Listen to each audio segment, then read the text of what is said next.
All right. Uh, are you there? We are live. So we're going to do a preview specifically for the main event. I did a preview and a breakdown for the whole entire card. So what we're going to do is focus entirely on the main event because obviously there's a whole lot more to the main event more than it beats the eye. Yeah. Okay, good. Can you hear me? Yeah. Yes, I can hear you. Let's make sure that the rest of the world hears you. Obviously, I think my audio is working, so let's just make sure. Go ahead. Keep speaking. Mahfouz is joining us from Canada right now. Go ahead. Yo, yo. So yeah, both of us, just to start off, both of us have DDP winning. Yes, I'm gonna say yes. I'm gonna say that we have DDP winning for several reasons. For several reasons why I have DDP winning. But I'd like to hear your take, and also, please, if you can, share us your video if you can, or something, because we're just kind of staring at a black screen and whatnot. So Yeah, like I don't know what is wrong with this thing, but like something just fucked up. But to start off, I I did I mention to you that I was at the first Sean Strickland versus Dricuss Duplessis fight? oh, okay, man, that's awesome. Okay, tell us about that. What was that like being live and witnessing that as it was going on?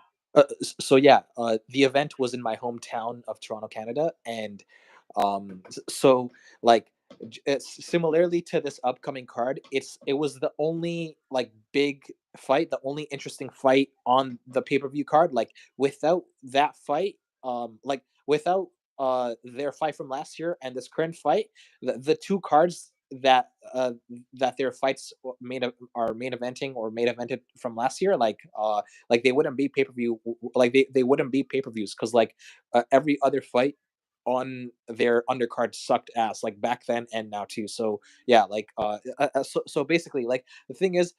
I started watching like I'm relatively new, especially compared to you when it comes to being an MMA fan. Like I've been watching longer than a bunch of people who watch these days, but I only started watching in like February 2019. So like the last Oh time wow, so just right before COVID.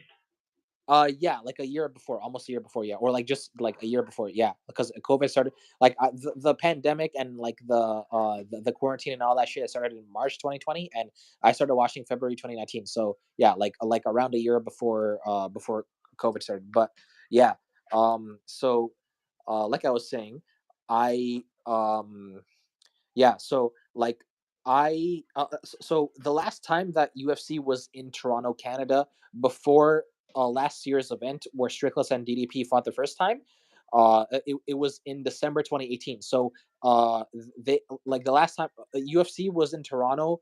The last time UFC was in Toronto before last year was 2 months or 3 months before I started watching. So yeah, 2 months before I started watching. So like basically from like I was waiting fucking like 5 years to finally go to a UFC event, and then like when it finally came, even though the card sucked, I still wanted to go because and like it was expensive as shit too, and I didn't even get great seats. But like regardless, I wanted to go, so then I went and I yeah, I basically paid $431 and in Canadian to fucking go watch one fight that I gave a shit about, and like the seats were not great. Like I could see the octagon, but it wasn't amazing, and like the Titantron, it was more clear to see on there. But yeah, regardless, it was at least a good fight, and I'd be lying if I said that I got my money's worth, but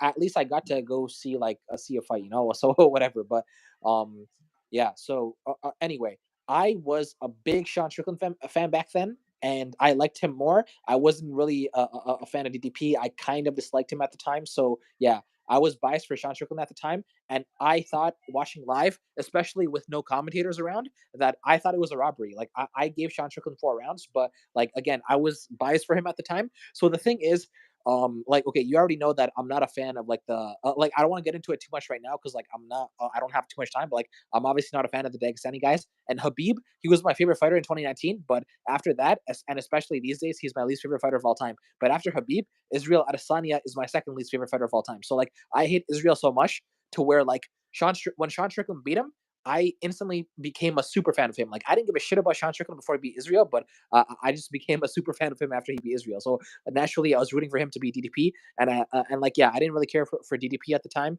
and so yeah, my bias for Sean, it made me think, oh, the fight was a robbery, and but realistically, like with objective eyes, I saw that there were close rounds and the fight could have went either way.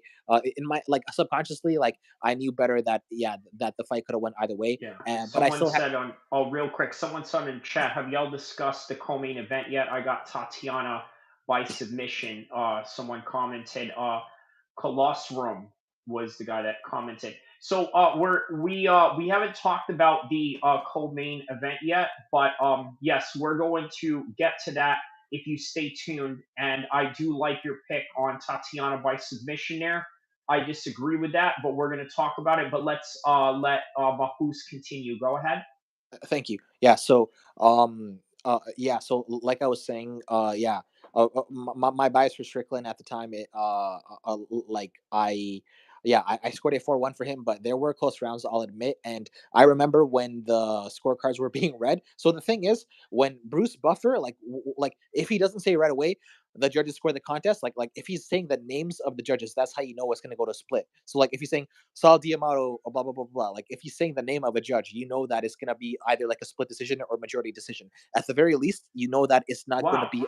be a unanimous decision. So then when I heard that, I'm like, oh shit, it's going to a split. And then I'm like, you know what? I think DDP is gonna get it. I didn't know why, but I just thought DDP was gonna get it, even though I had Sean winning the fight, and I was right. Like so like one judge had it for Sean, one judge had it for DDP, and then when he was reading what the third judge said, and I'm like, I was anticipating a DDP win, and unfortunately, at the time, I was right. But looking back, now I'm a big like Colostrum, I agree with you on that. He said on the comment section, Kamzat beats both. I agree with that. Go ahead. oh okay.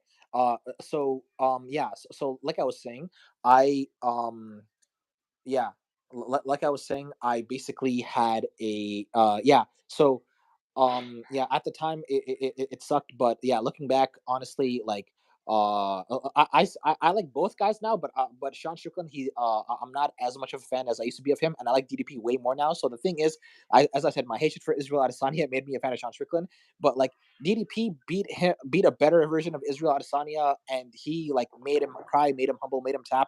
I loved all that shit, and yeah, so I became a super fan of Dricuss Duplessis after that. And Sean Strickland, like him calling DDP Dutchman and shit, when like DDP is like born, bred, trained in Africa, he's more of a real African than Israel Adesanya is. So like, yeah, that rubbed me the wrong Well, way. And so yeah, obviously, some will disagree with you on that yeah, context, being that I know, I know, we're I know, no, talking about yeah, I get it, I good get it. good content. Colostrum said I just subscribed. Well, shout outs to you, Colostrum, and also shout outs to Mahfouz, who's doing great in this show right now, giving a lot of great takes. Obviously, let's encourage him to one day start his own MMA channel as well, because I think he can provide a lot of good information.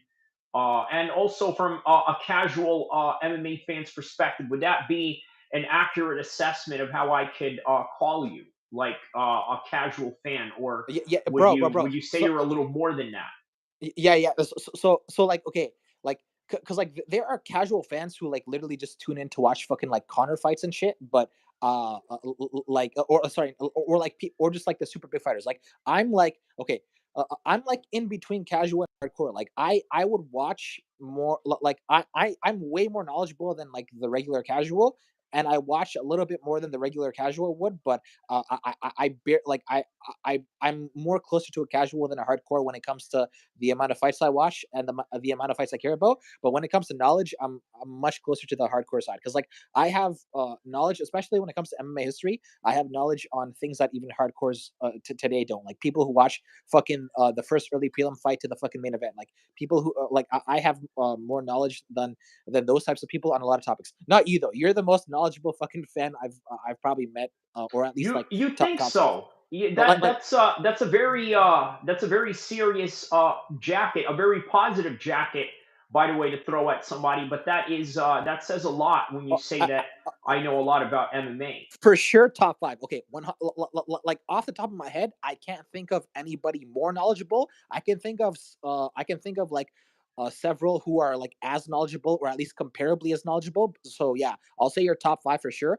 And like again, like I was telling you about I was commending you on your video about on your video about the physicality of Dricus Duplessis. I learned a lot of things from that I did not know before, and it made me a bigger fan of Yes. DDP. It made me a bigger fan of DDP. So like, yeah, I have you to thank for that. So, um, I can't believe that I encouraged you to like Dutch white colonizer even more. I don't. I'm a little disappointed, but I do understand what you mean because what I did break down for you was the elements of why we can't understand that Dricuss Duplessis is as great as he is because he looks sloppy. And yeah, because of that sloppiness, we underestimate the reality of what he has going on. He doesn't have pretty kicks the way that Anthony Pettis did. He doesn't have these beautiful roundhouse, tornado kicks that Israel Adesanya can do. He's not a Taekwondo artist. He's not uh, a Lumpini Muay Thai level fighter. I mean, he can be. Obviously, he did start out in Muay Thai, but it doesn't look like it. He doesn't look like a traditional Muay Thai fighter. Uh, Colostrum here says, let's stop this whole who's more African BS SMH. I kind of agree with you on that, but all right, uh, no, yeah, yeah, no, I understand, I understand, no, no, no. Like, and then I and didn't then want he to. says Kaio versus Whitaker, fire.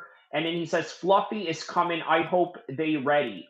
Fluffy. Oh, okay. You know what, Colostrum? I'm glad you mentioned Fluffy Hernandez because I fought in the same card as Fluffy Hernandez back in 2012 in Reno Combat Championships. And in the backstage after the fight, I actually got into it with his opponent.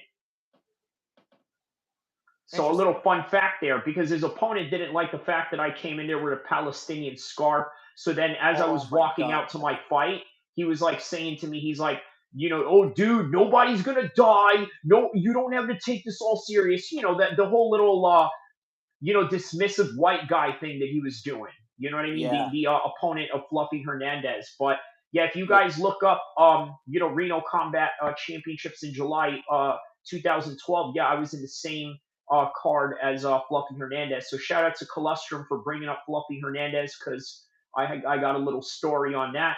And then Colostrum also asked here, do you think DDP versus Strickland will go to the scorecards again? Colostrum. You used to fight. That's cool. Awesome. Yes. Thank you, Colostrum. So I will say, which is what we're getting to with me and Mahfouz, is that you believe this fight is going to distance? What do you think? Because I'm leaning towards Yeah, the distance as well. yeah, And yeah, yeah, why? yeah. I am too, but I did want to say quickly that yeah, like just going back to like what I think of their first fight now. So, yeah, yeah, like now that now I'm still biased, but it's more on DDP side now because like now like I like both guys, but I like DDP more because of the fact that he beat Israel Fadesanya. Like he broke Israel and then he beat him like more soundly and a better version of him, and he finished him. But yeah, and then obviously I didn't like Sean calling him Dutchman and shit. But like regardless of all that stuff, um yeah, like I will say that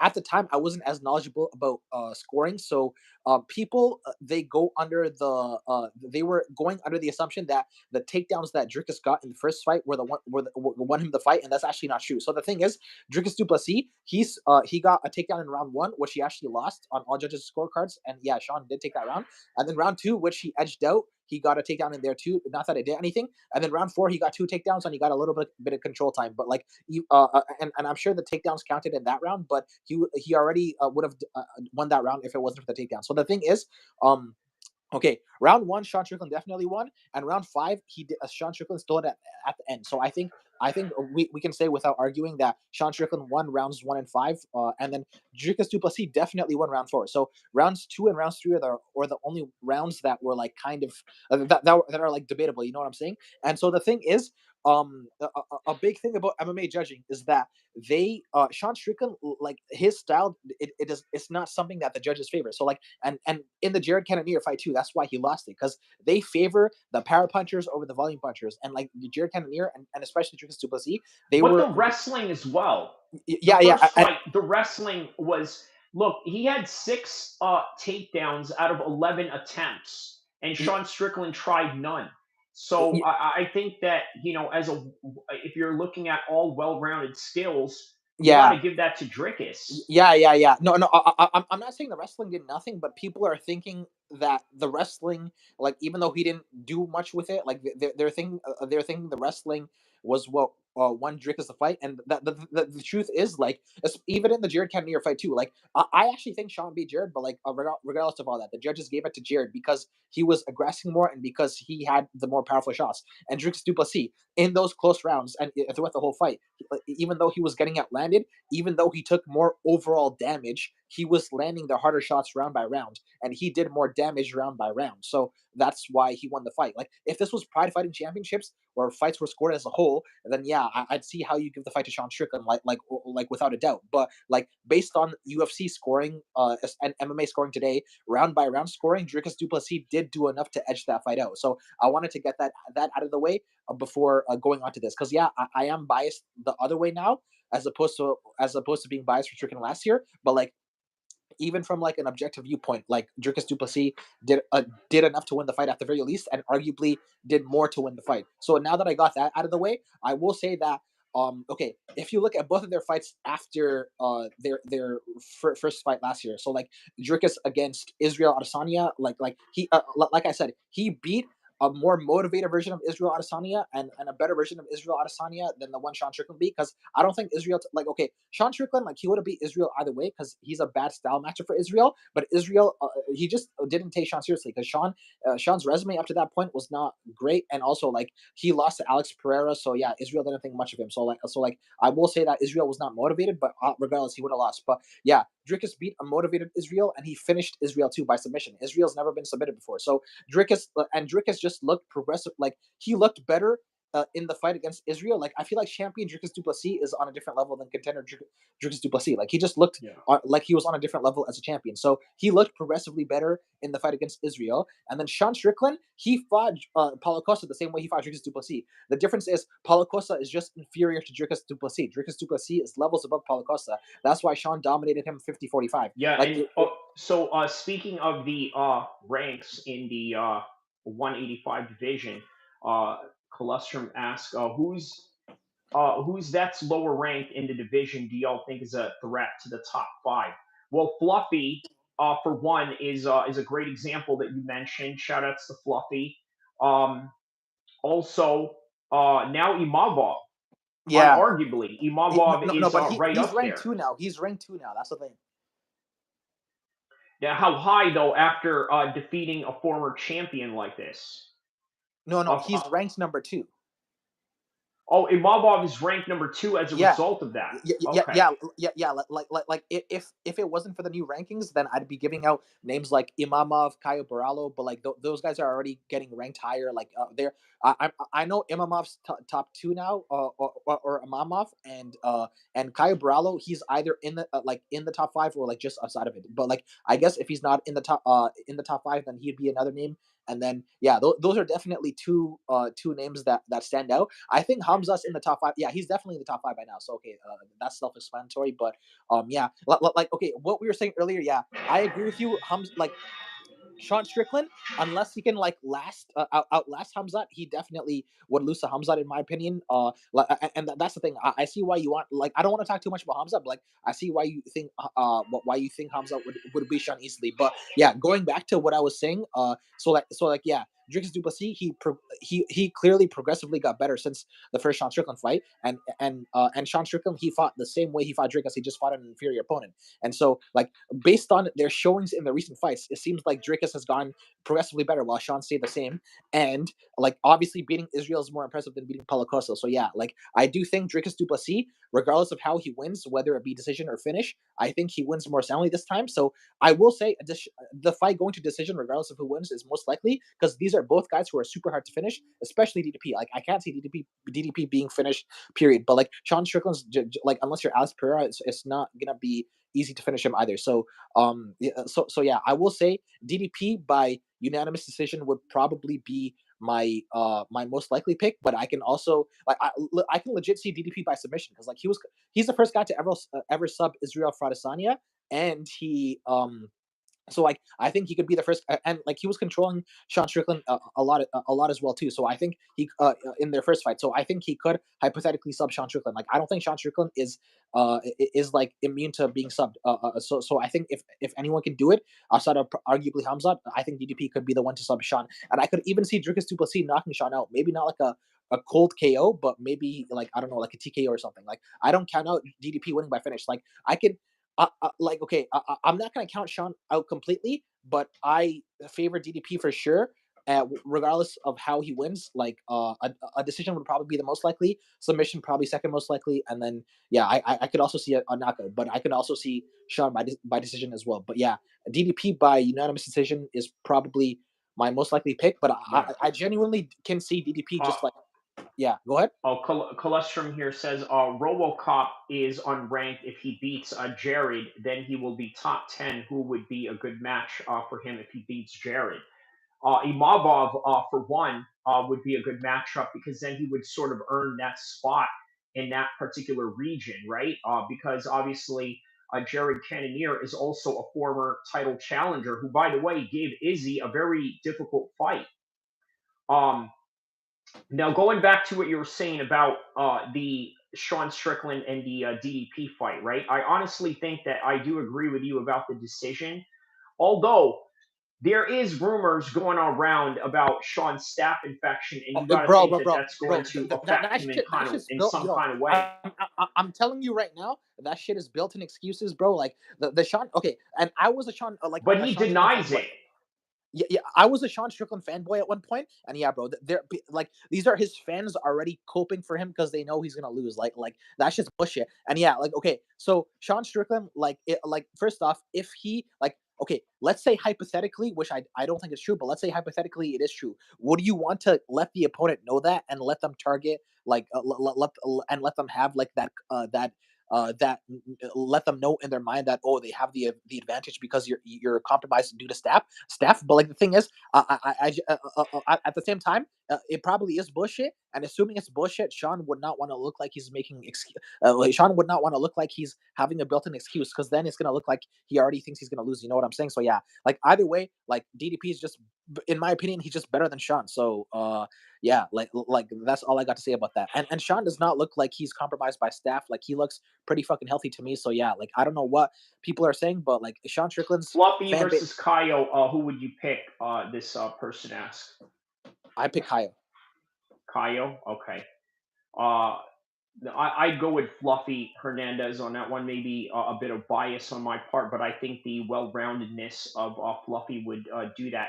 Do you think the staff will affect his cardio? Sean is known for his cardio. Well, this is what I mean, Colostrum, is that I think that that is going to be a factor in some kind of way, and if there is going to be a finish by anybody, it's going to come on the side of DDP. Now, looking at Yeah, Sean's yeah, record, I don't think Sean has really ever been submitted in his. He's yeah. never been submitted in his He's career never been yet. submitted, and neither has Israel Fradesania before meeting Dricuss Duplessis. That's notable too. Yeah, and you know who else has not been submitted in the UFC? Also, is Alex Pereira. Although he was submitted in his He was first submitted in his ever MMA UFC debut. fight. Yeah, Like Israel and Sean, Sean to my knowledge, but Israel for sure. Like they were not submitted at all in their MMA career. Like before meeting Dricuss. Like Sean to my knowledge has never been submitted, and he still hasn't been submitted yet. But Israel, I know for a fact, has never lost by submission before meeting Dricuss. He's lost by KO to Alex Pereira. He's lost by decision to Jan and Sean, but he's never been submitted before beating Dricuss Duplessis.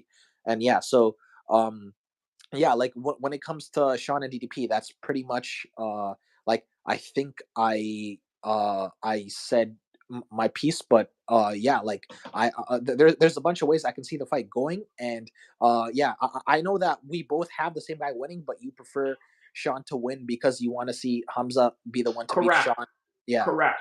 Yeah, correct. And the reason being is because a couple of years ago, Sean came onto my page and I posted a news article about a Saudi that donated to Brazil, right? Because they had a forest fire going on there, similar to what's going on in LA right now. So this Saudi gentleman donated fire equipment and money and anything that these Brazilians needed in order to fight these fires. So lo and behold, Sean goes and crashes the party right into my uh right into my post, and then he mentions and writes something to the effect of, well, Muhammad seems to love the trees but not the women. In other words, sort of hinting at the fact that Islam is some sort of oppressive religion towards women in some kind of way. Wait. When he said Muhammad, who was he talking about? The Prophet, or was he talking like was he making fun of you and calling you like a common Muslim name? I think a little bit of both, and I think there Okay. was some ambiguity in that Yeah, on yo. purpose. Okay, and I will say this about Shaw Strickland as well. Like, I used to be like a biased fanboy, and I would overlook all his stupid shit. And the thing is, I used to do the same thing when I was a Kobe Covington super fan, which I'm embarrassed to say now that I was Well, I ever a can fan of that. explain why that is. I can sort of explain why that is. No, but like I'm saying though, like the thing is because I was a fan of like those two obnoxious. Yeah, yeah, no, I can explain why you and anybody else could be a fan of these people, because the culture of MMA emphasizes a lot of, oh, well, freedom of speech. We're going to say whatever we're going to say and F what anybody feels. Okay, but, that's true. But then on the other side of that, there's also other narratives that sort of are getting pushed to the side. Like if you were to talk about certain causes over another, you would be shunned as opposed to being praised for the other one. Yeah, no, I totally get that. But yeah, go. So the thing is, like, I obviously like I was a Sean Strickland super fan just a year ago, and then like back when Kobe was in like his fighting prime, I was a super fan of him too. And like I'm embarrassed to ever say it, like especially like being a fan of Kobe Covington in 2025 is just embarrassing, and I'm embarrassed to say I was ever a fan of that fraud. But yeah, like the thing is, like, I would overlook the stupid shit these guys said, but like now that I'm like Well, I'm not a you're fan. overlooking it now because he lost to Buckley, No, and no, no, no, and I no, think no, no, that has no, a no, no, lot to no. do with That's it. not true. That's not true. No, no, hold up. No. So the thing is, like, I'm someone who is about loyalty and about true friendship, and I did not like how Kobe sold out his friendship with Jorge Masvidal. Like Jorge Masvidal, bro, gave him a place to live, put a roof over his head, like gave him food to eat, and then Kobe fucking sold the friendship out and talked all the shit about him like personally, and then and then like all that stuff, bro, and then like it just rubbed me off the wrong way. That made me fall off on Kobe, and then the inactivity, bro, like that is honestly the biggest thing that made me fall off on Kobe. And then obviously, like by the point, like I've never liked Leon, and I still don't. But I don't like, and I don't think Leon's dad was a great guy at all. But I just don't like when people talk about people's families and shit like that, especially dead family members. So yeah, I was already like I was already like I was already falling off Kobe way before the Buckley fight. Like Kobe was already irrelevant before he took that fight, to be honest. But yeah, like Yeah, I'm clearly he was trying to create a shock value in the comments that he made towards Leon Edwards and his father, yeah, and that's but the clearly thing what he is, was. yeah, no, yeah, I get that. But the thing is too, he like he's so used to people thinking it's a character, and like I get it, I get that it is a character, but like he's kind like in my opinion, he's kind of become his character over time because he's seen how successful it is, and like when you're doing something for so long, it kind of just becomes a part of you, in my opinion. So like the thing is, he thought he could get away with it by hiding behind the character facade, but like the thing is, like you can't use the character as an excuse to say stupid shit like that, in my opinion. So like yeah, and he paid for it too. Like he fought like a bitch after. I do think that he got PTSD from the Jorge Masvidal ambush, and like after saying that shit to Leon, he's like, oh shit. Like even though they were in a sanctioned fight, like he realized he crossed the line, and I think. Like I don't believe his foot was injured. I just think he was fucking scared as shit and timid as shit. One because of ring rust, and two because two because like he realized that he fucked up again, and he just had PTSD, and like the Jorge Masvidal ambush changed him too, and so yeah, like that's the thing. Like Leon's not like a bum, but I don't think he's that good, and I think that a prime Kobe would probably have done better if not beat him. But like yeah, yeah, Kobe was probably out of prime by then too. But yeah, regardless, like Kobe's a fraud, bro. Like as a person and as a fighter, and I didn't even want to talk about Kobe this much because we were talking about Sean. But like my point is, I was a fan of both those obnoxious guys at one point. But now that I'm not a fan of Kobe at all, and now that I'm a more objective fan of Sean, not as big of a fan of Sean, I can say that yeah, these guys saying the shit they say, bro. Like I overlooked it, but nowadays, bro, like it's like, bro, these guys think they can say whatever, but then like they can't face the consequences of their actions. Same with Israel Adesanya. Like all these guys, Israel, Sean, Kobe, they can give, but they can't take. And DDP put Israel and Sean in their place for doing that. You know what I'm saying? Like, sure, what he said about the childhood abuse and shit like that wasn't cool, but like Sean was going at him over and over again, and DDP finally went back at him, and then Sean just broke, and then he ended up apologizing to DDP after, and he like DM'd DDP on Instagram saying, hey, look, if I cross the line, I'm sorry, but if you say that shit about my childhood abuse again, then I will fucking try killing you, and then we won't be able to fight and shit like that. Like Sean is just like him, and Israel too. Like Israel was like, okay, regardless of how you view the whole African thing, Israel was like calling this guy like a cracker and shit, and calling him a fake African, and he was just making stuff personal, like race baiting him on TV. Like he was just doing a lot of stuff to make it personal. And then Israel, like okay, even though he's black, he was literally living in Nigeria, like his family got rich off of European interference in Nigeria. He was getting bathed by servants, Right. by slaves. Like he was basically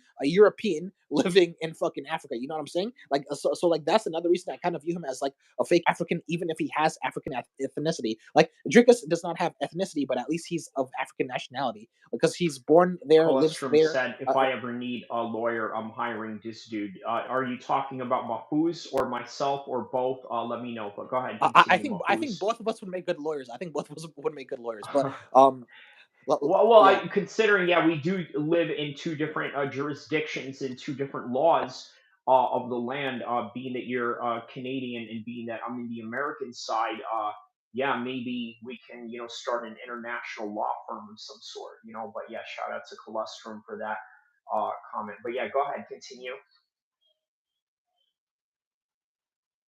Oh, are you there?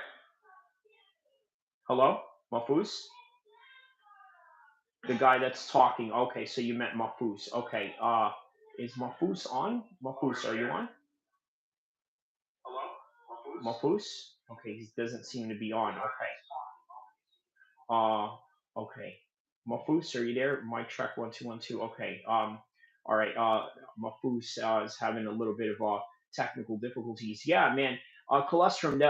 That's exactly why I wanted to bring Mahfouz into this because he has a certain level of enthusiasm and knowledge to the game, and I think that this card in particular is a hardcore fans fight, right?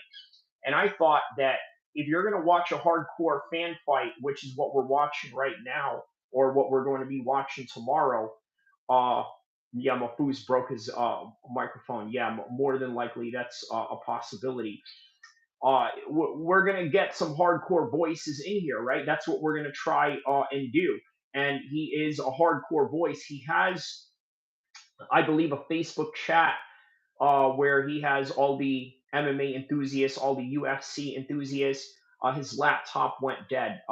Yeah, more than likely. I believe he was telling me something to the extent of having mic issues, or I'm sorry, charging issues with his batteries. So that was inevitable. But either way, if that was going to be the last time we're going to see him later, or if he hops back on, he did a great job in breaking down a lot of all these different intricacies that are going on in the 185 division. For a long time, Yo, yo, yo, okay, I I'm think back. we, I'm back. okay, there we go, we Yo, got him back. no, no, Um, yo, yo, yo, yo, hold up. Let me just explain what was happening. So, like, the thing is, Hello, just explain what was happening. So, like, the thing hello, is, you there? Yo, can you hear me? Okay, I can hear you now. Go ahead, So, brother. sorry. So the thing is, okay, I have two phones basically, and like, Okay, I can um, hear you now. Go yeah, ahead, brother. yeah. You can hear me, right? Yeah, yeah, I can hear you. Yeah. Yeah. Yep. So I have two phones, and like I was talking to you. So okay, like and the phones I have, like neither of them are like very good. Like I was talking to you on like my main phone earlier, but I was on low charge, and that's actually why that was one reason why I told you that I could not talk on call for too long. And I also did think I was gonna go to sleep, but I was actually really enjoying call. So I'm like, you know what? I might as well be on call for longer. But yeah, my phone Yeah, did I end up knew. going. You know what? I'll tell you a little fourth wall for everybody that's watching right now. You were telling me before we got on that you were only going to be on for a minute, and I was like, "We'll see about that." Because I'm No, telling you, I know. Whoa, wait, hold on. Because I know what I'm bringing in. What no, I'm no, bringing in is someone like yourself who is highly knowledgeable, has a lot to say about the sport, and in particular, with the things that me and you have talked about with Dricuss Duplessis, I knew that you were going to bring a very hardcore fan's perspective. And not only that, you also got to take into account that this card is a hardcore fan's fight. And even though yeah, you jokingly say you're a casual, what you are is a new casual. No, no, no. Yeah, you're a new casual with a hardcore fan appreciation. yeah, 100%. Like I don't even want to like okay, compared to you, I'm new. Like I'm relatively new, but I've been watching this for five. Like it's gonna be no, it's I think no, it's February 2016 now, and I started in February 2019. No, it's February 2025 now, and I started watching in February Six 2019. So years. it has been 6 years. So I like okay, sure, I'm relatively compared to especially compared to people like you, but I don't even want to say I'm like new at this point. Like but because like there are so many people who started watching COVID and after and like so I've actually been watching more than a lot of fans these days. But yeah, regardless, I yeah like I appreciate what you said, and I agree with you too. And okay, no, but like I wasn't meaning to interrupt you, but like okay, you No, said that no, you go said that ahead. you said that I said that I was coming on for only a minute. I meant 5 to 10 minutes, and the thing is, like I was genuinely feeling sleepy, and I like my phone was on low charge. That's why I was saying 5 10 minutes. Like if we like okay, so because we tried doing this like fucking like what 5 6 hours ago, I would have been down to be on like I would have been down Yeah. to do it for much longer back then. And even like if you got back home like 4 hours exactly after that, which is what you originally told me, I would have been down to do it for longer. But you ended up getting home later than I anticipated, and Right. I was already feeling sleepy by then. But then like being on call, talking on call, like it actually made me more awake, and it just made me more interested. It had nothing to do with lack of interest because I've been interested in doing this for a while now. Like you and I, we've talked about doing this for months. We just haven't gone around to it until now. Well, I tell you what, someone brought up a very interesting question here. Ask Mafus, is he watching the 312 weigh-in that's going to start in 30 minutes? He was sleepy, but talking MMA woke him up. LOL. Yeah, exactly. I mean that's what it is, right? A sport like this can definitely do that. So yes, this is something that we can look forward to in in a few minutes time is the weigh-ins, because remember they're fighting in Australia, right? This isn't a Friday United States region weigh-in, or or Saturday prime time fight day. This is an Australian card, and they're going to be fighting on what is to be Sunday for them, and their weigh-ins are literally going to be on a Saturday, which is like, man, it's crazy. They got a long recovery period more than any other Oh, region that they're fighting wait. at. Yeah, no, that's facts because they're like what do you call it? So their press conference, they like because like the thing is, I remember too because Dricuss's last title defense was in Australia against Adesanya, and when he was facing Israel Tanya. They fucking had like their press conference was like more than 48 hours before the fight because they had theirs like because Australia's like fucking like what ahead of most of the rest of the world. Yeah, they like it was like fucking early morning on Thursday for us when the weigh-ins happened. So like fucking like more than 48 hours before the fight, and so the weigh-ins Yeah. would be like 24 hours or more. But yeah, over 24 hours. Like it'd be well like it'd be well over 24 hours before the fight. So yeah.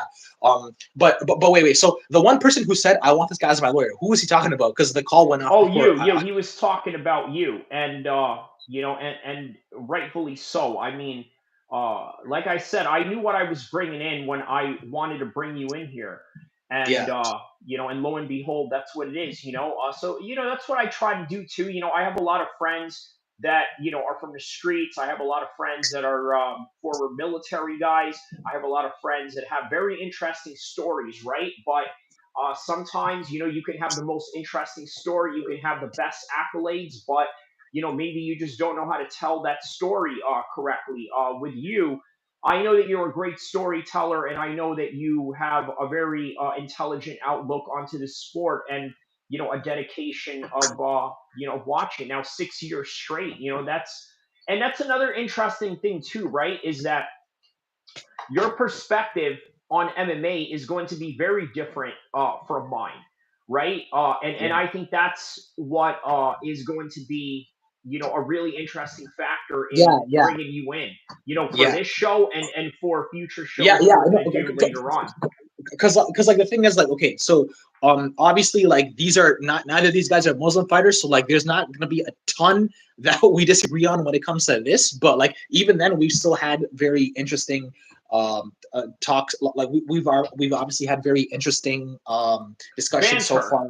We've Yeah, had yeah, some yeah. interesting banter, especially with the Like, Omar and the Marab fight, because, no, you know, yeah, no, I get that, but I'm talking about like like this specific live. Like we've already had interesting discussion despite not really disagreeing on too much. You know what I'm saying? Like, yeah, like yeah. the only thing so far on this live that we've disagreed on is like, okay, like obviously like who we're rooting for. You want Sean, I want DDP, even though I like both guys, But and we you both don't think really. that DDP is going to win, Yeah, yeah, even we both even think DDP. then. Yeah, exactly. We both think DDP is gonna win, and you're not like really a fan of either guy. You just want Sean to win For for like Kamzat. a personal. Yeah, exactly. Yeah, and so and also like obviously like you do seem to agree with me about like the whole African thing, which we can get into in another video another time because I don't Let's want to get get into too it much. right now.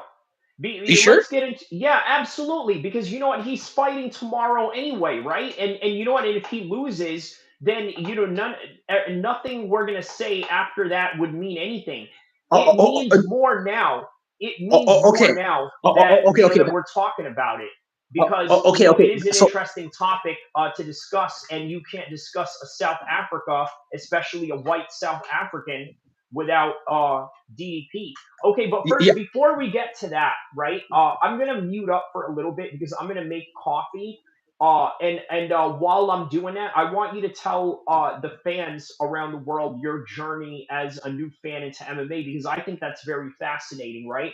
I think it's fascinating how you stumbled upon MMA and how you stuck to it 6 years after, considering that there's a lot of fans that sort of go through this 5 year period, right? And you sort of Yeah. pass that 5 year period and you're still in it.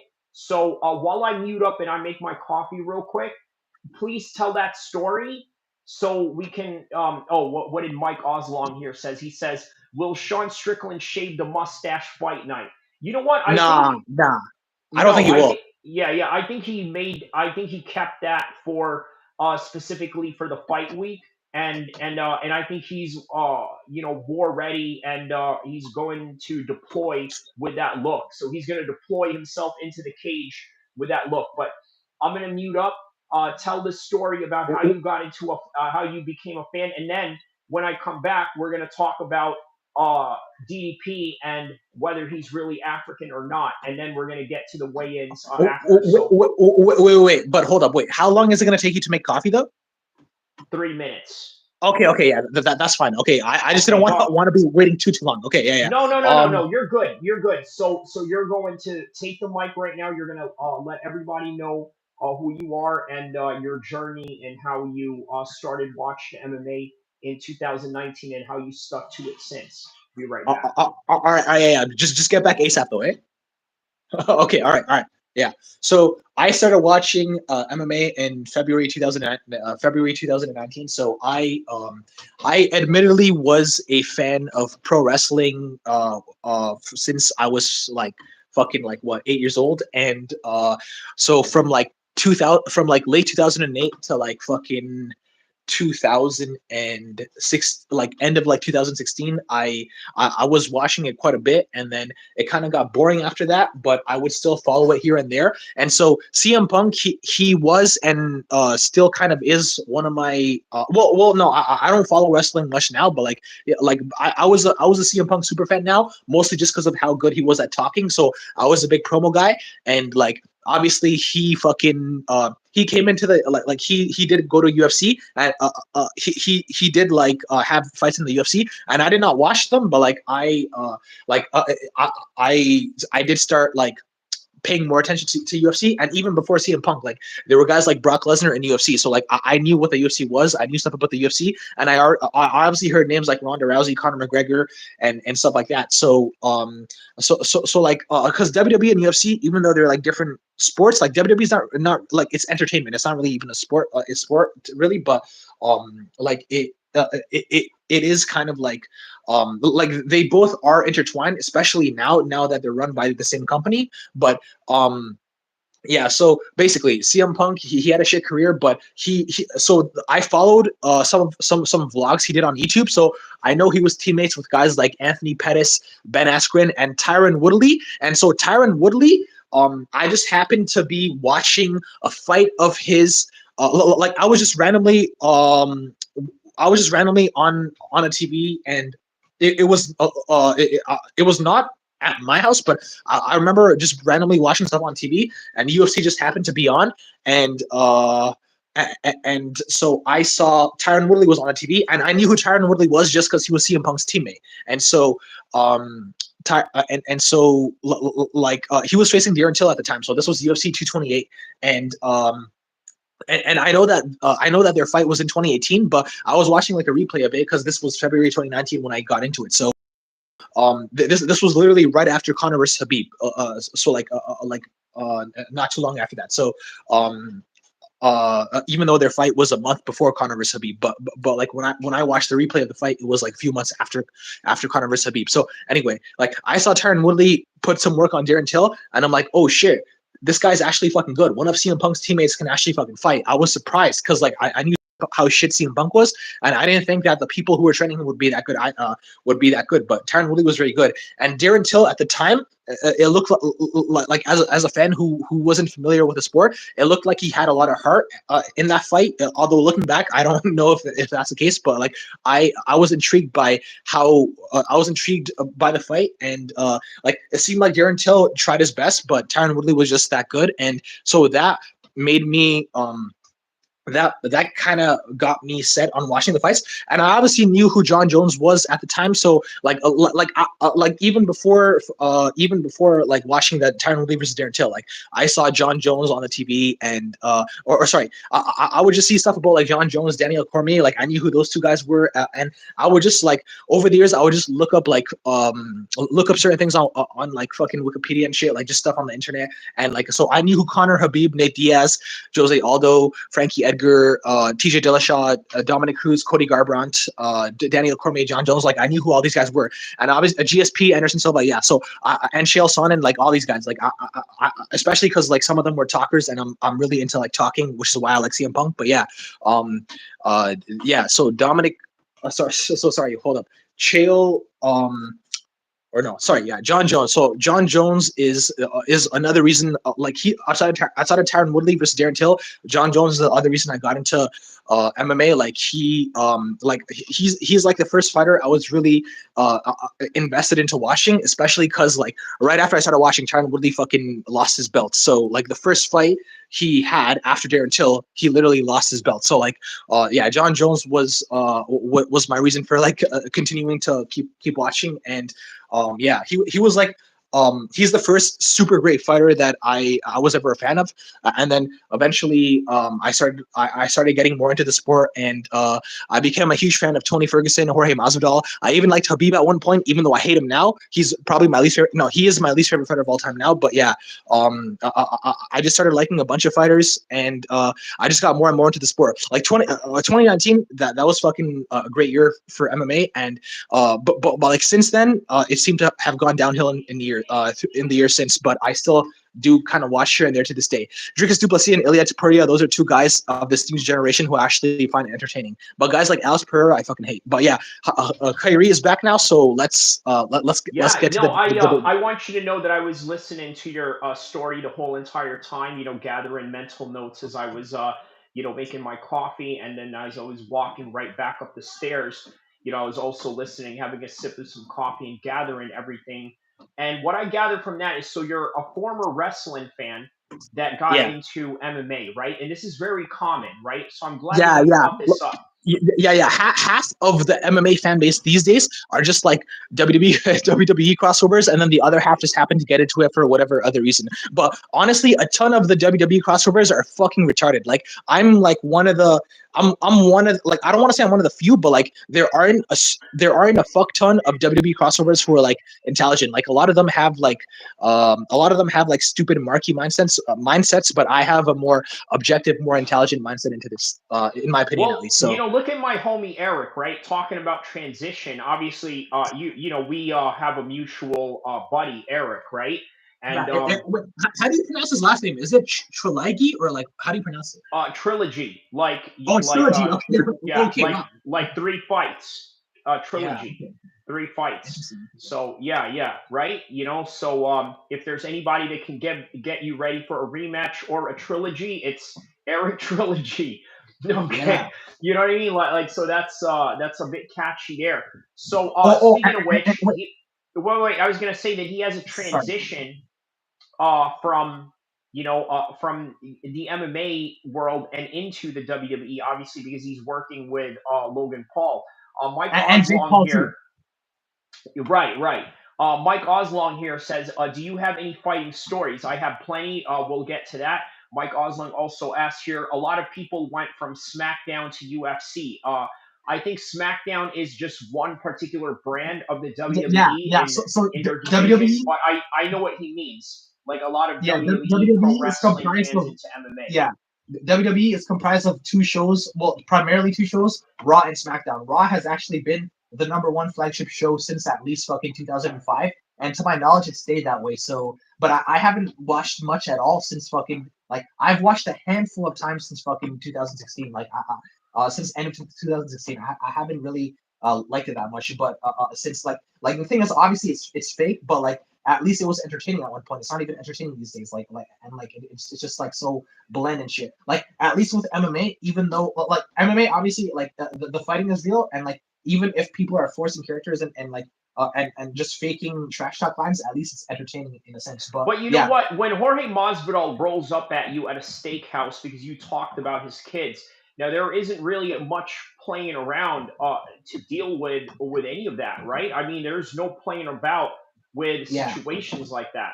Those are yeah. the type of situations where you're garnering, negative reaction from the other person, and if not, possible violent reprisals. Yeah, 100%, 100%. And yeah. So before getting into that though, I did want to say regarding Eric Trilogy. So like obviously we both know that Jake Paul versus Canelo is being finalized, and like I'm not sure if he told you, but like I knew that Jake was training for Canelo for like a while now, like before the fight was announced to be in the works. So like I knew that this fight was happening for a while. Like when I heard Canelo versus Crawford, I knew right away that it was not going to happen, and I knew that he would be facing Jake instead. So yeah, like I just wanted to leave that out there. Remember But the yeah, Conor McGregor announcement? That's what this was. the Conor McGregor announcement. Yeah, remember when he got Oh, on my oh yeah, page yeah, and yeah, he yeah. was saying, and then you hounded me about it day and night. Like, yo, I was like, yo, you know what? This is how I know you need to do MMA content. Because you were hounding me, for that info, hard. You know what I mean? You were, and I was like, well, all right, if you know what's he gonna do with it? He doesn't have a page, so I guess it's okay to tell him, I don't know. You know what I mean? Maybe it's just better. I like having a little bit of some secrecy in in the business a little bit. 'Cause there's a lot of things, a lot of guys in the fight world, and not even in just the fight world, maybe even in the rap and hip hop world too. Where they've told me things that I would probably never say to a public forum, and I like keeping it that way. But yeah, now the cat's out of the bag. That's what was being in the works. To be honest with you, when I heard that, I was like, I called Cap, right? I'm like, really? Now I know this is what Jake wanted, but man, it's so soon and so sudden. But Wait, you called who? what was that? You said you called Cat? No, Cap. Meaning it's Oh, Cap. Cap as in lie, as in lie, as in lie. Yeah, Okay, yeah. okay. Cap is Yes. is slang for No, no, yeah. I know what it's like for. I thought you said CAT or KAT instead of No, CAP. Cap. Like it's I thought it was a lie and whatnot. Wait, Shout outs to so Anakin MMA. Hello. Shout outs to my man. Thoughts on Kamzat being next for the title. I think that it was a long time coming. I think that it was important that Kamzat gets to this position right now. And I think that he's had a long road, right? He could have done it faster. He could have done it in the 170 division. And now that he finally started beating some big names at 185, I think that it's going to be sky's the limit for him. Who knows? I mean, 170 isn't out of the realm of possibilities for him. He's always willing to go down there if he needs to. So yeah, shout out to Anakin MMA for that one, for that wait, question. but wait, I'm confused as to how Conor McGregor is tied into this Jake Paul Canelo stuff. He's not at all. He's not at Oh, all. Because look, here's the thing, right? When he mentioned, "Oh well, I have an announcement," it had nothing to do with Connor. Just like what Dana said in the last press conference. Well, I don't know when Connor's going to fight. He's not lying. That's literally what everybody is on right now. They don't know anything about Connor because Connor just has a lot going on outside of anything that has anything to do with fighting. And then on top of that, he just spit at another guy in Las Vegas. And as a result of him spitting at another guy in Vegas, guess what? More lawsuits. yeah, but wait. So like, because no, I'm a bit confused. Like you said that I was like I do remember hounding you for information, but like Right. what like was it or something? Was it regarding Connor? No, it was regarding Jake Paul. Because Oh, okay. because remember, he's tied into these guys as well. That's why when they all went to the inauguration, the Trump inauguration, Yeah. Eric put on his story, "Hey, look, my three clients." Yo, Because and he actually had 4 clients. Jake and Logan's mom is his clients as well. oh, Jake's mom. Okay, you know what I mean? Wow. All right, just one more Paul, adding to the mix. You know what I mean? So what, Greg, Paul doesn't get any love or what? You know what I mean? Like, I don't know. I could picture him and Eric getting into it. I'm not saying that ever happened or anything, but Wait. you know how Wait, Eric is. You've seen him you mean me online. and Eric? Wait, you mean me and Eric? No, Greg and Eric, Oh, who is Greg? the father of Jake and Logan. Oh, He's a bit of a hothead. You ever seen him like online or you know never. No. Like, no, never. But, Hey, so but when Jake used to do like these crazy prank videos back in the days, he got his dad to kiss an underage girl on, you know what I mean? Like, yeah, man, that's just some real stuff. You know what I mean? Like he got his dad to kiss underage girls. So make of that as you will.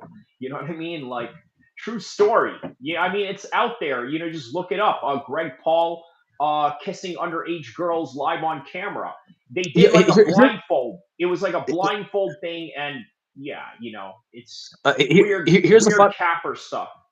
here's a fun fact though. Like, okay, so I because the thing is, like, I've never been the type of person to follow like YouTubers and like social media people, like artists and shit like that. So I did not know who Jake or Logan Paul were before they got into combat sports. So like I think when Jake Paul faced fucking like I had no clue who Jake Paul was at all before he so I know that he faced like my introduction to Jake Paul was when he fucking faced Ben Askren. Oh no, I think he knocked out Nate Robinson on the Mike Tyson versus Roy Jones card. So that's the first time I ever heard of him. And then like I remember that Robert Whitaker and Kelvin Gastelum were fighting on the same night that he faced Ben Askren. So like Correct. yeah, that was my that was basically my introduction to Jake Paul. And then Logan Paul, when he faced Floyd Mayweather, that's when I first heard of him, and that was around the same time. So and then I realized, yeah, that these guys are like brothers. I did think that they might have been twins at the time, but yeah, I knew they were brothers for sure. And then obviously Logan was started doing WWE stuff around that time too. So yeah, that's how I began to know those guys. I did not know who the fuck those guys were before any of that stuff. Like I know they had like now looking back, I'm aware that they had like these popular videos, and I don't even know what their content was, but I just know that they Well, were you well know known. what? Before we still need to get to the topic of Dricuss being African or not, right? But before we get to that, I want to give you a little bit of a hot take on their journey from being uh, internet viral stars into being combat athletes, and how they actually went back to their roots as combat athletes before they were social media stars. So, as you know, Logan and Jay grew up wrestling in Ohio, right? This is Yeah, their yeah, background. So, when I yeah. say that they went back to their roots of being combat athletes, that's exactly what they did, because before they were Vimeo stars, before they were YouTube stars, before they were doing prank videos, before they were doing blindfold kissing challenges with their dads, making them do that with underage girls, and all these other weird controversies, such as Logan being in Japan, filming, people committing themselves to unalive themselves in a forest. Before all of that, they were combat athletes. So one day, Logan decided to go to Japan to up the ante, because this is what you do in this world of content creation of prank videos, right? You up the ante. Nowadays, you see the new generation of those kids that are doing that. Kai Sanat, I Speed is an example of that. The other example of that is Jack Dorothy, who's a bit of a nuisance to a lot of people in a lot of the content that he does, purposely antagonizing people. So this was Jake and Logan, except Jake was a little bit more of a mainstream star because he had a Disney gig going on. So he had something that was a little bit more legit than, let's say, just an internet career. But either Okay, true, way, but wait. So either way, what they have going on is they both live in a world of fakeness. Okay, you live yeah, in a yeah. world of transactional relationships when you are working for Disney. You're living in a world of transactional relationships when you're dealing with content creators from LA and all throughout California and all of these media hubs around the world. So finally, he got canceled in 2017 because of the Japan, on a live forest that he decided to film. A lot of people that were down with him before started dropping him sponsorships and this and that. Lo and behold, KSI, who was a YouTube star, starts calling out Logan Paul, and next thing you know, they're in a main event at an amateur boxing event, and this is the trajectory that they've taken ever since. Oh, okay, that makes sense. That makes sense. Although I won't lie, like, okay, when you're So they mentioning, moved into the combat sports realm because they were trying to yeah, escape the fake world that they created for themselves. and no, and I respect that, but yeah, okay. I just want to say quickly that okay, you were mentioning names of like people who do that like internet stuff these days. I've never heard any of those names, and I don't give a fuck about who they are to be honest. But like what you're saying about these guys, it makes a lot of sense, and I honestly like there are a lot of fans who hate Jake and Logan Paul and like the KSI, like the just the YouTuber people, and I've never been one to hate them. Like I was indifferent to them for the longest time. I just didn't give a shit. But now I'm actually like, especially like, okay, I don't really care too much about like Logan or KSI, but like when it comes to Jake, I can't lie. I've actually become a fan of what he's done, and especially the fact that so many people hate him. Like I actually like I dig it, and bro, I knew that he was gonna fucking kill Mike Tyson when that fight was announced, and there were delusional people who actually had who thought Mike Tyson would win,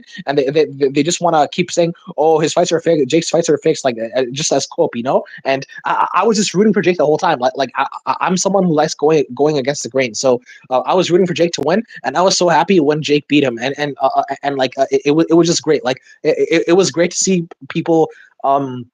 It was great to see people get mad before, during, and after the fight. I loved it, bro. Like I really wanted him to be Mike Tyson just to get everyone mad. Yeah, you know what?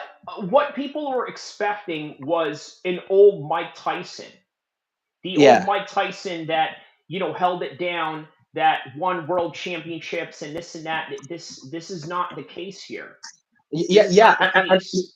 and And even people who were not expecting that old Mike Tyson, like they thought he would still be half decent enough to where he'd beat someone who's not really a real, like quote unquote, a real boxer like Jake Paul. But that's not going to happen. You have a guy who's in his physical prime, who has the best trainers, who has years of the best training in the world from the best trainers, and is allegedly, we don't know for a fact, but allegedly on performance enhancing drugs. So like you really think a fucking 60-year-old guy is gonna fucking beat him? No. Like, well, even if he Eric, has an injury. vehemently disagrees with that notion.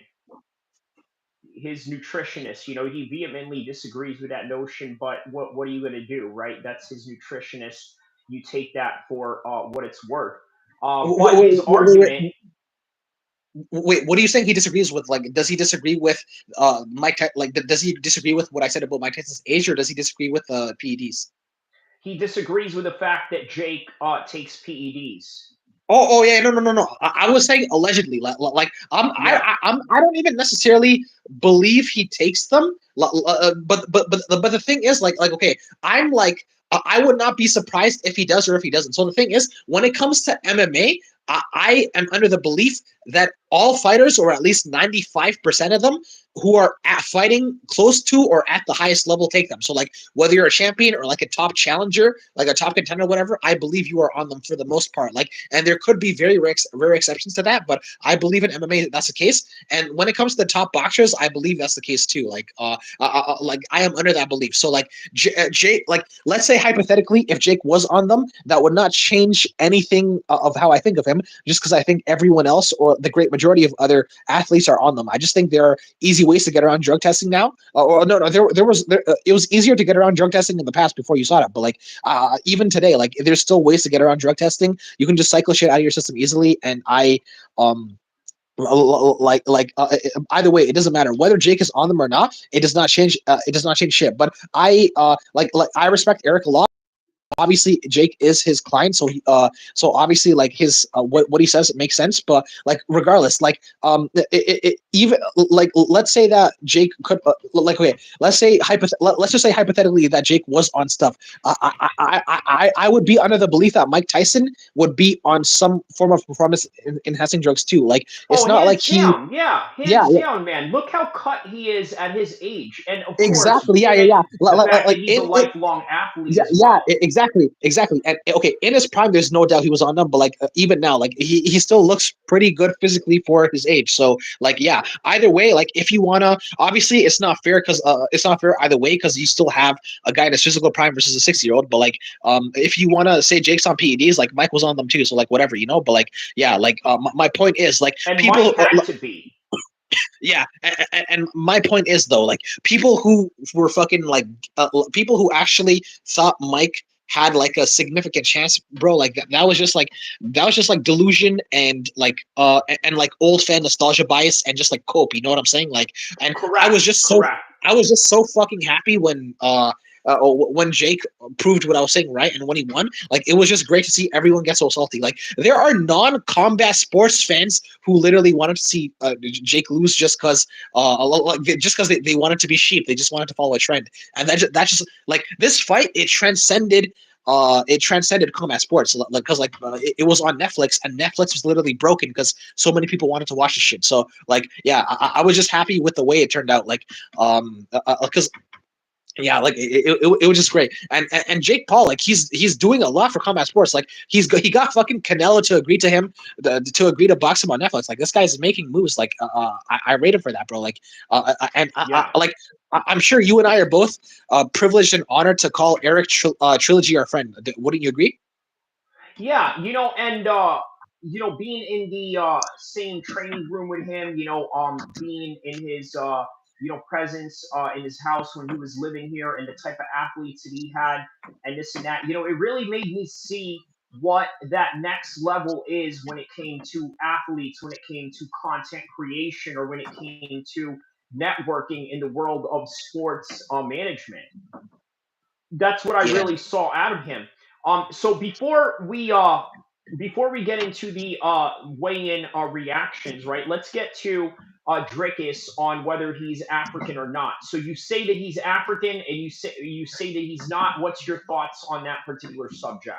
Is he No, no, African? Let's settle this once and for all. no. So it's not okay. First off, it's not just about that. Like, okay, so it's like the thing is, so like like I told you, I like outside of Habib, Israel Fradesania is my least favorite fighter ever, and so like I did not like how he was race baiting DDP, and how he was like trying to make this whole African thing like a race war and stuff like that, and Well, do I you think obviously did he not. means it, or was it just fight banter? You think? No. He meant it, bro. Like, and as well. Like I think Sean Strickland, like Yashua Adonai says, proud of y'all boys for making content and being out there. Many blessings. Shout outs to Yashua Adonai. yeah, Go yo, ahead, shout out. continue. Okay, shout out to him, and shout out to everyone who's been watching and giving positive reviews to this. Like I've enjoyed being on here so far, and like this is great. Like I was like me and Kyrie, we were planning on doing this for months, and we finally got around to it. And obviously, like like Kyrie talked about me doing a YouTube channel, and like me and like people in that group chat that I added you to, Kyrie, like we are already like working on it, and like Oh, good, we good. yeah. So like we what do you call it? Like yesterday, me and two of the people from that chat, we did make a video, but then like the person who made the video, he did not know how to record on Zoom on his phone, and I don't think you can actually record on Zoom on your phone. So Yeah. like we were not able to do it. So then we had to do it today from my end, from my computer, and we did make a video, but like and it was also a Strickland DDP. It was like it was a preview, but it was very short. I wanted to make it Yeah. short Well, because like Here's the thing, right? When you do these types of videos, there's a time proximity, especially with MMA, especially if you're covering a fight that's within that fight week. There has to be a time proximity that you have to contend with, right? yeah. You can make videos that is timeless. Like, for example, I made a video about Kendrick Lamar and his mural being whacked out in Compton before he came out with the whacked out mural song, which, by the way, got me a lot of it got me a lot of flack from Mexicans in Compton because they are the ones that are currently in conflict with Kendrick Lamar's people. But yeah, that's another story. Yeah. That's the story for another time. Yeshua says here, least favorite fighter Israel. Bro, you must be new. Some of the best fights are easy. Well, that is sort of the subject that we talked about. Yeshua is Mahfouz's journey as a new MMA fan. At least if you consider 6 years new. And then he says And also, respectfully disagree. Wait. He says sorry. respectfully disagree. And then he also says legacy might be dead, yes, but he is a legend. Tedward Evans says whoosh. All right, so shout out to Ted Evans and Yeshua Adonai for that comment. But yeah, go ahead, Mahfouz. Yeah, so Yeshua, so okay, first off, I said he was my least favorite fighter ever after Habib. Like he's actually my second least favorite fighter ever. Like I do dislike Habib more, but he's definitely my least favorite active fighter. But yeah, so the thing is, like he obviously there have been some fights of his that were good, but let's not forget that a lot of his fights have just been like the same boring, repetitive like Jabs you and know low like kicks. yeah, yeah, exactly. Like he he's had a lot of boring fights too. So like it goes both ways. Like the thing is, Habib and Israel, they both I have reasons for disliking both those guys a lot. Like it's because of stuff that are inside the octagon related and outside the octagon related. I don't want to get into Habib and the Dagestani guys too much, but like for this video, like we'll do that another time because like we can make great content for future videos at this point.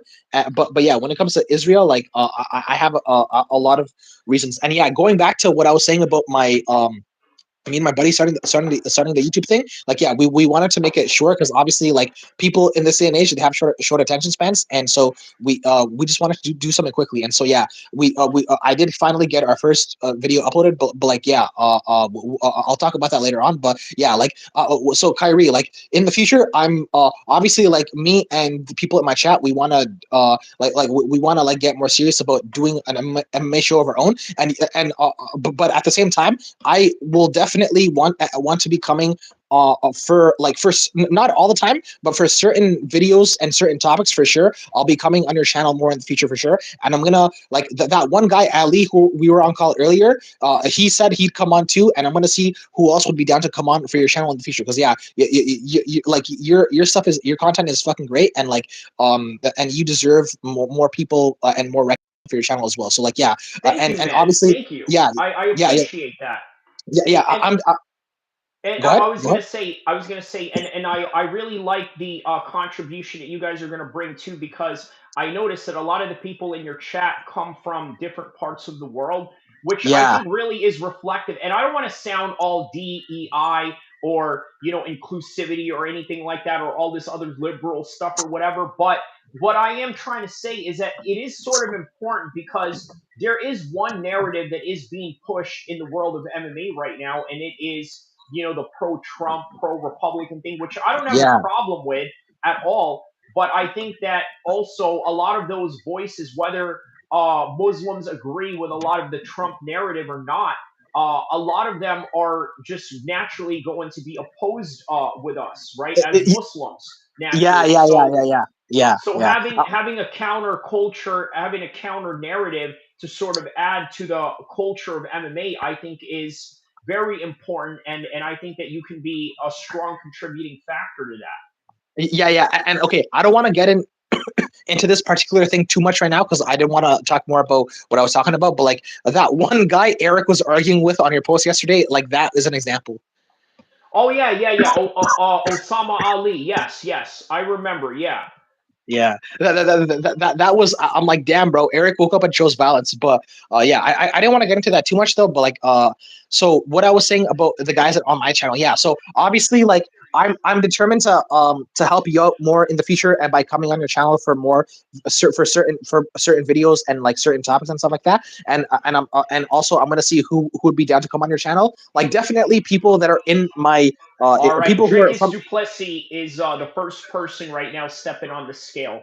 So we Oh, will okay. react to the we're gonna react to the weigh-ins right now as we are talking. So right now DDP is stepping on the scale, and is he going to make weight? But go ahead, continue. I will. 185. He makes championship weight. So Dricuss Duplessis is in there. All right, go ahead, continue. Yeah, no surprise there. But so yeah, like I was saying, yeah, It's always like the champions that come into the scale first, right? If you've ever noticed most of the weigh-in yeah, shows, right? yeah. If you're the defending champion, you should be making weight. But yeah, Well, but no, I mean anyway, so like the first one showing up. yeah, yeah. Yeah, I know that's what a champion should do. And DDP is the epitome of a champion to me. But like, yeah, that's the reason I'm a fan. But And Weili yeah, so Zhang is now stepping on the scale, following up as well. So two champions following up. So there's the trend, right? You remain champion and you remain disciplined, and you're the first one to the scale. I think that it kind of shows why some of these guys and gals are champion not by accident. yeah, facts. And Wiley made away. Yes, Wiley and so the co-main and main event. All right, here comes Tatiana Suarez. I like this. They're coming in rapidly now. because sometimes there's a long waiting period because Yeah, people got yeah, to get in there and make their way as well. So here's Tatiana Suarez right now stepping on the scale. Let's see how she looks. She looks drained, obviously, but everyone looks drained. yeah. Cutting weight. So But she's fucking huge though. So like, yeah. 114 and a half. So she makes it right there. 114. All right. Are we gonna continue this trend of fighters just coming out rapidly? Is there another one? Oh, there's another one. There's Sean Strickland. How about this? The first four that weighs in are the champions and challengers. There's Yo, Sean, but and dead ass outside of these four fighters, like the rest are irrelevant. So let's continue talking after Sean Strickland. all right. So co-main and main event are on. Official. They're on point. Yes. So Yeah. go. Yeah. Go ahead. To the topic you were talking about. So yeah. Yeah. So I was saying people from my group chat. So obviously you've talked with one of them on the phone already, and Hmm. um, like they'll come on. Yeah, I'm gonna try and get them to come on your channel in the future. One of them already agreed to come on, but yeah. Oh, you're talking about the Egyptian Ali Ibrahim, right? Yeah. From Like from the Czech Republic. well, he lives in Czech Republic now, but he's originally Egyptian. Yeah, so he's someone who he already said he'd come on, but I'm gonna see, like he's not the guy who I did the video with today. Like I did the video with someone else, so I'm gonna see who can come on your Did you channel in the release future. it? Did you release it yet? The first video, yeah, but I'm not doing anything to promote it right away yet. Just I'm not like Okay. trying to rush things, So like yeah, but You're yeah, like just trying me to and kind of get your name on the scoreboard a little bit there, right? Like, I just wanted to have something uploaded in case I did plan on sharing it, but like whatever, like like I am kind of happy that I did get to do something and upload something, but yeah, so like it was me and the person who came on with me is a person who I talked with. Me and him, we talked about doing an MMA show for years, and we finally got around to it. But yeah, like definitely I like to like so obviously like when me and the people in the group chat, like when a bunch of us come on for videos, we'd like to come on your channel and we'd like you to come on ours as well. So yeah, yeah, no, this is great. Yes, this is a yeah, great way to keep our channels going because I'll tell yeah. you what, as somebody who does this on the solo, Colby Thickness just made weight right now. Tom Nolan also made weight, so yeah, a good fight to look forward to. Colby Thickness, and I believe he is going to be taken on. Let me pull this up right here.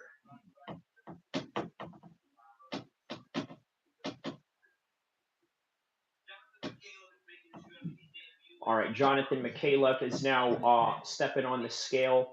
No, but what I was saying was that when you do a solo, right, it can be a little bit more difficult only because you know what, like it's only you that's talking. And by the way, I'm able to handle it. It's perfectly fine for me. But at the same time, it's also very exhausting. But it doesn't hurt to have help. You know what I mean? And it doesn't help. It doesn't hurt to cross collabo with other people, and whatnot. So, um, what was that fight that I was okay? So Tom Nolan is going to be fighting uh, Viva Schlav, which is a Sacramento fighter out here. Okay, so Colby Thickness is going to be fighting the brother of Tapora. Now, what's interesting about that fight with Colby Ilya is Thickness, backing his brother. Is he's cornering his brother, and then Volkanovski's cornering the other guy. and they're UFC debutantes. Can you imagine? Can you believe that? Look, it is so high level, right?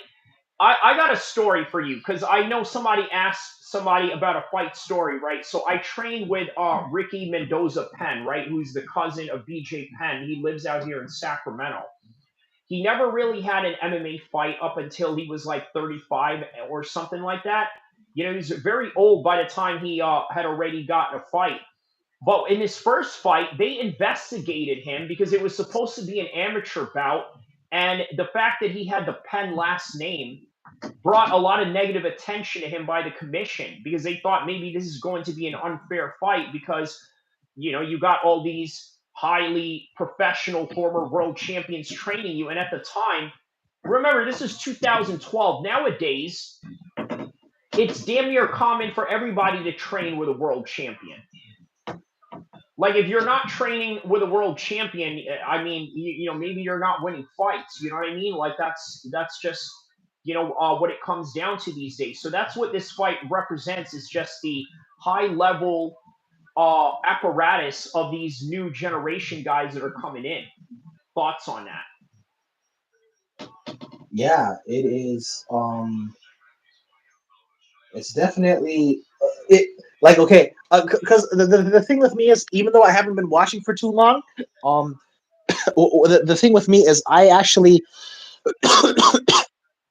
I'm not a huge fan of like of like a lot of new people coming in and a lot of the old timers leaving. Like, for example, Dominic Cruz retired today, or like or at least like yesterday, depending on what time it is for some people. But yeah, Oh, like so he Dominic. made it official. Yeah, he officially retired. So like All right. my point is, like, I started Jake watching. Matthews has now made weight 170 and a half. Yeah. So I started watching, and like in the time I started watching, all these old timers have retired, and just too many new guys have been coming in. So it's kind of gone crazy for me. And I'm not gonna lie, outside of the people in the co-main and main, I don't know the names of any of these people who've made weight. Like, I literally don't know the names of anyone on this card. So that's where me being a casual actually comes in. But yeah. MMA What? Anakin asks here, thoughts on what is this fight? Thoughts on, hold on, let me go back to that. Thoughts on Asu versus Manel Cap. I would love to see Montel Jackson or Marcus McGee fight Font, or fight Font. Okay, so yeah, first thoughts on Asu and Manel Cap. Wait, what? This guy named Asu MMA. Okay, Asu Amalbayev. Okay, so this is okay. He's from Kazakhstan. This guy, M1 Global, 31 years old. Manel Cap versus this guy. Okay, so all right, man. Yeah, he's got a lot of submissions, man. I think. Oh man, it's going to be a tough fight for Manel Cap on the ground, right? Because obviously you've seen how Manel Cap did against Muhammad Makayev, right? I can't imagine that this is going to be any different than that. Montel Jackson, you know what? I'm very excited about him in the 135 division. He has huge hands for a 135er, right? So him against Marcus McGee is going to be a good fight against Font. That would be. I think Montel Jackson beats all of them. I think he's the next guy to come up in the 135 division right now. There's Justin Taffa right now coming into the scale. Obviously, a heavyweight doesn't really have to worry about 266. Wow. Okay. Yeah, he did have to kind of worry about the weight there a little bit because yeah, man. 266 is the limit. Obviously, 265 is championship weight for heavyweight MMA, but he made, yeah.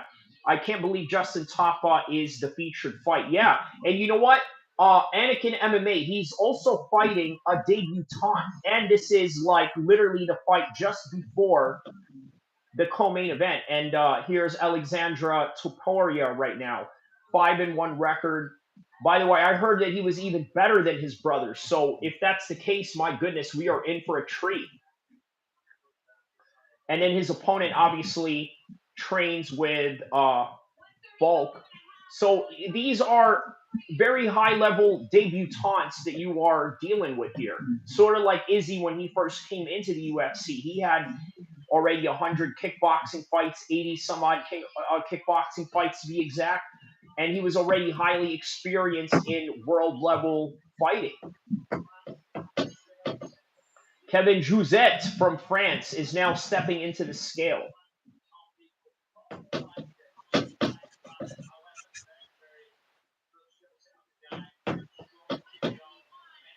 $171. Yeah, I can't believe that he's Justin Taffa is a featured fight, but it makes sense because you know what? For all we know, sometimes when you see fights in certain markets or certain countries, right, especially if it's a high level league like the UFC, sometimes it may be hard to grasp why certain people got the main event or the main card slots that they have. But all you got to do is look at their popularity in their region. For all we know, Justin Tapa could be a really popular figure in Australia, right? I thought they would have done Ty versus Teixeira. Uh, what? Ty Tuivasa versus Teixeira? That would be an interesting one. Ty usually has the big name. Yeah, Ty does have the big name, but I think I think Justin Tapa probably has a big following as well. I mean, there's a lot of Samoans, a lot of Islanders in the United States that follow MMA, so I'm sure they tap in with him. A lot of the Australians are gonna tap in with him. This is an Australian card, and here's Unshul Jubilee, the first Indian to ever compete in the UFC, right here. It makes 155 with no problem, 155 and a half.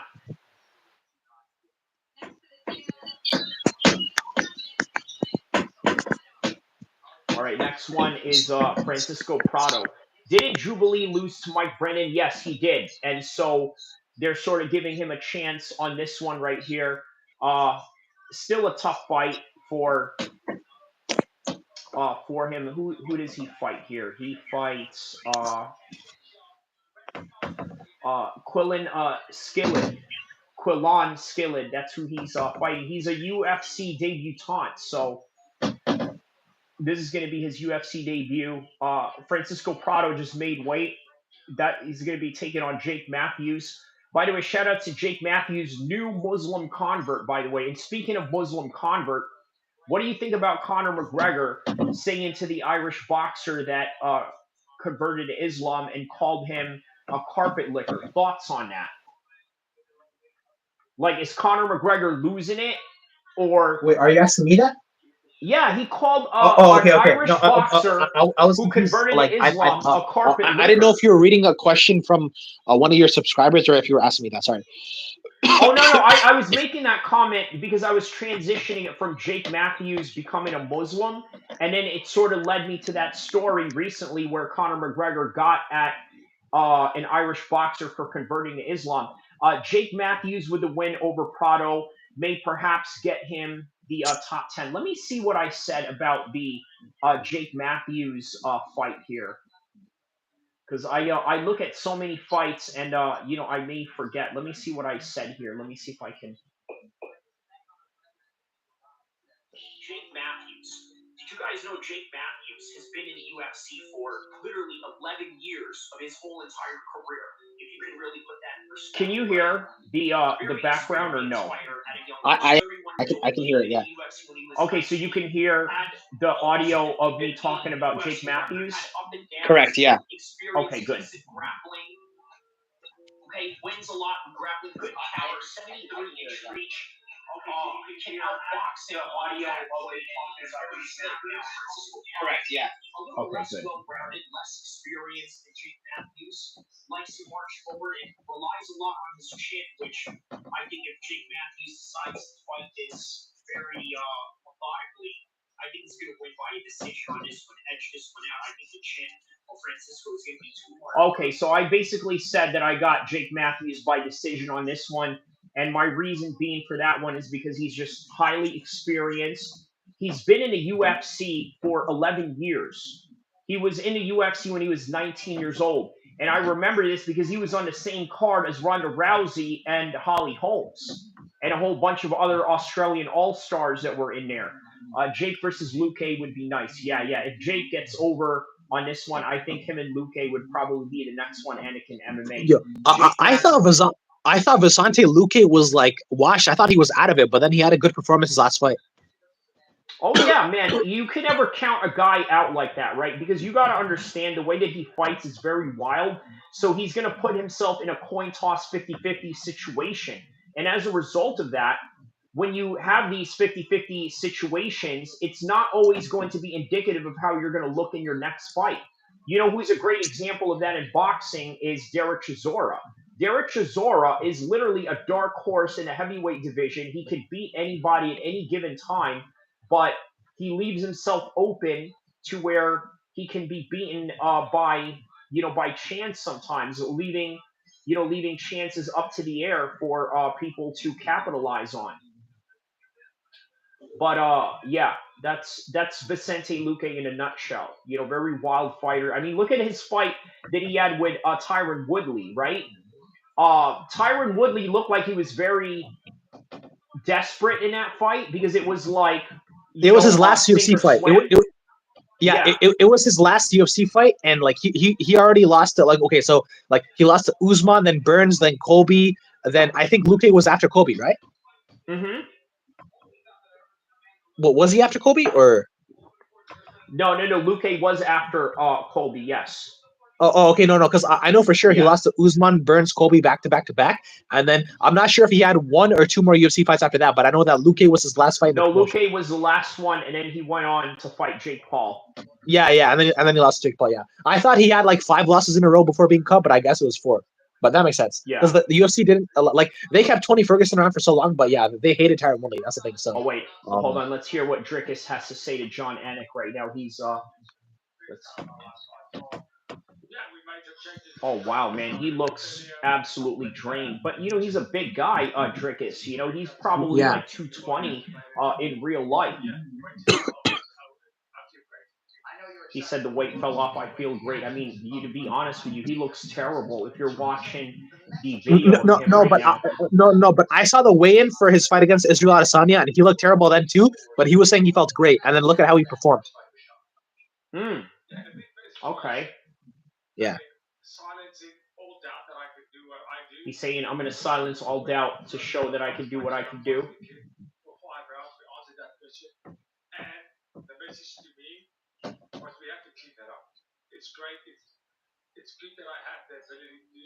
He said that it's great that he has the ability to go 5 rounds, but he says he wants to clean it up Yeah. Like by DDP, possibly going to a finish. yeah. I'd love a 5 round war, but at the same time, I would love like a finish by DDP just as much, if not more, because it would shut a lot of people up, and it make a lot of people salty.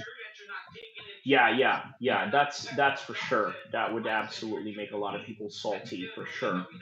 I don't know, man. I think Drickus, he's only liked by a certain segment of fans. I think. You know what I mean? Yeah. I think it's very difficult to like him.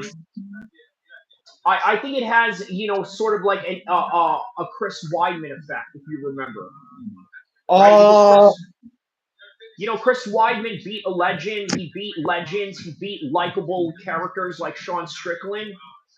wait, I, Chris I, I Weidman would never feel beat. that Wait, Chris Weidman and Sean Strickland never faced.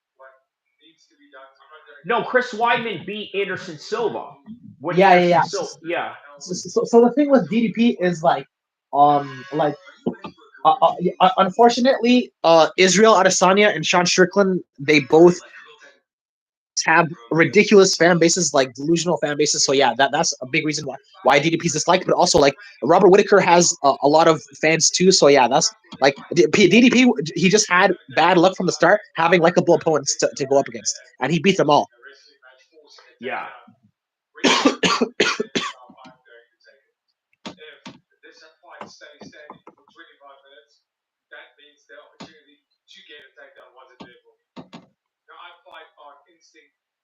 He says that he fights on instinct, mainly focusing the fight. He says the key to success is making adjustments quickly and reacting to what your opponent is going to do to you.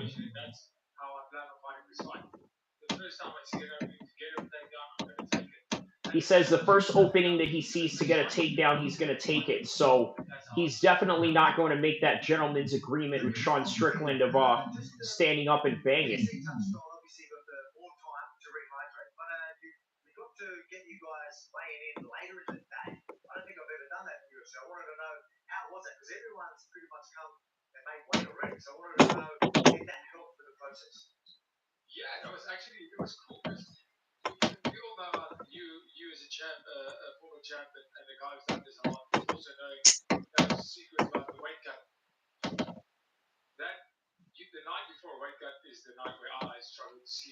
He says the night before the weight cut is where he struggles to sleep.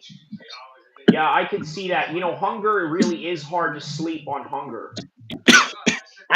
I've actually heard that it's easier to sleep when you don't have a lot of food in your stomach. Yeah, when you're fasting for Ramadan and you're doing it during the day, but I don't know about. Yeah, well, it depends. Everyone's body is different, right? Every time I've ever cut weight in my life, whether it was for wrestling or whether it was for MMA or Muay Thai or any combat sport, I felt pretty comfortable. Now, do I get agitated like everybody else? Sure, that's part of the game. That's part of the reality of getting headaches from water depletion. But again, everyone's different and everyone reacts differently in how they're going to deal with weight cutting, I suppose. So, Speaking of you, you have a very unorthodox striking style yeah, thank or you, like man. movement. Thank you. Yeah. Thank you. I learned a lot of that from Uriah was a big instrumental part of that because if you've ever trained in Team Alpha Male, one of the things that they emphasized back in the days was just constant movement, right? Even if you are resting in between your training. While you're in your training session, getting in between rounds, he still emphasized that you move around or run in place or keep your feet moving. And I think because of that, I started developing a very unorthodox style. Started becoming a lot more creative with it. So yeah, that's where a lot of that came from. And then training with TJ Dillashaw, I think, has something to do with that as well. You Yeah, see yo, how you're actually a year older than TJ, right? yes, we're the same age. Yeah, yeah, I think we're the same No, age. Yeah. you said you're 1985. He's 1986. Okay, okay, yes, yes. Okay, so sorry. Yeah, same. Yeah, that's 13, 14 month difference. It's basically the same year. Yeah. Okay. Makes sense. Makes sense. So, um, so wait. I'm thinking. Like was Team Alpha Male was that your gym or was that just a gym you went to casually? So now I go to it casually, but back then it was like more of an active thing. You know what I mean? Like Oh, like oh, that's where I actively did all of my not all because I never stuck to just one gym. Right, I started out with a Muay Thai gym out here. Won a state championship with them. Shout out to Muay Thai Lao. Back in 2010 at an IKF tournament, and then I went and started doing MMA, started training and grappling in Team Alpha Male, and then started doing MMA after that, and then I also did um, train with another team out here called a Collective Combat Academy. They were an old school, they were an old gym from back in the days. I don't know what happened with the owner. I think the owner had some issues with the law or something to that extent. But yeah, we had a lot of good gyms out here. Carnage is also another underrated gym. Shout out to Jamie Yara. He's he's a very big instrumental person there. Drew Montgomery, Donald Robertson. That's the guy that Eric Trilogy had lived with. I've trained with him as well. So yeah, man, we got a good MMA community out here in Sacramento, right? Obviously, we got yeah, yeah, Fluffy yeah. Hernandez, Andre Philly from Team Alpha Male. We also got Song Yadong. I was actually just training with Song Yadong's I believe he's his little brother or his cousin, but some other Chinese fighter that's now also signed to the UFC. So he's in there too. Song Yadong has a fight coming up with Henry Cejudo coming up. So Yeah, yeah. that's going to be a big fight for him. So Yeah, but so wait, going back to your unorthodox movement, I know Dominic Cruz has been a rival of Team Alpha Male for a long time, but has he ever been an inspiration to you? you know what, in a way where I had to emulate him because I remember when Uriah was going to fight when Uriah was going to fight Dominic Cruz, he lined up a few different guys to Shark Tank him. I had a chance to do that with him. TJ Dillashaw was there too. That was also the same time that Anthony Pettis, and at the time his little brother, by the way, he was underage at the time that we were training with him, was Sergio Pettis. So he Right, got in right. there with him. So basically, we were all told, hey, just try to emulate Dominic Cruz as much as possible, and lo and behold, there it is. So it just started. Yeah, it was just a style that just developed over time, and just something that I was Yeah. comfortable with. But Yeah, no, also, no. if you Sorry. look at my training modules that I do, a lot of the training modules that I do is predicated on hurdle jumps, box jumps, while also doing heavy sled pushes and whatnot. So a lot of that is dedicating your body to being fast and being explosive. Wait, so like when you were competing, what weight classes, like regardless of the art, what weight classes would you compete at?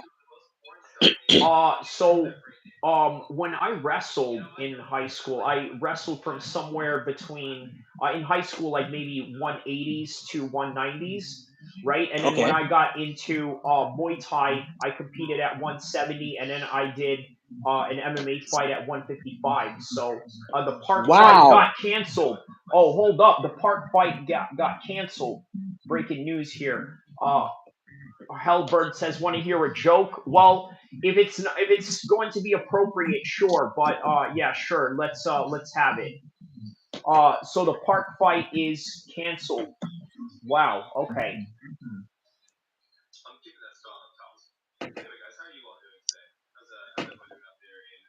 Wow. Wow. Okay. The park fight has been canceled. Is that confirmed? Anakin MMA.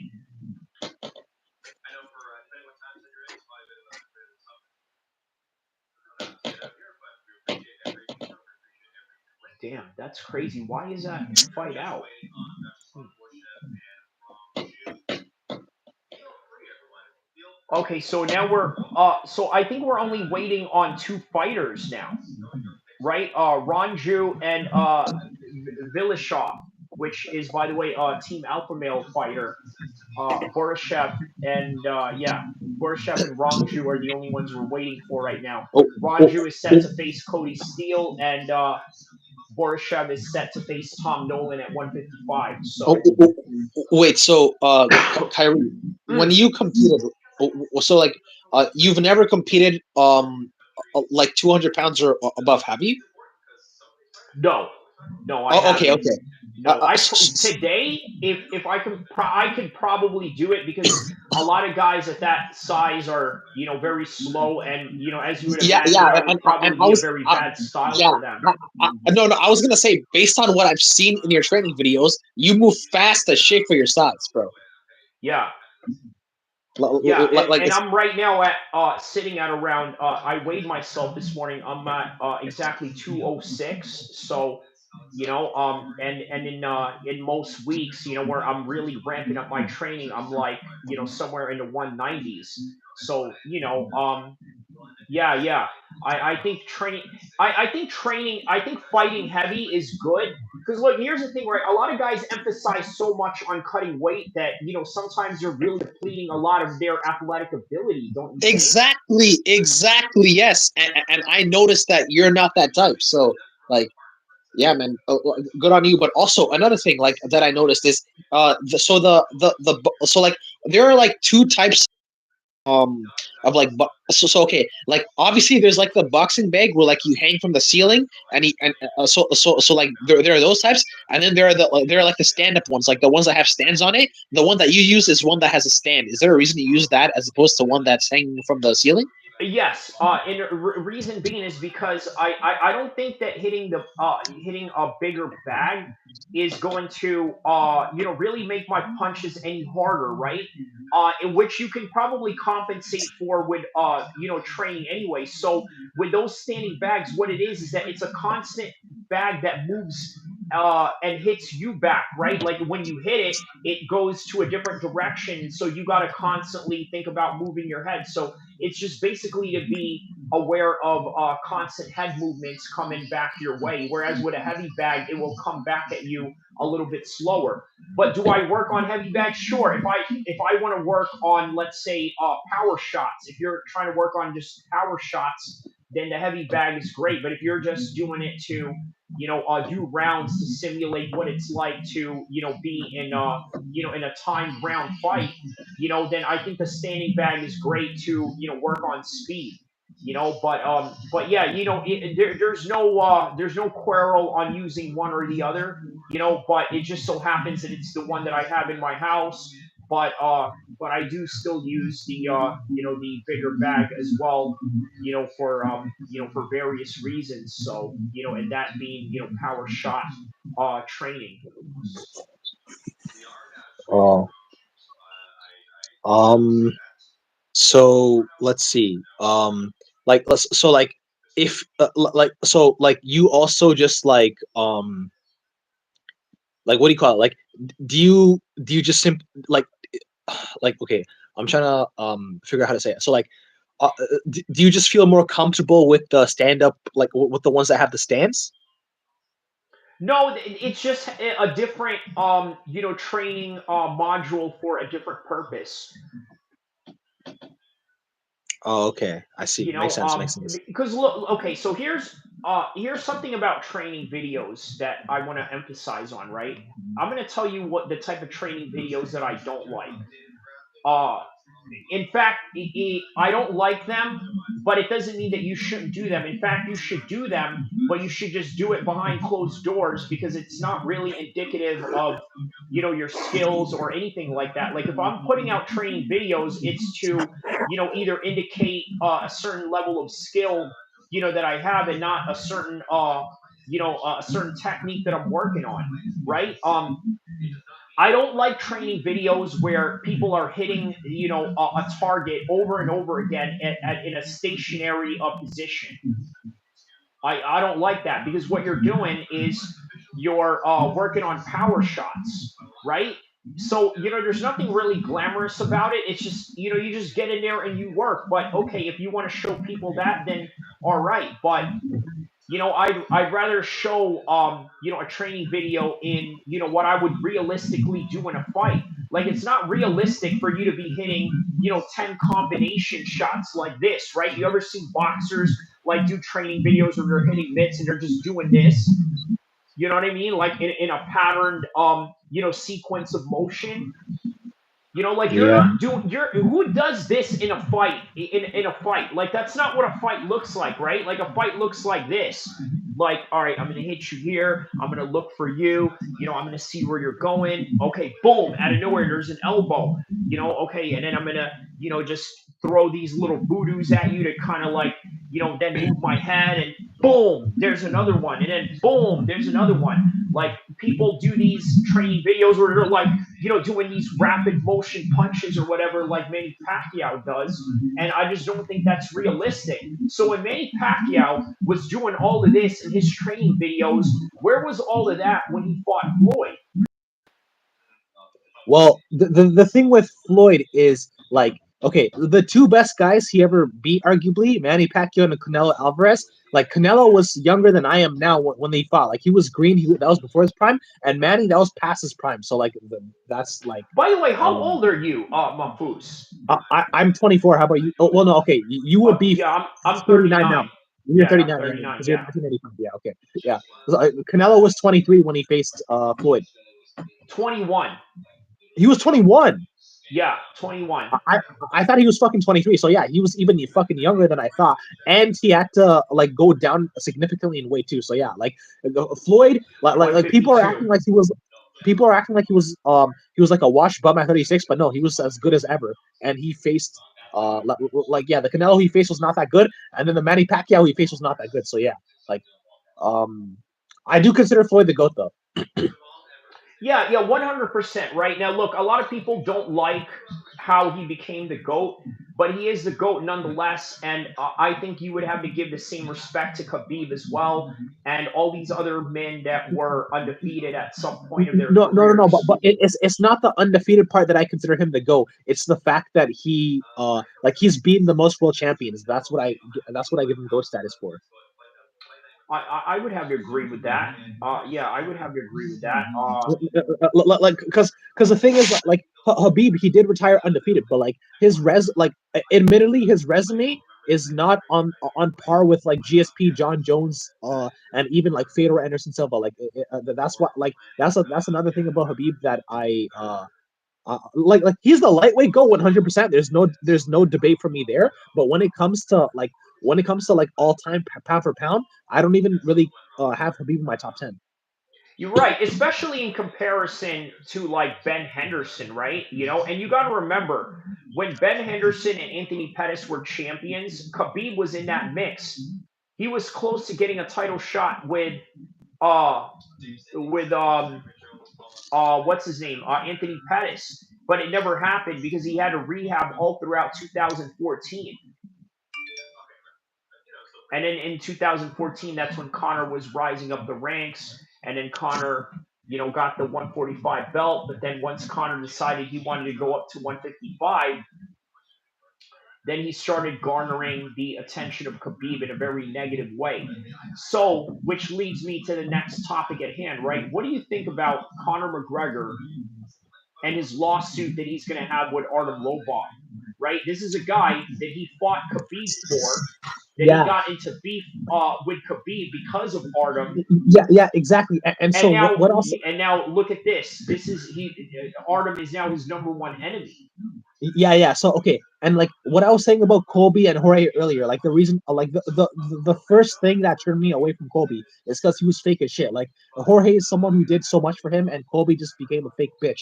And so the thing, like Connor, bro, like okay, while I hate Habib, I don't like Connor either, bro. Like and like Connor is literally one of Eric's boys, but I don't like Connor, bro. I truly believe he's a rapist. Like I think he did rape.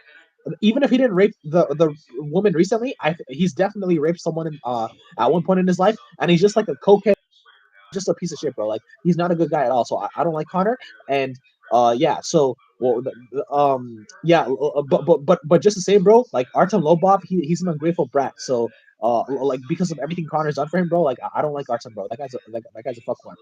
But here's the thing, right? Don't you think that he should have compensated him a little bit of something at some point, right? Like, hey, look, this is what I can offer you right now. This is what I'm going to offer you. I'm going to offer you this. I'm going to give you that. Uh, nothing. Nothing. And you know what? From what I heard, it was his idea to start the liquor brand company in the first place. It was Artem's idea. That's what this whole lawsuit is about. Interesting. Yeah. So it's like, yeah, man, it's very strange. You know what I mean? That this is where Connor's trajectory is at right now. Oh. Hmm. Yeah, very surprising, isn't it?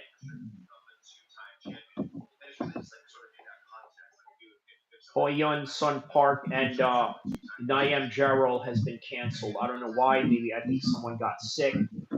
But let's take a look at the time of when this fight is going to start. So what's up? Are you down to do? You're actually doing very good right now.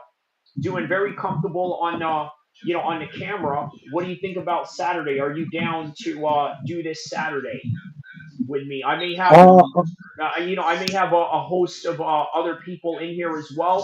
So I think that it's going to be even easier, because the more the merrier. I mean, I can always do a one man show. I've done a lot of one man shows, but having some people here gives it a good yeah, fun vibe. yeah, So, yeah, yeah, yeah. It's definitely more fun when you have people on for sure.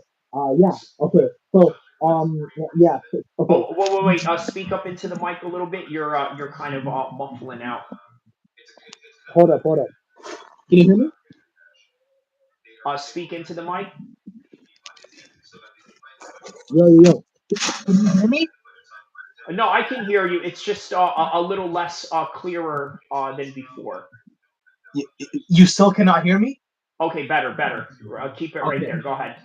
Yeah. So okay, yeah. So yeah. Yeah. So when you were on the phone with me and Ali, like what, like fucking like what, 6, 7, 8 hours ago. At this Uh huh. point, yeah, Yep. yeah. So we were thinking that, yeah, Saturday. Sorry, I have like a bad cough or some shit, but yeah, Saturday we'll come onto your, yeah, we're thinking Saturday we probably, well, so okay, the thing with me is I am like I'm someone who sometimes I'll have to make like last minute confirmations or like last minute agreements, but I'm thinking that chances are more likely I'll come on Saturday, especially having come on for this show. Yeah, so I'll say Saturday I am I'll say I'm like 85% penciled in for Saturday. And Ali said he'd come on too. So yeah, there's that as well. So Biz, look I'll at this definitely, guy. He yeah. says deport. Deport what? What exactly do you mean by deport?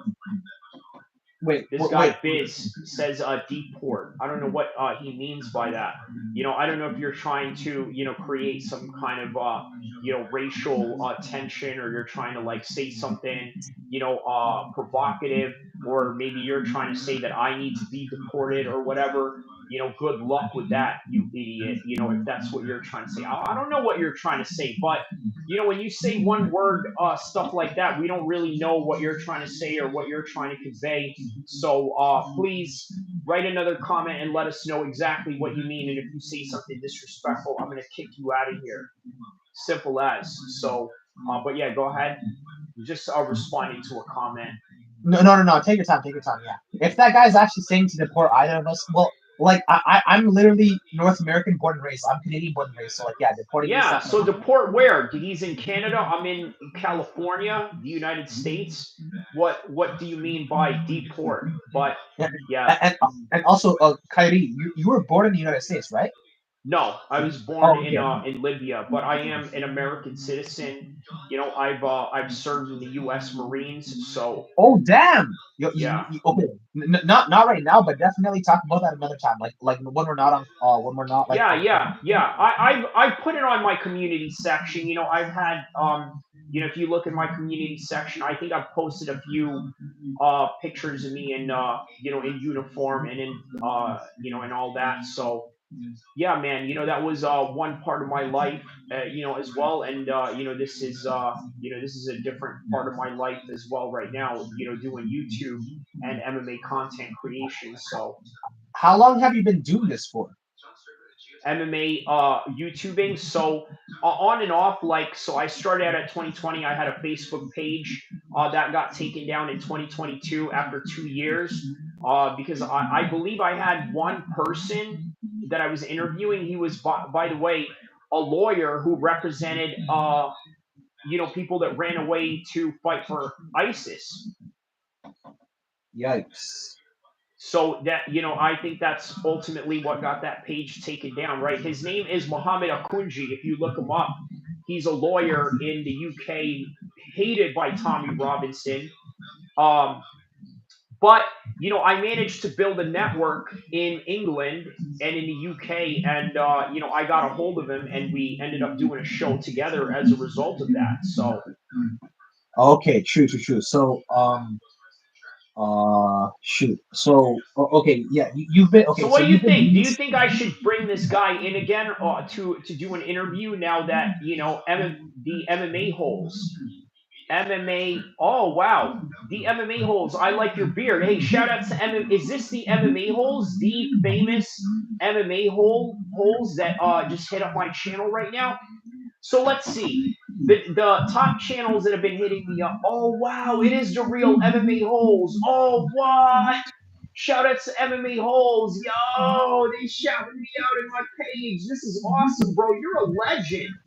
Oh man, you are a legend, MMA holes. Shout outs to you and your family. He says I like your beard. MMA holes says I like your beard. Shout outs to you, man. You got quite a beard game yourself, MMA holes. and then he sends me the prayer emoji thing, man. Shout outs to this guy. That's what I'm talking about, man. See, Mafus, this is what I live for, bro. I had Jesse on fire. He gave me a super chat. Uh I got dudes from the Rolling 60s Crips down in LA that tap in with my channel. From Rich Trapper, I got on his show. Who else? Dubs, who's another gangster channel. So all the MMA and all the gangster channels rock with your boy Kyrie of El-Kheer MMA. Don't forget to like and subscribe. And we got Mahfouz, a new character unlocked that we got now in the world of MMA content creation. He's on his way to starting up his channel, and we're here to take over the MMA game in our own way. You know what I mean? So shout out to everybody, man. I got MMA holes tapping in with me, bro. Man, I'm really feeling myself today, bro. But you know MMA holes, right? I mean, I don't know if you're familiar with the MMA content creation space out here. I know you're familiar with MMA Guru. Okay. So yeah, like the thing is, I was saying earlier that I've never followed like I've never really followed okay, even like outside of MMA, like I've never followed like social media stars like I didn't know who Jake and Logan were before like NKSI before the combat sports stuff. And Right. even when it comes to MMA content, I like so okay, I know MMA Guru, I know the Weasel, I know MMA on Point, Yeah. and I know I know like maybe two others that are like not corporate media that are like ESPN MMA, like obviously like outside of like ESPN MMA and like the Mac Life and MMA Junkie, like I legit like okay, Helen Yee, the Schmo, like I only know like the super big ones. Like I don't follow any I don't follow people who are like or like I don't know of people who don't have like some sort of like huge following like I Right. don't follow like outside of corporate media. I don't really follow channels, and the ones that I do know of that are not corporate media I don't follow. So to be honest, I've never heard of sorry what's it MMA called holes. MMA hole. MMA host, yeah. I'll put it It's this way, right? He's a pretty big channel. He's been doing it for a while. I've watched his channel before. I've watched his reactions while I was watching fights. So shout out to him. He's a family man also. That's one thing that I do empathize with MMA holes over the years that I've been watching him. He is a family man. uh I'm it's just, yeah, as Muslims, this is not something that we do. We don't really put our our family out there, but I know he does, and with that, I sympathize for him in that. But yeah, he's a very big channel. I think he had beef with MMA Guru for a while. MMA holes, if you're still in here, let me know if that's still an ongoing thing, or maybe that's just something in the past. But hey, you know what? Who didn't have beef with MMA Guru at some point, right? I mean, he's a controversial figure. He's a type of guy that can provoke a lot of emotions from different people. So, who didn't have beef with MMA Guru, right? MMA Guru, I've never hated the guy. So the thing is, as you know, I'm a huge Israel Adesanya hater, and he hates Israel too. So Right. I love him for exposing Israel, and then I'm pretty sure he does not really like the Dagestani Okay. guys that MMA Hole said, "Nah, we're cool." Him and MMA Guru are cool. Okay, yeah. So just typical stuff. Typical banter stuff. It's all in the name of good fun or this and that. But I tell you what, I've already got with the small channel that I've had right now. I've already gotten to beef with two people, three people in here actually. One is Tyann Booth, who's a UK boxer, and he's also like a YouTuber as well. But yeah, he trained with the likes of Prince Nassim's camp and all of that. I believe he got accused of you know talking about someone's daughter and this and that. So I went in on him on that one. The other dude that I beefed with was the "Don't Unfriend Me" guy. from the Naval Intel podcast host. By the way, he flat out said that I'm way more dangerous than any AQ person he's ever dealt with in the 90s. I mean, what kind of jacket are you throwing on somebody saying that, right? But I get what he means, right? I understand what he means, but it's the way that he frames it. Like, think about this, right? If you're in the National Guard, you're more dangerous than people that were in AQ or Al Qaeda or anything like that. That's a fact. You know what I mean? Like, you're probably like, so okay, what point are you trying to make with that? So that was one beef that I had with that guy. Plus, he says that I hate Israelis, or I hate certain people because of that or whatever. And I went on his show and I vehemently disagreed with him on that. And then the recent beef that I had was, by the way, Smack TV. He was that guy that was on my live stream for the Jake Paul and the Mike Tyson fight, and that one got real because we were going to plan on meeting up and doing something, but he ended up punking out, and and I exposed him in front of everybody in Sacramento as a result of that. So yeah, man, something to think about. When you are in this game, you are going to catch beef, you are going to catch flack. It's just dependent upon how you react or how you decide to react to it. But for me, I stand 10 toes down and I don't let anybody punk me in any kind of way. And, I'm going to ride for mine till the very end. So, that's where I stand on that.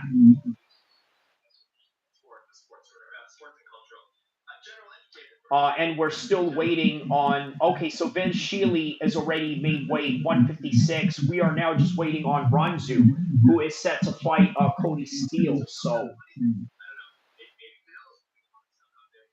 So many names that I have not heard of before. Like legit, outside of the co-main and main, I don't know any of these people. Outside of I guess Manel Cake I've heard of, but like outside of Manel Cake and the co-main and main, I don't know any of these fighters at all. So that's where me being a casual comes in. Yeah, this is a hardcore fans fight right here.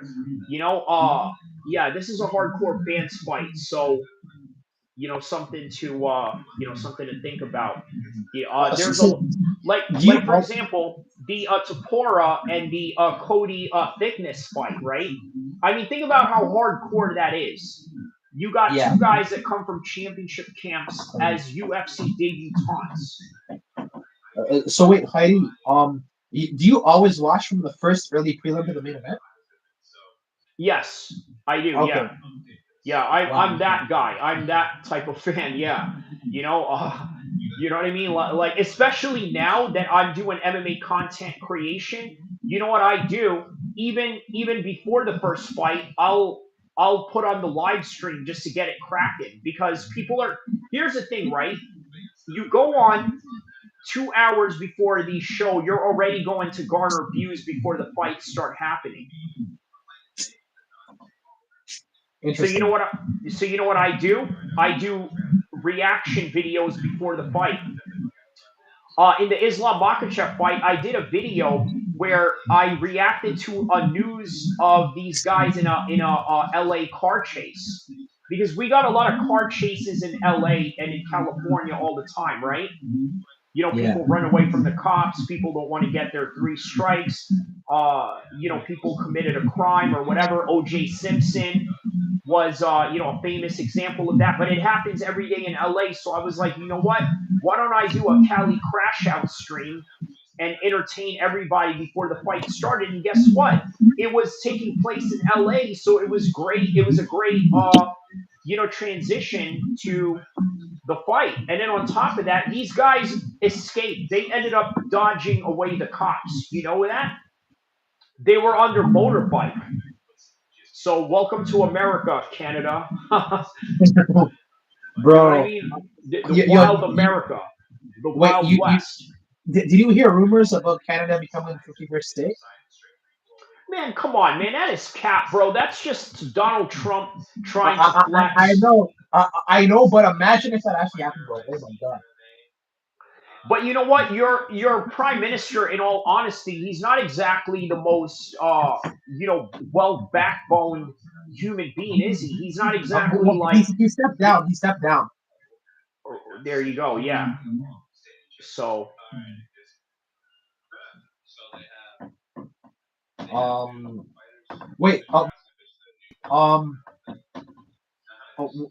when did you like what made you decide to move to the United States of like all countries? Like was it things you heard about the country?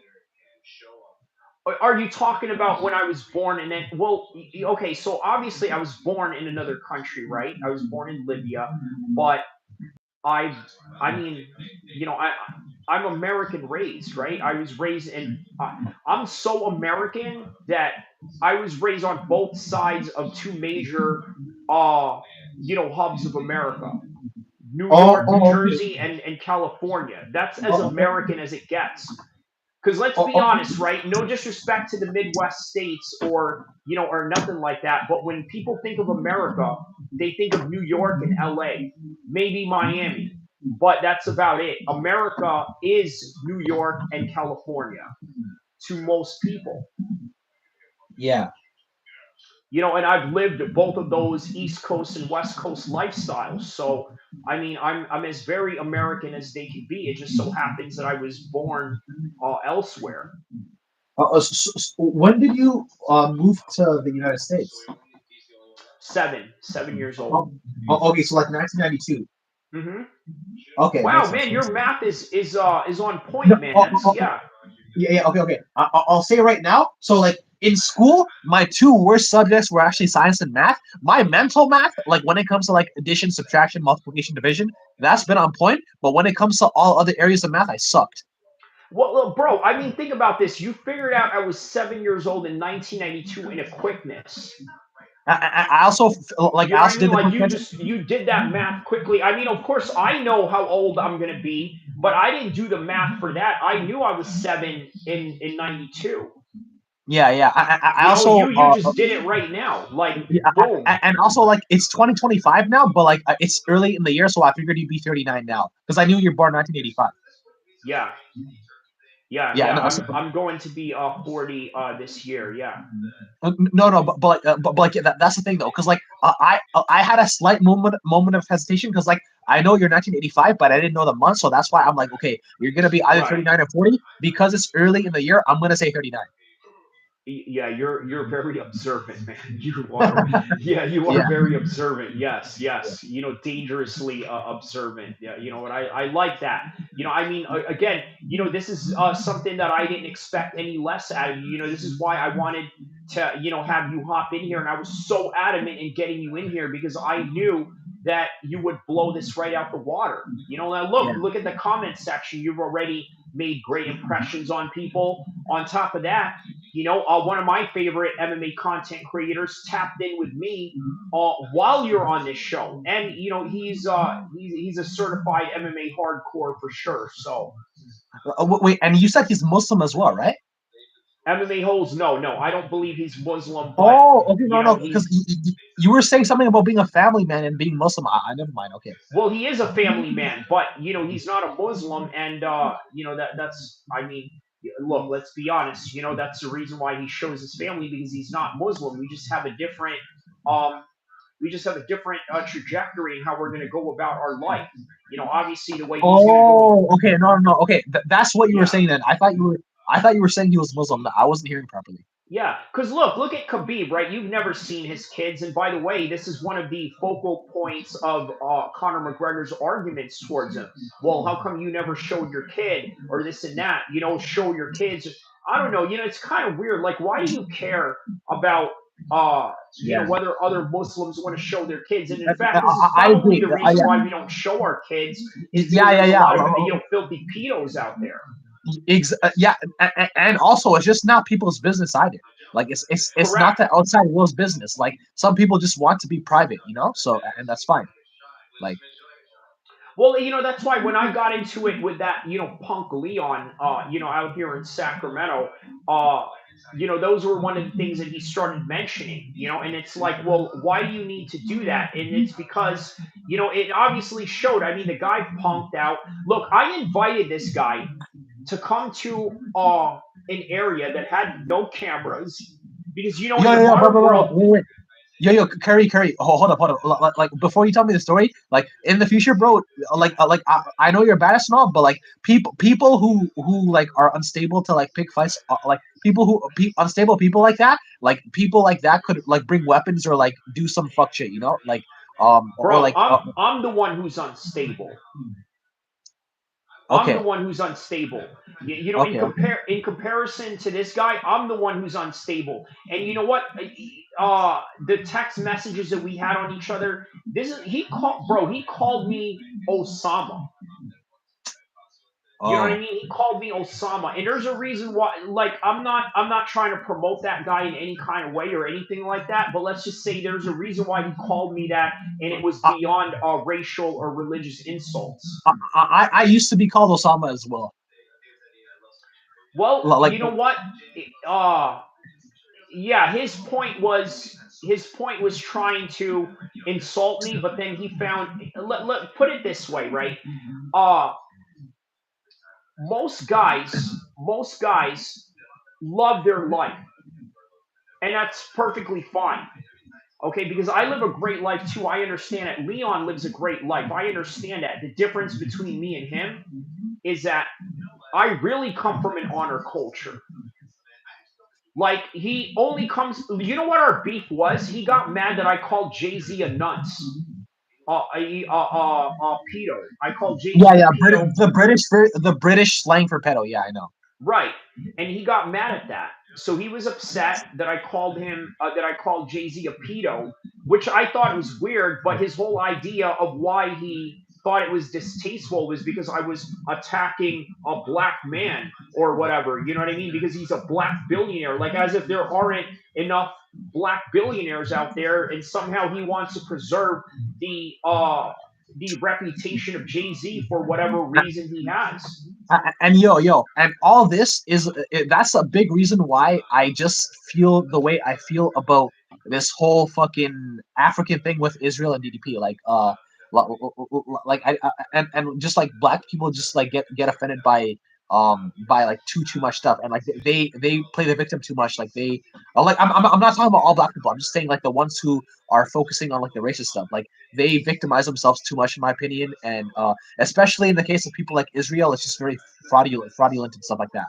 And yeah, that's yeah. Like I'm not a Well, fan of. I mean, I obviously can't speak for all people, right? We both can't, but for this guy in particular, and in this case, it was really within that line of trajectory. Yeah, yeah. It was really within that line. Like, it's because he really played this aspect. Another thing, too, he calls me a culture vulture because he says that I exploit black entertainment, or I make black people look bad or whatever, or this and that. Uh but listen, part of what I do, not just with MMA, I also do hip hop news, right?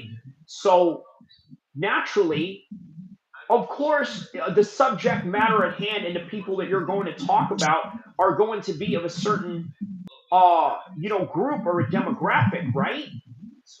So that means that whether they do something good or whether they do something bad, uh, you're going to report it with no biasness, whether you like it or not. But you just happen to want to perceive it as a racial thing. So that's what it was. But yeah, it could have got ugly. I'm gonna just leave it at that. That could have got ugly because remember, me and this guy live in the same city. We were in the same proximity of being able to meet with each other, and he decided not to. So I made him look like a punk in front of everybody in the city, and I showed the text messages after he's the one that challenged me and said, "Hey, let's meet up." All right, well, let's meet up. But we're not going to meet up at a residential area where it's going to get broken up or it's going to, be interfered in some kind of way. In a world that we live in right now, there's too many cameras, right? So let the darkness be our friend. If you really want to do something. And that's the thing. Most of these guys are not really about what they talk about. That's facts. That's facts, bro. So many fucking internet gangsters in this day and age, bro.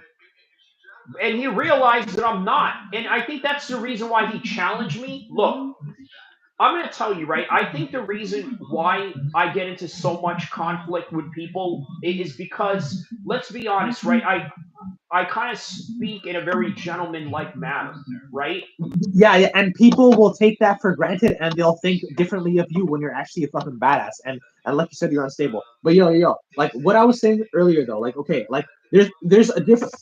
Like showing up to like fight people, like that's whatever, but like don't actually do stuff like go places where like there are no cameras and stuff. Like if you're gonna go if you're gonna invite someone to go fight, go to a gym and tell them to come to the gym and spar you. Like that's the best way to Okay, do it. I'm glad that you mentioned this, right? This what you're mentioning right now, we can easily do because this guy also trains MMA. Keep that in mind. But he's also 50 years old. Okay, but he also threatened me with using other people. You understand? Like he used um gang group situation in this whole entire matter. And let me just say that I had to respond in the same kind of way because this is not. Oh, that no, never mind. That makes more sense because like the way you were telling me about it, I thought you were just planning on meeting a random person where there were no cameras by yourself. But okay, if you're talking about gang versus gang, that's a different story. Never mind. Yeah, that's where he brought this on because you know Okay. what? Look, man, I'm down for whatever. If you want to fight me at a gym, name the place. I'm showing up there with my cup, with my mouthpiece, and whatever. We can do it like that. But I tell you what, the gym, the ring, or the mat is not the only place that I fight at. And by the way, also hand to hand, it's not exclusive to just hand to hand. Yeah. No, I got you. I got you. And I wanted to emphasize that silence after I said that with a purpose. It's not just hand to hand. Yeah, I got you. Yeah. And I wanted him to know that that's how serious this was because I really felt disrespected and he didn't understand to the level that I would take this. Like it really disturbed me in a way where do you not understand like what lengths I'm willing to go? Like, do you not understand that I'm more of a risk taker than you? I train harder than you on a daily basis. I don't want to put this out there, but I know more people than you in ways where it's important. So it's like you know the thing was is that he didn't like that I was being disrespectful to somebody that has no effect in his life. You know what I'm saying?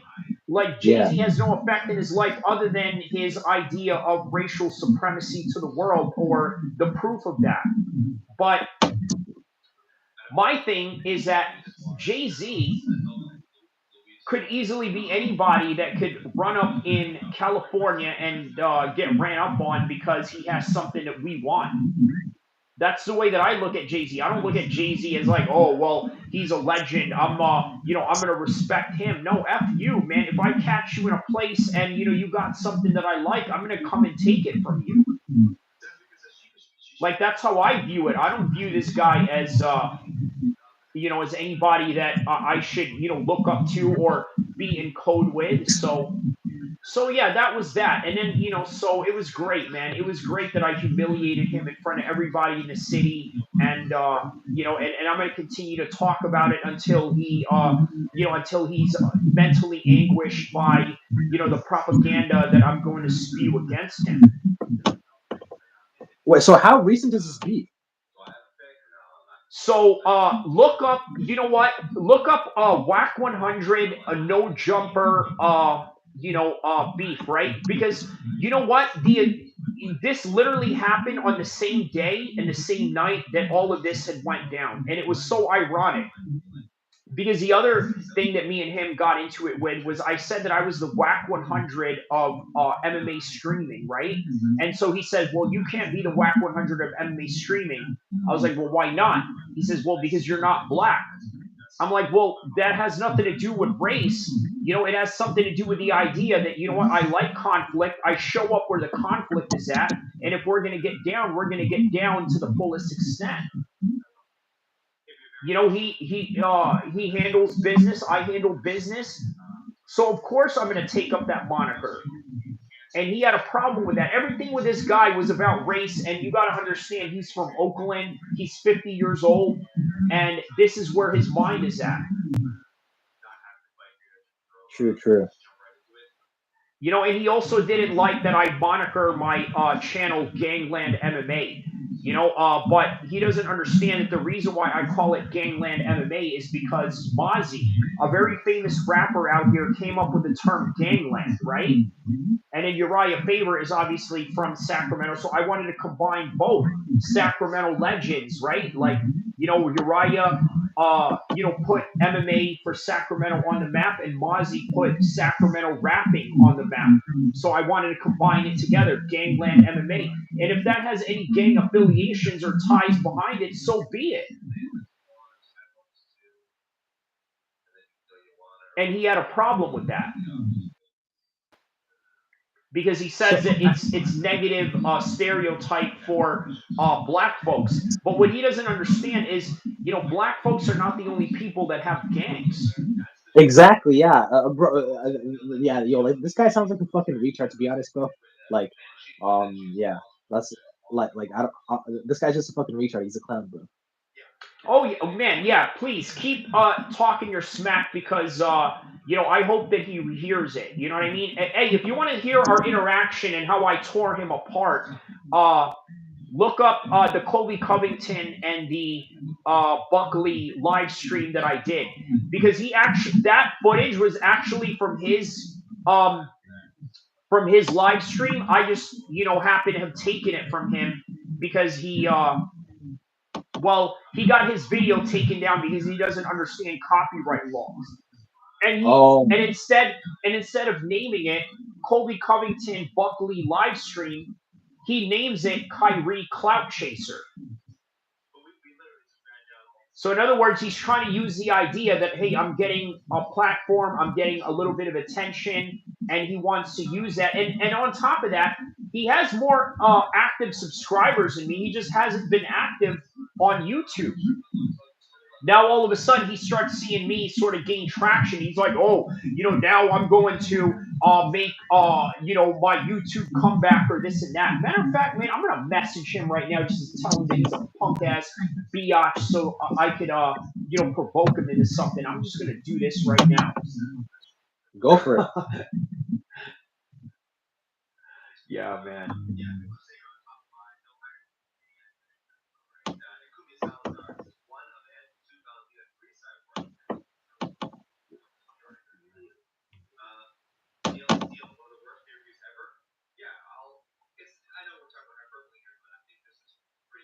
But yeah, man. Wow. Oh, what's his name? Still hasn't been on yet. Ranzu. They're still waiting on one guy right now to get on. They're waiting on one guy to get on the scale right now.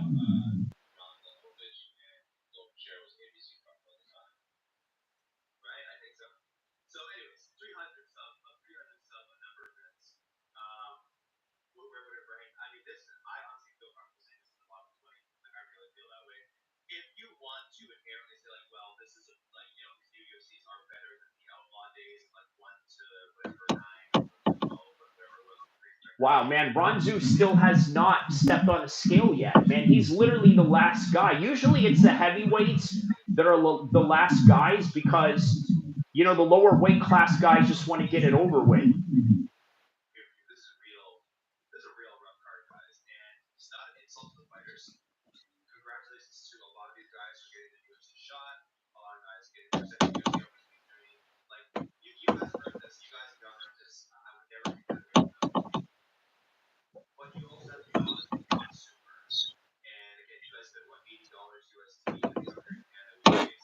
$80. So this is $80 for you to watch Justin Tapa fight a UFC debutant. Thoughts on that? Yeah, yo, and like you only pay for these fucking UFC pay per views so that you don't have to pay taxes. Correct.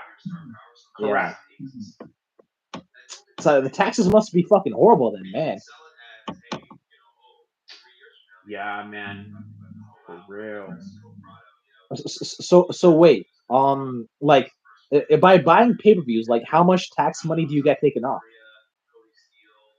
By buying paper. Well, it's complicated numbers to get into right now. You know, it would really again, a lot of that is also predicated on other things that you know sort of use as a tax write off as well, right? And that could be a various Uh, you know so yeah. like obviously like whenever you like make purchases, like you always have receipts on you, right? Like to submit so you don't have to pay taxes.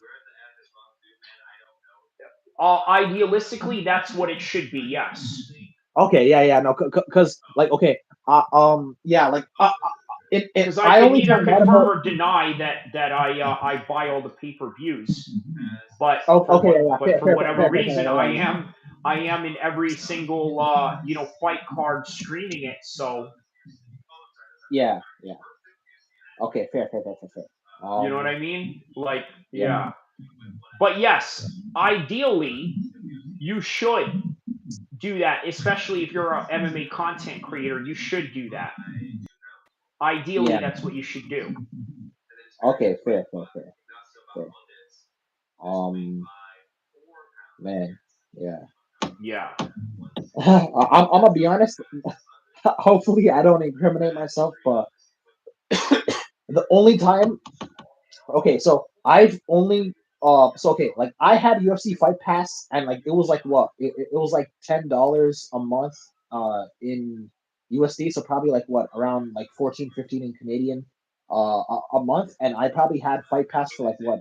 Around 6 months, and then outside of that, I paid to go to UFC 297. But outside of like those two things, I've never paid for UFC ever. Yeah, look, I think. By the way, elaborate to people what it's like to be at a UFC event in comparison to watching it at home. Like, explain to Honestly, people that bro. experience.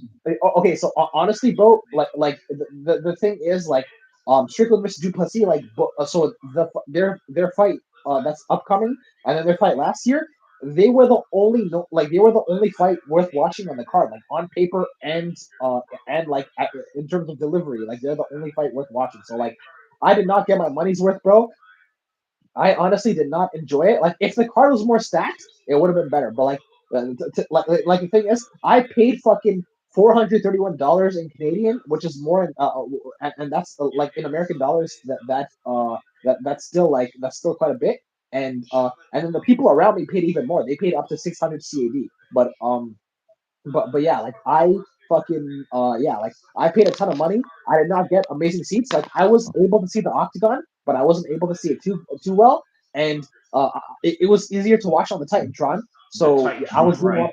Yeah, Yeah, I was I was doing a about lot to of say what. that's what. Yeah, Yeah, I was doing a lot of watching on the Titantron, and yeah. So and obviously like there was only one fight I came to watch. So like when you put all those into account, like I cannot give it more than a 5 out of 10 experience, and I only put it as high as a 5 because of the fact that I got to go to a UFC event. But like, like yeah, bro.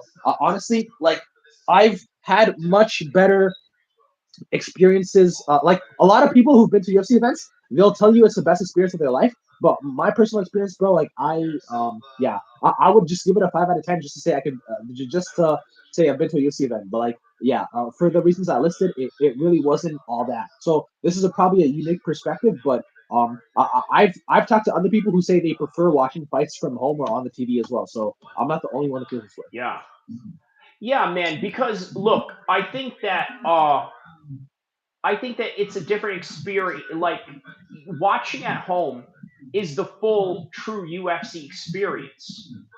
And you know what? When you watch Dana White cage side in every fight, his head is like this,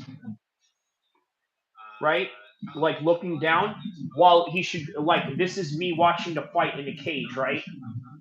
Yeah, Like that's my peripheral vision when I'm watching the fight. But Dana White is like this, right? Instead of looking up, it's Yeah. down here because he's looking at a screen, right? As he's like this, right? He's looking at a screen as he's watching the fight. Yeah. And why is because he's looking at the whole production of the UFC. So people underestimate, especially if they are not like media trained or understanding how media works or how transitioning one TV screen to another works, TV production stuff, film production stuff. People don't really appreciate and understand that that is really what makes the UFC valuable in terms of, because otherwise, if you go there in person, honestly, it'll just look like any other regional MMA event. Really, the only difference is the packaging that you get on TV that makes it very different, right? Like what you say. Yeah. Yeah. Yeah. Definitely. Definitely. Yeah. And Can you hear me? runs, yeah. Oh yeah, no, I can hear you. Runzu is still not in at the scale yet. So far, Dricuss made weight, Sean made weight, Whaley and Suarez made weight, Justin Tafa barely made weight, 266, Taliesin Texera 263 made weight, Jimmy Crute 206, Rodolfo makes 205, Jake Matthews 170.5, identical to Francisco Prado, Jack Jenkins 146, Gabriel Santos 145.5, Tom Nolan 155.5, Borishev 156. No wonder he took very long. He was the last guy to step on scale. We're now just waiting on Ronzu. Ronzu's opponent, Cody Steele, makes 156. Kevin Josette 171. Justin Metcalf 170. Colby and Alexander Topora both at 135. The most highly anticipated prelim fight in the whole entire card with two world champions, one former world champion that fought the current world champion involved in this fight. So good times ahead. So wait, Kyrie, is the most viewed thing you've ever done, like, was it a live or was it like an actual video you uploaded? It was a live, and then the video that one of the biggest videos I uploaded was the Ryan Garcia and the Tank Davis reaction post fight. By the Oh, way, okay. that was originally a live that I did on Facebook, but because that Facebook page got taken down, obviously it only survived in my YouTube channel. Thank goodness. So wait, like, you've been following MMA from the start, right? From the start, I would say so, because remember this, right? I started watching MMA when I was 10 years old. So that was in 1995. And then prior to that, there was only like maybe a couple of UFC events. So it was easy to track them, right? You go But to the VH. how did you get introduced to it though? Well, I grew up doing martial arts. I grew up doing wrestling. I grew up doing taekwondo, and then it was available in the pay-per-view world, right? This ultimate fighting, no holds barred thing, and I looked at it and I was like, wait a minute, this is literally what I do, right? You compete in a fighting sport, but a little more of an unlimited form. Now you just got to combine, from what I know it to be, taekwondo, karate, and wrestling together. Oh. But yeah, by the time I started watching when I was 10, which is in 1995, it was very easy to track back all the UFCs because they only had like maybe 6 events at that point from 1993 to 1995. So it was very easy to track them. And then in 2005, they got bigger. Obviously, the rise of cable TV and Spike TV at that time, the Man's Channel, right? A perfect way of introducing the UFC to the world. In comes the Stephen Bonner and Forrest Griffin fight. Yeah. Okay, so you would have been 20 by then, and that or 21, and that fight was fucking massive, bro. Correct. That's a lot. Yeah. Correct. So, like, were you following boxing before MMA? Oh yeah, because that was the ultimate uh combat sport at the time, the most prized combat sport, of its generation. So sure, when there was Tyson fights, I was on it.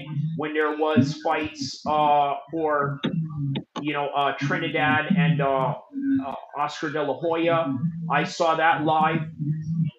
Um, I saw Buster Douglas fight Mike Tyson when I think that's the biggest upset in sports history. it is, Like, considering of how. not just combat sports, but like sports overall. Well, would you say that that kind of falls in line with Izzy being dethroned by Sean? I mean, Okay, okay. Like, let's be honest. Like, okay, like like Israel was like what, maybe like 7-1 favorite. Buster Douglas was no. Mike Tyson was like a 37 to something once favorite over Buster Douglas, bro. I don't even think it's comparable. mm, I'm talking about like betting odds, not just like not just like what we think.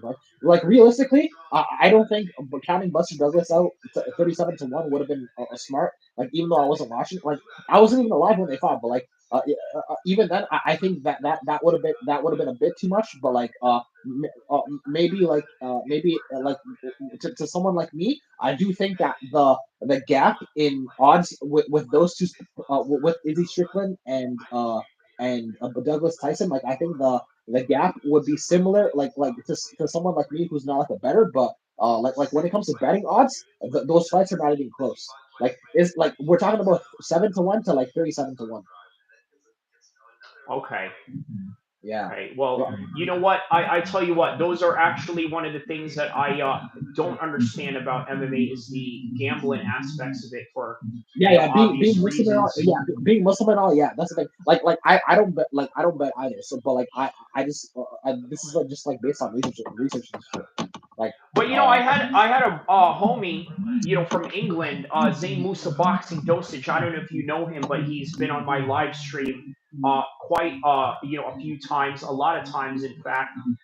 During the night of Canelo and Berlanga was the same night of UFC's Noche, right? And so right. when Sean O'Malley got beat, he left my live stream midway, not in disrespect or anything like that. It's just that he had a parlay for Canelo and for Sean O'Malley, and obviously Sean O'Malley ruined that parlay. So he wasn't going to stick around to watch the defeat of his money slipping away. But again, that's the unfortunate aspects of gambling, isn't it? Yep. You know what I mean? Like it destroyed his enthusiasm for the rest of the fight card. So Yeah, yeah. Honestly, bro, like even if I was not like like okay, so like obviously li- I'm not like I'm not like what do you call it? Like I'm not the most religious person out there, but like there are things that like I feel like even if I wasn't religious, I just wouldn't be doing. And like things like tattoos and gambling. I just don't think I'd be that type of person. okay, fair enough, Yeah. right? Yeah, I could understand that. I could definitely understand that. Yeah, I think what it is, what we call in Islam fitra. You have that natural fitra of what you perceive to be as deviant, or something that's out of line, or out of yeah, out of the realm of decency that you would never live by. You know what I'm saying? So Yeah. Absolutely. Yeah. Yeah. yeah, it's only natural, man. That you feel that way. So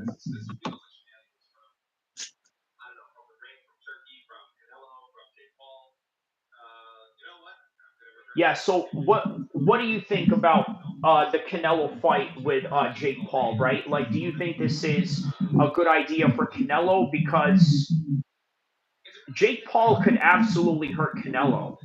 I agree, and I'm glad you said that, bro. I'm tired of people acting like this is some sort of horrific mismatch. I think that Canelo versus Crawford was a horrific mismatch because of the size difference, bro. Like, I think he would have destroyed Crawford, but Jake is bigger than him, so this could actually be a fucking good fight. Right. But you also got to understand Canelo spars with Andy Ruiz, former heavyweight world champion. Yeah, that's true. That's true. Yeah. You know, but I mean, we don't know how he does against him. You know, for all we know, he probably goes easy on Canelo. I'm talking about Andy Ruiz. You know, maybe Yeah. he goes easy on him, right? Well, Well, I mean, okay, okay. Like, if a heavyweight is going hard on, like, Canelo's like what, middleweight or like below that, right? Yeah, like I think that'd be yeah. like ridiculous for a heavyweight to go hard on him. So, yeah, but um, but yeah, Super that being middleweight, said, and the highest he's gone was 175, which was with Kovalev, and obviously the loss that he had against Bivol. but okay, that being said, Canelo is infinitely more skilled than Andy Ruiz. You say that Canelo is more skilled than Andy Ruiz. Do you disagree? I would say that he is, yes, yes. But again, he's also more skilled than Jake Paul. But guess what? The reason why we're giving Jake Paul a chance in hell of this fight is because of the size. Yeah. Absolutely, absolutely, yeah.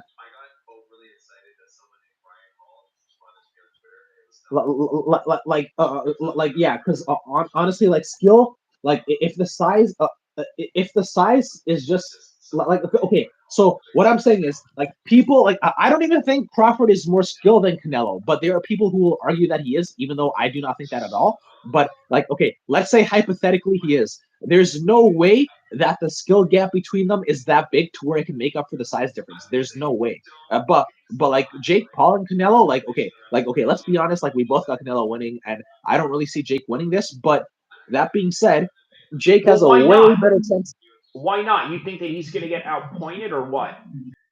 Uh, okay, so like my thing is, like okay, Tommy Fury, like he's not like a total bum, but he's not like elite. You know what I'm saying? And like we have seen Jake lose before, so But he does that's have why. elite level reach.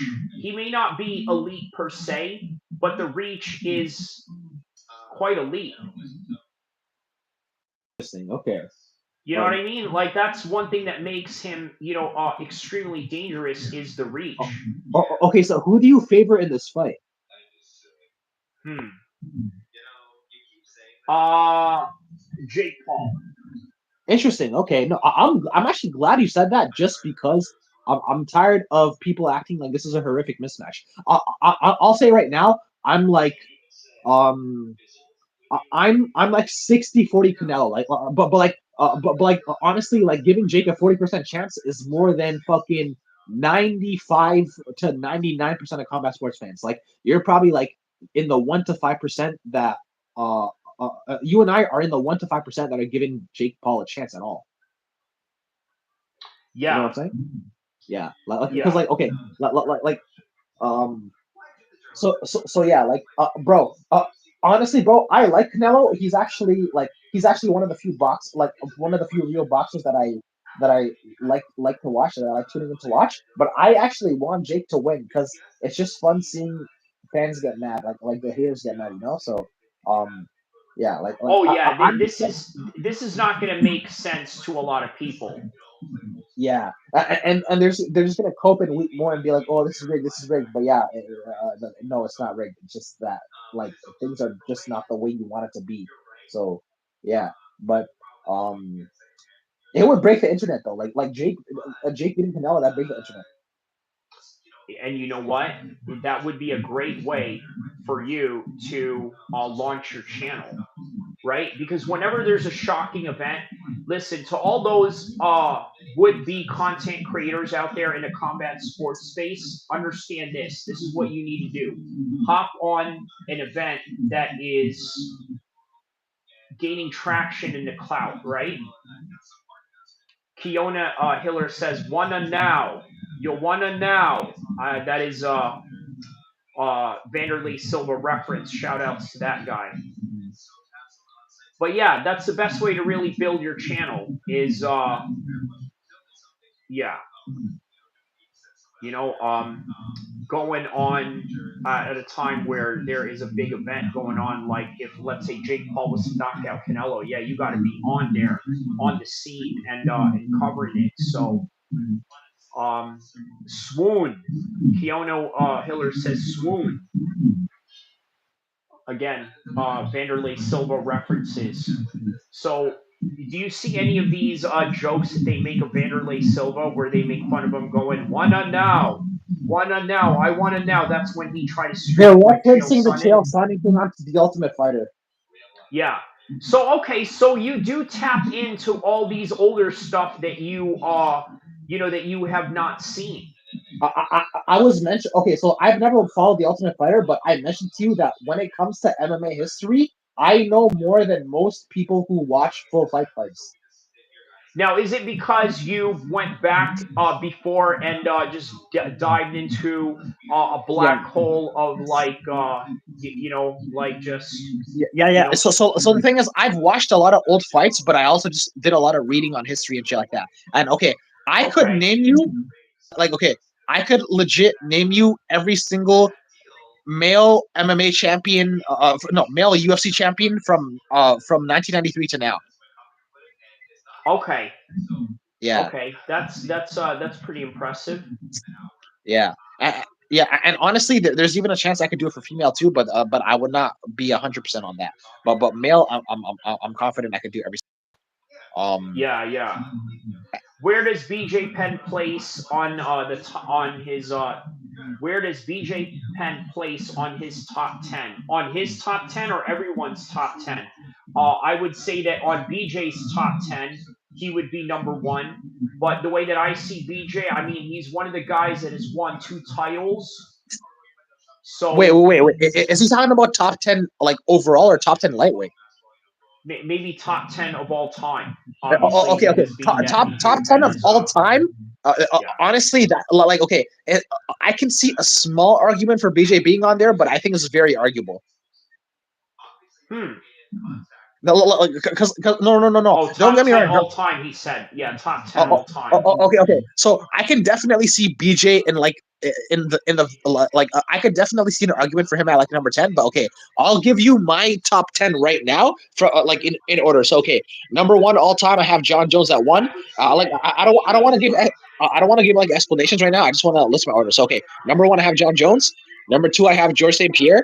Number three, I have Anderson Silva. Number four, I have Fedor. Is he talking about top 10? Oh, yeah, okay, go ahead. Sorry. Okay, yeah. So number one, I have John Jones. Number two, I have George St. Pierre. Number three, I have Anderson Silva. Number four, I have Fedor Emelianenko because I'm not just talking about UFC. I'm talking about MMA. Number five, I have Jose Aldo. Number six, I have Demetrius Johnson. Number seven, Okay. I have Dan Henderson. Number eight, I have Stipe Miocic. Number nine, I have Daniel Cormier, and number 10, I have Randy Couture. So that's like Okay. my yeah. Yeah, That's Keone Hiller says he likes your. He says I like his top 3 list. Yeah, he says good list. And he says he would tie BJ Penn and Khabib for number 1 in lightweight. Thoughts on okay, that? yeah. That okay, that is a like that I can actually see like because like when we're talking about top 10, like okay, so obviously I already told you how I feel about Habib and his resume and all that stuff. Like I like yes, he retired undefeated, but the number of elite fighters he's been is really not that high. And he also has only fought in one weight class in the UFC as well. So like, yeah, that's why I can't put him in my top 10. BJ Penn, he did fight in 2 weight classes and he won 2 titles. So okay, like top 10 overall all time. I can see him being in I can see him like barely edging out top 10, but I would not personally put him in mind. But what I will say is like okay, I like when it comes to lightweight greatness, If I had to choose one, even though they both deserve that number one spot, I'd edge Habib over BJ just because of like we're only talking about lightweight greatness, so that would take away the welterweight belt and his accomplishments in other weight classes. So like when we're talking about just lightweight, I would edge Habib above BJ just slightly. But when we're talking about overall accomplishments, because BJ has accomplishments in other weight classes, I'll put BJ above Habib all time. Okay. Okay. So Yeah. that makes a lot of sense. Okay. All right. Yeah. My top three would be number one. It would have to be tied with three people. Okay. It would be Islam, Khabib, and John Jones. That's the number one. Number two would have to be George St. Pierre, hands down. Number three is Daniel Cormier, and yeah, so that would be my top three. Number four, all the way to 10, can be ambiguous because obviously that could change depending on the trajectory of a lot of these fighters. I mean, you could probably put Alex Pereira at number four within that Okay, list. Khairi, you and I, our criteria is not like I'm not like okay, because like all this goat stuff and like and these lists, these are all subjective, these are all debatable, and like Correct. it all depends on criteria. So clearly, like you and I, we don't have the exact same criteria. Like okay, so like the thing with like you look more at like things like dominance and undefeated records, whereas with me, I'm looking more at resume and longevity over anything. So that's basically where we differ. But like we do both agree on John Jones. Like John Jones, obviously he's never really lost outside of a DQ, but like that's not the main reason I have him at one. I just think he has honestly he does have a better resume than any fighter ever. To be honest, like when we're talking about like accomplishments and resume and all that stuff, like you can't really argue anyone is above John Jones all time. Like because like the amount of elite fighters he's beaten from 2011 to now is actually insane, and he's still on top of the game now. So yeah, that's why I'd have him at number one. And then obviously he's won belts in two weight classes, and then GSP, he has a very similar story to John Jones, except he's never been anyone like Daniel Cormier, and he's also like been finished. Like not only has he lost, but he's also been finished in fights too. So yeah, that put him below John Jones for me. And then after that, it just gets easier to rank people. But yeah, like when you hear the MMA goats like go contenders being thrown around in this day and age, the two names you'll hear the most are probably John Jones and GSP. Do you agree with that? I'm not saying like I'm not saying that they're the right answers, but I'm saying like the two names that you hear the most being thrown out there. Would you agree that they're John Jones and GSP? Yeah, speaking of John Jones, Six Dogs here comments. He says, also, John Jones has self admitted used roids since 12. He's not impressive. That's why he can't be number one. Okay, well, see, and again, that's a different criteria, right? Because there's a lot of people out there that have very similar criteria to that, being that their criteria is that you got caught with this, so therefore we can't qualify you as these types of people in any kind of way. So, yeah, what do you think about that criteria of drug use and being caught, but also still having the accolades? Well, like, okay, I was saying earlier on this call that I consider the performance enhancing drug argument very weak because I believe that all fighters today, or at least like 95% of them, of the fighters that are fighting at the highest level, whether they're like, whether they're champion or top contenders, like I believe that 95 to 100% of them are on PEDs today. And before the USADA era, all of them were fucking on that shit, bro. Like definitely. So like that's why I consider it weak. Because like honestly, bro, like the great majority of fights were like fair fights. Like they were fights on equal ground. So yeah, like and even fighters who have not popped have been accused for using or have done other things to cheat. So yeah, like honestly, I think you're just opening a massive can of worms by like poking and prodding because you can do so many things to discredit certain fighters that have accomplished greatness. Like you can do it with any fighter who's ever been thrown in to be a go contender at any point in time. Like you can just like do there are just so many things you can do to poke and prod at fighters, and people will always have some sort of bias and like not everyone can always be 100% objective all the time. So yeah, like that's how I feel. Like yeah, basically what I'm saying is I consider the performance enhancing drug argument weak because I believe that all the fighters back then and the great majority of fighters now, if not all of them now, are on the. Well, you know what? Paulie Malignaggi, the boxer, has said something very similar to what you said right now, right? He said before, quite a few years ago, where he stopped judging guys for getting caught with enhancements because of the fact that damn near everybody is taking them. It just really depends on who's getting caught and who has the resources to not get caught. Yeah, yeah. That's what it is. And thinking about it, man, this whole idea of calling John Jones a cheat because he had drug infractions in his drug testing or whatever. I don't know. I think there's a bit of some virtue signaling that goes with that, and also a whole lot of self-righteous feeling. I'm not saying that the person who just made that comment right now is self-righteous or anything like that. In fact, it's a very common argument that many MMA fans out there make. But there's also that reality that you just said, and the same reality that Paul Lee Malignaggi has mentioned in the past about not judging fighters for having PEDs. Six Dogs here writes, there's UFC fighters who have done great things clean, and I think it's a disgrace to the sport. Same with Chael Sonnen. So yeah, Chael Sonnen obviously is He's somebody that invented PEDs. he He's admits it. literally He's like, invented oh PEDs. yeah, I take it. Yeah, and let me tell you how I did it. I know John Jones takes it because when me and John Jones were gonna fight each other, we sort of made this pact like, hey, listen, you're not gonna snitch on me, I'm not gonna snitch on you. We both know we did it, John. The game is up. And you know what? When Chael is the one that's telling you that he knows you take it, and he's admitting that he takes it also, I don't know, man. You know what I mean? Like, how do you beat that? You know what I mean? How do you beat that? How do you beat a narrative like that?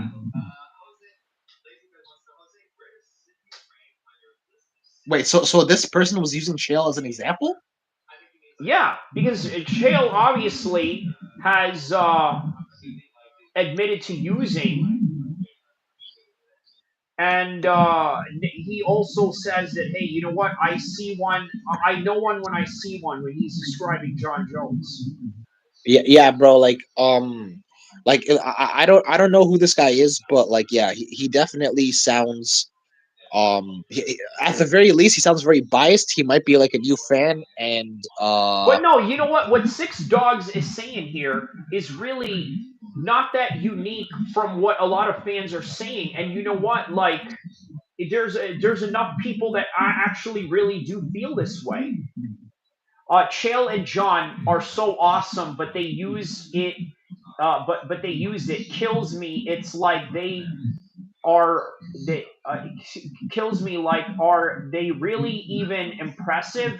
Like, so in other words, he's asking, are they even really impressive even if they took steroids? Well, okay. people are acting like steroids give you skill and technique and I was talent. They about to don't. say that, yeah. Six Dogs. That's actually what I was going to push back on with you, respectfully disagreeing by saying that, you know what, John Jones has taken these enhancements before, but you got to ask yourself, there's plenty of guys out there in the streets that could take enhancements. Look, bodybuilders take enhancements, but I guarantee you most bodybuilders are not going to beat me in a fight. No, there's no way. You know what I mean? You can have all the steroids in the world, but those steroids are not going to give you skills, right? Exactly. Yeah. Now I get it. Yeah, bodybuilders are not trained fighters, but if you're a highly trained fighter, you're a highly trained fighter. Now, here's where I will have to agree with Six Dogs. Remember when people say that John Jones has the clutch genes, right? Meaning that if he is put in a certain adversity, he's going to come and rise above it. Sort of the example in the Alexander Gustafsson fight, maybe even in the Dominic Reyes fight. That's a clear example of that, right? Yeah. So as a result of those, uh, you know, hard fought fights, um, maybe those steroids is what's helping him get through that. So in other words, he has the skills to hurt Alexander Gustafsson. He has the skills to hurt Dominic Reyes, but maybe the steroids is helping him recover. And by the way, Ranzu is now finally the last fighter weighing in, and he now just made weight. So So okay, that is everybody. Everybody in the card has now weighed in. Six okay, John great. says no, but it's strength, and that's why nobody can take him down. Only like Daniel Cormier, and he was a USA Olympic wrestling champion. So hold up, wait. So like the thing about Gustafson and Reyes. Okay, so for the first Alexander Gustafson fight, John Jones did not really train for that much at all. Like he was partying a ton before that fight, and then and so he basically just came into the fight, and he did get fucked up, but he did edge it out on points, and that was based on that was like okay, I like if what you're saying about like steroids and all that stuff, I don't doubt it, but like he also just had the talent and the skill to be able to overcome that as well. And the thing is, okay, John Jones of okay, so after this Alexander Gustafsson rematch, his last three fights at light heavyweight against Smith, Santos, and Reyes, he looked noticeably different in that. He didn't look nearly as dominant as his prime self, and he was going to close decisions against Santos and Reyes, and yeah, I just think he was like he was just out of prime, and I think he was definitely off the PEDs by then, and he just didn't have the motivation to face these new guys who he had nothing to prove against. So that's why I think the Reyes fight was so close. And also Reyes, like John Jones, like his hardest stylistic matchups are guys who are like decent boxers who have the same length as him and that same height as him. So that's my explanation for like the Reyes and Gustafson fights and stuff like that. But I will say that I do like when I was watching live, I thought Reyes got robbed, and even now I think it could while I think it could have went either way, I do think Ray still had the better argument for winning that fight. I will say that. So And but that yeah, fight ruined him, man, because afterwards he was never the yeah, he same. fell And off bad. Yeah, it's just like the Carlos Condit after losing after because I think Carlos should have beat Robbie Lawler, but Robbie got the decision, and Carlos' career fell off after that. Robbie did fall off after that fight too, but like Carlos did not even get the title, and he did not get the undisputed UFC title, and he fell off after that. Like, yeah, it's not always a physical like after losing a fight, like it's not always the physical stuff that takes a toll on you. Like just mentally, like when you're working so hard for something and you think you do enough, and you know in your heart and your mind that you did enough, but you still don't get it, it just fucking takes a toll on you and it just ruins you. You know what I'm saying? yeah, Yeah. yeah, yeah. That's definitely true, man. Wow, man. So okay, so now everybody's weighed in, but there was one fight that had obviously, yeah, that had obviously fallen through. So yeah, that was the fight that someone in the chat had mentioned that here, but where was that? Let's see here. Park. Yeah, the Park fight was the one that got canceled. Yeah, Park fight got canceled. So what else is going on in the news right now? John Jones said that he has an announcement to make in No, no, no, 24 bro. hours. So hold up. Yeah. So when it comes to that, bro, like okay, like I would never straight up favor someone to be John Jones in a fight just because he's never like lost and he's just faced so many good guys and he keeps winning over and over. So I can't try to favor anybody, but like you can't deny at this point that he and okay, when I say ducking, I'll say very very loosely. Like technically, it kind of is, but I don't think it's because he's like okay, no, he to say he's scared is ridiculous because like he's been fucking doing this for so long against how many different people. Like to say he's scared of a new guy is ridiculous. Obviously, he sees the risk and all that stuff. stuff. But like, yeah. So okay, sure, he's ducking in a sense, but not because he's like scared or anything. It's just like this is just a low. No, this is high risk in comparison to low reward ratio for this fight. So that's why he's not facing. That's why he has not agreed to face Tom, and that's why he's not going to face Tom. I knew that when he made that announcement saying, "Oh, in 24 hours I'm going to do this," I knew it was not going to be a Tom fight. I thought he was going to announce his retirement. He did not announce his retirement. It was some other bullshit, but I knew he was not going to face Tom, and I ended up being right. Wow. Okay. So this announcement has nothing to do with Tom, in your It has opinion. nothing to do with Tom, and I thought he was going to retire, but it's not about MMA. It's about some other shit. I forgot what it was, but I know it's not MMA related. I know what it is. It's the movie that he did where he played a Navy SEAL. I don't remember hearing that. I think it was. I think it has Yeah, like he I know shot. it You has. didn't see him in a movie set where No, he's no, no, no, dressed no, up no. in I did see that, uniform. but I'm talking about his announcement. His announcement, it had something to do with the United States of America, but I don't remember exactly what it was. He said Like the I think he was United States of America. Yeah, he's playing a Navy SEAL in a movie. no. I think he was protesting something that's going on in the country right now. Like that's what his announcement. That's I'm pretty sure that's what. Oh, snap. Okay, so what? You think he's gonna go in on the deportation or what? Is he like, pro or against the deportation, or what? Where do you Uh, think they're gonna go with that? I'm not even sure if this is about the deportation. Like I forgot what the post was about, but I know that he was. I know it was some sort of like protesting. You'd have to look it up. Honestly, I have no clue of what.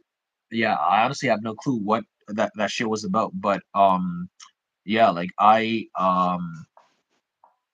yeah, like uh, yeah, like I knew it was gonna be some nonsense. Like John Jones, Wait, like so sorry, go that's ahead. what he was hinting at, was it was something for the American people. That's what you said, right? It, okay, it was him complaining about something about the United States of America. Like you would have to look it up to know what it is. I saw it all over Facebook, but like I didn't even pay attention to it because I knew the announcement was not going to be about Tom Aspinall. And like to be honest, I don't even really want to see that fight. Like because like okay, like I don't see John Jones losing, but like okay, let's say he does lose. It kind of looks stupid to try go at the end of his career. And let's say he beats Tom. You're literally killing a contender for a guy who's gonna fucking retire after. Like, what's the point of this fight? Like, I don't want to see this fight. Wow. You know what? You like, it makes sense why we started this show, you talking about your love for professional wrestling that sort of led you into this MMA journey, right? Yeah. Uh, I think that is interesting because what you're asking for and what you are requesting for is similar to how a WWE or a pro wrestling promoter would run their company. Now, you know about the Montreal screw job, right? Yeah. Definitely. Yeah. So, why is it that screw job happened? Because Brett did not want to do the job, and obviously wrestling is fake. It's not real competition. He's going Facts. to leave to go do that with another company, so he has to give up his belt. And he said he wasn't going to do it, so Vince McMahon faked a submission with the referee in hand to make it happen. You know what I mean? And that's the same trajectory line that you are sort of taking in this Tom Aspinall fight. Because look, MMA fans, even though a lot of them come from wrestling like yourself, a lot of them are not into the whole professional wrestling thing of protecting the business. This whole Yeah. idea of seeing a goat being toppled is something that they dream of, because Yeah. MMA fans are like kids that build blocks. They build them really high. They build them really high until Yeah. they go and knock it down for their own personal enjoyment of seeing it being stacked up only to be pushed down. Yeah. That's total facts. But don't get me wrong. It's both ways too. Like to be honest, like because like okay, if John beats Tom, you're literally killing a prospect when the goat is about to retire afterwards. Like, what's the fucking point of that? Well, is Tom a prospect though? I mean, he's No, considered by many the number okay, one heavyweight in yeah. MMA. Okay. I didn't mean to say that, but like, imagine how shit it's gonna make Tom look after John Jones retires after beating him. Like it's gonna be like people are gonna be like, oh, he lost to a fucking 37-year-old John Jones. Oh, this guy's a bum, and it's just gonna make the heavyweight division as a whole look worse. It's gonna make everyone look like frauds, bro. Like it's just not like it's gonna be a big payday for the UFC, but over in the long run, I don't think it's good. I don't think it's good for business. I, uh, I'm gonna respectfully disagree. I can understand why it may not seem like it's good for business, but I think the UFC's business model is that they're going to thrive on whoever the winner is going to be, and I think that model that they created, I think allows them to take fights like John Jones and Tom Aspinall with no real repercussion in the long term sense. So at most, okay, so say they fight and John Jones wins. At most, he fights one more time against Alex Pereira, then he hangs it up because he literally would have nothing to do after that. And then, and then it just makes Tom Aspinall, who's the best heavyweight outside of John Jones, look like it just makes him kind of look like a fraud. And then he, it just be weird. I don't know, I think that people should respect that there are different generations, and John's paid his dues. Like he's a piece of shit person, but like in the sport, he's paid his dues. He's been around long enough. Like just fucking let him go right into the sunset, retire. Like he doesn't have Well, to do and this anything. is why they don't want him to do that, and this is why they want to push the Tom Aspinall fight. And that's a great point that you said that they are coming from two contrasting generations, right? They don't need to do this fight. Just like GSP, he didn't really need to fight Israel Adesanya. Nobody is asking him to fight Israel Adesanya because remember, Israel Adesanya was on his way up while uh, what do you call it? While GSP was about to vacate his title. I think you're talking about Robert Whitaker. Either Robert Whitaker or Izzy would have been in that mix, but yes, Robert Whitaker was the man that they sort of wanted to have next in line to fight GSP. But hey, nobody was pushing him for that. Robert Whitaker is the new generation, different from George St. Pierre. Exactly. And nobody think about that. Nobody was pushing GSP for that, and you want to know why? Because we don't want to see GSP get hurt by Robert Whitaker, but we do want to see Tom Aspinall hurt John Jones due to the things that you've just mentioned earlier. Because John Jones is a piece of shit, but also because we haven't seen him lose. We've at least seen GSP lose, and GSP is like he's I guess a nice guy. So yeah, those are the reasons. But and going back to that. So Robert Whitaker, he beat Yoel Romero for the interim belt, UFC 213, I think. And then GSP won the undisputed from Michael Bisping at UFC 217, which is a few pay-per-views later. So GSP and Bisping both ducked both Romero and Whitaker, and then Robert just got promoted to undisputed champion after, and then he defended against Romero one more time. But that's a very good point you made there, and that's why, bro. Like this whole John and Tom stuff, it's just it's just annoying and shit. I don't even it's just a very annoying debate. I don't even talk.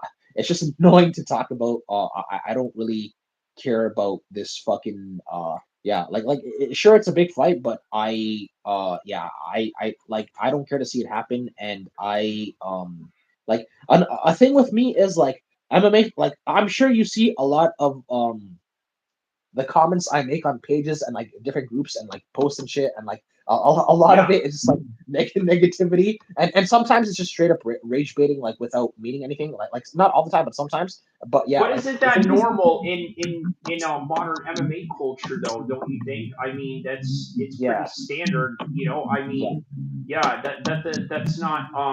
that's not really anything shocking to me that that you would do, especially being active on the MMA chats and whatnot. It's just what you do. Exactly. It's part of the culture in a way. But at the same time, there is a very negative aspect of MMA culture though that oftentimes we don't talk about, right? Like you got to think this whole Bryce Mitchell thing, what he said. I'm gonna be honest, bro. Like okay, like I'm not saying that I am either in support or against what he's saying, but what I am saying is Dana White and the UFC, bro. They're like, oh yeah, we're all for free speech and shit, and they let people like Sean Strickland and Kobe Covington say whatever the fuck they want. But when they say something that goes against the UFC, because like the thing is, UFC. They're close to Trump, and like obviously Trump and whoever else was ever U.S. president, like they just naturally support Israel. So like obviously UFC and Dana, like they're on Israel's side too. So like they would obviously have a problem with that, but also people in this day and age, like we're taught to believe that. Okay, Hitler was not. I'm not saying he was a good man. He was not a good man, but like we're taught to believe that Hitler was the worst person in history when he was not. And like there have been yeah, I don't want to get into it, but like he wasn't the worst person in history, and so like that's the thing. Like we're taught to believe that he's the worst person in history. So like saying anything that's not negative about Hitler, like saying anything that's like neutral or positive about Hitler, that will get people like that will just ruffle people's feathers more. So like UFC had to Well, do you act think on that that. he was speaking about Hitler in a very neutral matter? Do you think there's a neutral matter that sort of that sort of that he wanted to approach rather than just spew the media friendly narrative, right? Like, wouldn't you say that there's some accuracy in that, or Okay. Like I'm not trying to get you in trouble. That's the thing. So I don't know if I want to say anything on it. all right, all right. I see what you're saying. Yeah, but I see what you're saying. Okay, let me just kind of summarize what you're trying to say in a very politically correct Oh, matter, right? It you, goes like hold this. on. Okay. Go ahead. Go ahead. It goes like this, and I've said this on my Bryce Mitchell video regarding that matter, right? One man's terrorist is another man's freedom fighter, and I think ultimately that's what Bryce Mitchell was just trying to convey to the world. Yeah. And when he said that he would go fishing with him, I think what he is trying to do is say that, hey, you know what? This man is a human being. Sort of humanize him a little bit. And And he was saying before the meth as well. So like Hitler probably went on his rampage when he was on hardcore drugs and shit. So maybe that's another thing. look at Keone Hiller here. He's going at it with Six Dogs. He says, "Who is Six Dogs? How dare you talk about my Uncle Chael like that? He's undefeated and undisputed." Oh man, so you believe that, huh? You believe Keone Hiller that he's undefeated and undisputed, huh? Very interesting. But yeah, go but ahead. You're saying? yeah. So okay, like yeah, like okay, so like obviously like I don't want any stupid like okay, controversy is good, but when it's like something that can put certain put things at risk, that's when I don't like it. But okay, so like I'm not like okay, I will say this right now, like Adolf Hitler, like okay, killing children is always wrong regardless of where regardless of if they're of what religion or race or whatever the fuck they're from, you know, I don't agree with the killing of children of any kind. So so yeah, Yeah, of there's course, man. You know there's what? It's yeah. and yeah, like okay, and obviously like there were a ton of innocent people killed because of Adolf Hitler too. So yeah, like he was not a good person. Let's just make that clear. But I like because of a bunch of reasons, like obviously okay, like objectively, he's not the worst person in history. He's not. Like there Bryce have Mitchell been got hit worse. so hard he woke up in 1940. but but Never but but yeah. lost never lost a second of a round. Referring to Chael Sonnen. Okay, go ahead. Just wanted to Yeah, read that comment out loud. Go no, ahead. no problem. But yeah, yeah. So what I was saying is, Adolf Hitler, like okay, he was not a what like killing children, he was not a good guy at all. Like the killing of innocent people, the killing of children, like that is horrible, like a super horrible thing to do. He is definitely one of the worst people in history for sure, but he's not the absolute worst. And like in this day and age, like where people are like when we're thinking of like the worst people in history, he's the first name that comes to mind when people are thinking of the worst when people are thinking of the worst people. Like Hitler is literally the first name that comes to mind, and he's not the Oh absolute worst. yeah, here's an example of that. I remember I was watching Family Matters, right? Very old school show, with Steve Urkel, and I remember he had a disagreement with a teacher, and he didn't like the workload that the teacher was giving him, so he called the teacher a Nazi, right? As some sort of undesirable type of person that they want to convey a message to, as to say, like, hey, you know what? This person is so horrible that it is as if he is a Nazi. Steve Irwin, Keone Hiller here says, Steve Irwin, what is that in reference to? If you don't mind elaborating on that a little bit, Hiller, if you mind, please. But yeah, uh, I think. Look, here's the thing, right? I think Bryce Mitchell means well, but man, when you say these things, it never goes well.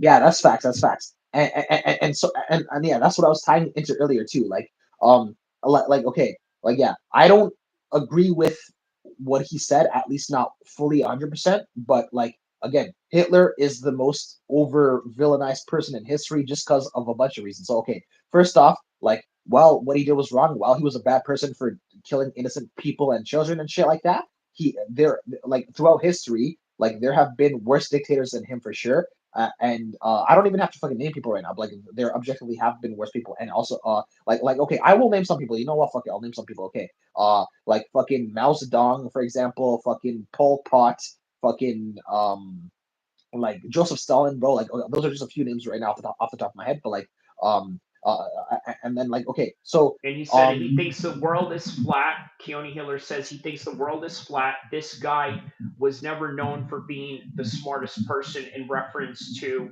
uh, Bryce Mitchell, and that's yeah, true, okay, right? okay, yeah. Flat earthers are the stupidest people on earth. Well, let's just bring that out of the way. So yeah, Bryce Mitchell's not a bright guy, but yeah, like what I was saying though about Hitler.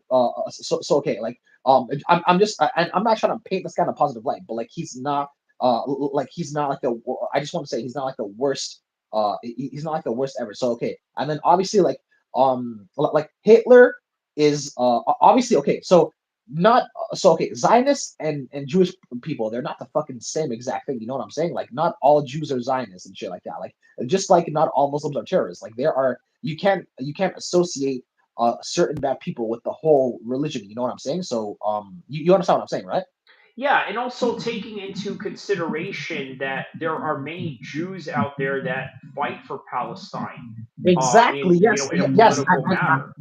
And I know like I know of people like that too. So like yeah, like kudos to them and shit. So yeah, like Hitler, his mistake was fucking tying all like his mistake was labeling all Jews as like a Zionist and shit. Like because obviously like One hundred Zionists are horrible. percent.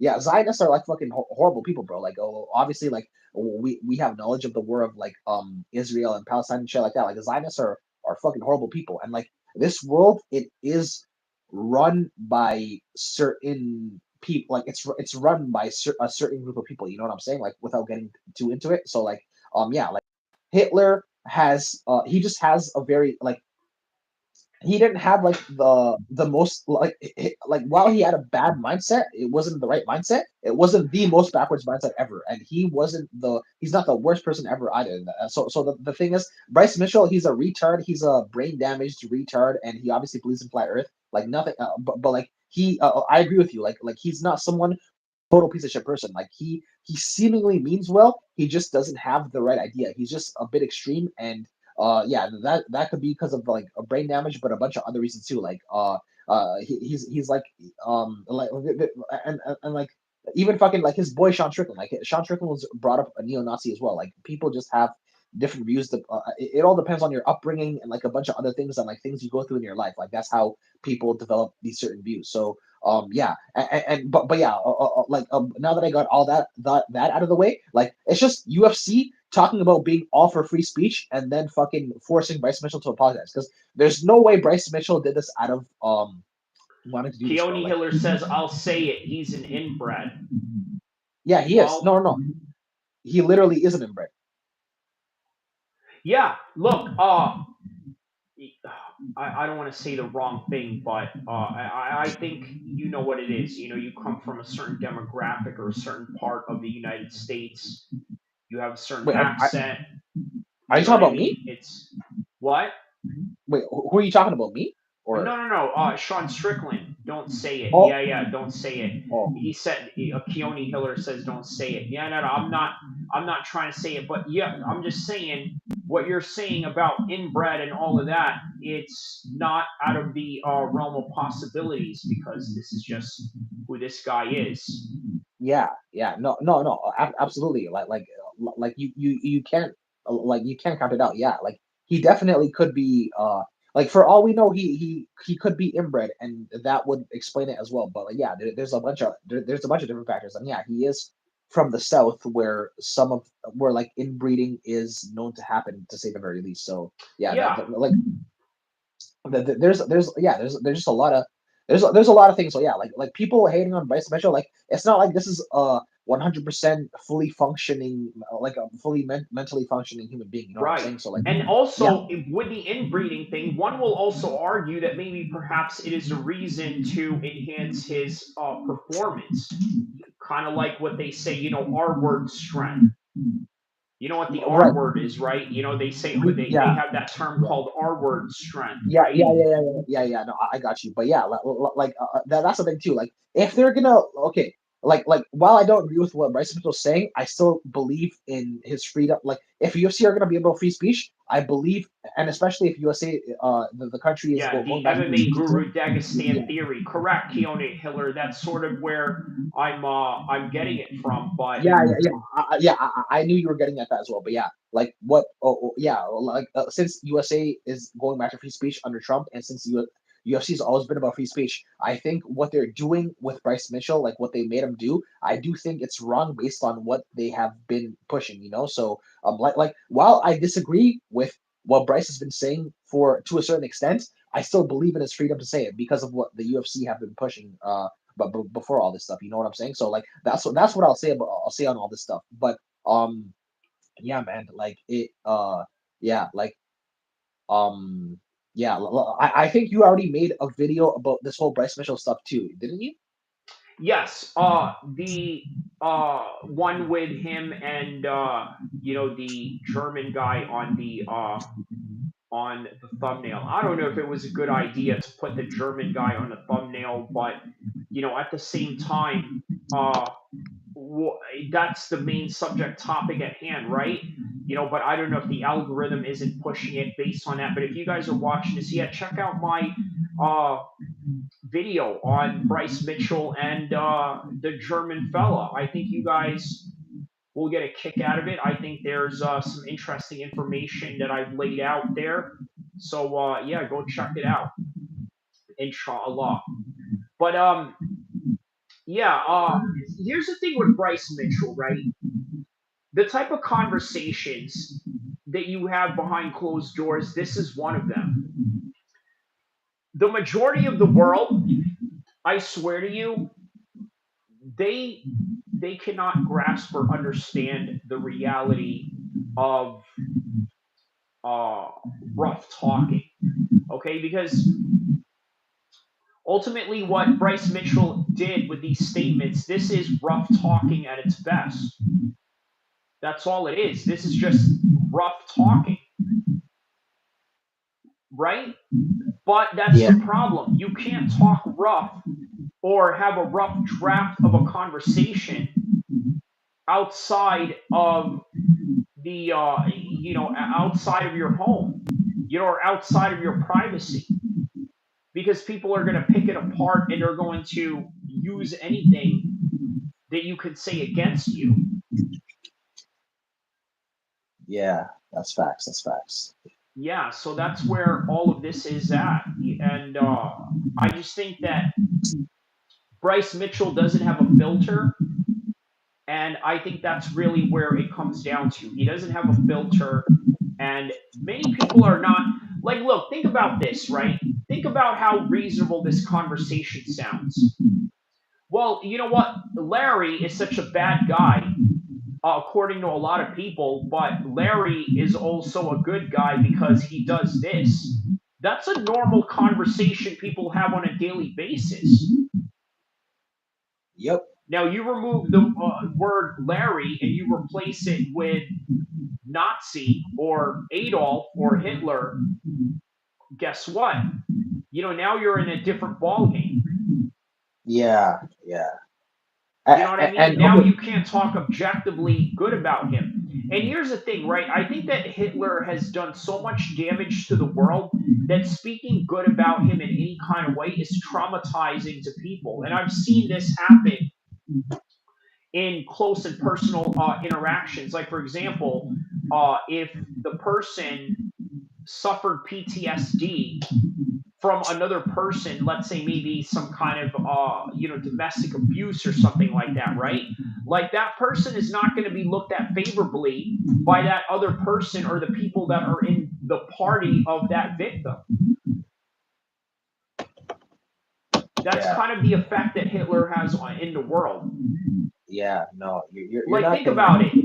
If somebody raped you, obviously no Diddy, hypothetically speaking, only for the purposes of educational analysis. If somebody raped you, would you really be happy hearing other people saying, well, you know what, this guy was a great painter, this guy was a great guitarist. By the way, Charles Manson was a good guitarist. Have you ever heard any of his songs that he did back in the day? Okay. No, I see what you're saying. I see what You you're know what I saying. mean? But Like you would be shocked at how good his song is. Like if you think about the bands that were active during that time, you had Mamas and Papas, you had Jimi Hendrix, you had the Beatles and all of that. He could have been in there in that mix. And if you heard his work during that time, that's exactly what you would be getting. But ain't nobody trying to hear that Charles Manson was a good musician. and okay, wait, hold up. Before I get to anything more, so neither you like just to people who are listening to this now and to people who could be listening to this later on, like when we're not live. I just wanted to make it clear, neither Kyrie or I are in support of Adolf Hitler at all. Like we do not think he was a good guy at all. I just want to put that out there. Like Yeah. all I'm saying is like the free speech thing, UFC are now going against it because of a bunch of reasons. One being just the support in Israel, and two is like, oh yeah, and another thing is like, while I don't think Adolf Hitler was good, while I don't support him, I do think that I do not think he was the worst person in history, and I also think he just like there's a certain group or not a group, like there are just certain bad people out there, and he was tying them all to one group. That was his biggest mistake, obviously. So like yeah, that's what I was trying to say. Like it's just like because like yeah, again, Kyrie and I, like we're both Muslim born and raised, and like I'll say right now that there are Muslims out there in this world who are terrorists. But not all Muslims are terrorists. Most Muslims are not terrorists. So like yeah, tying Jews in with Zionism and tying all Jews in with Zionism and tying all Muslims in with terrorists. That stuff is objectively wrong. But and that was Hitler's biggest mistake. Like that's all I'm saying. Like you cannot deny that throughout history that Zionists and terrorists and like just bad people from any religion or any fucking part of life, like any group or whatever, like you cannot deny the damage and the bad that a lot of these people have done. So yeah, that's all I was trying to get. That's all I was trying to get at by saying what I said. I was not supporting anything bad that anybody has done by any means. Yeah, well, think of it like this, right? Uh, American History X. Let's transition into that movie right now, right? Because Sean Strickland actually has mentioned that he was inspired by this movie to join a neo-Nazi group. You know what I mean?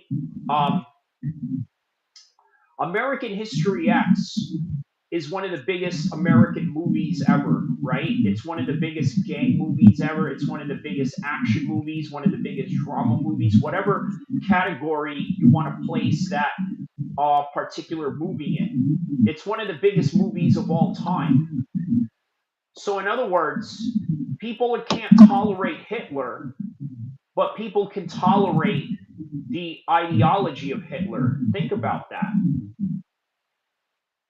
Yeah, no, you're not kidding. And also, wait, hold up. So you Because were mentioning, if they can't tolerate the ideas of Hitler, remember, we're talking about two different things, right? Ideas versus the actual person.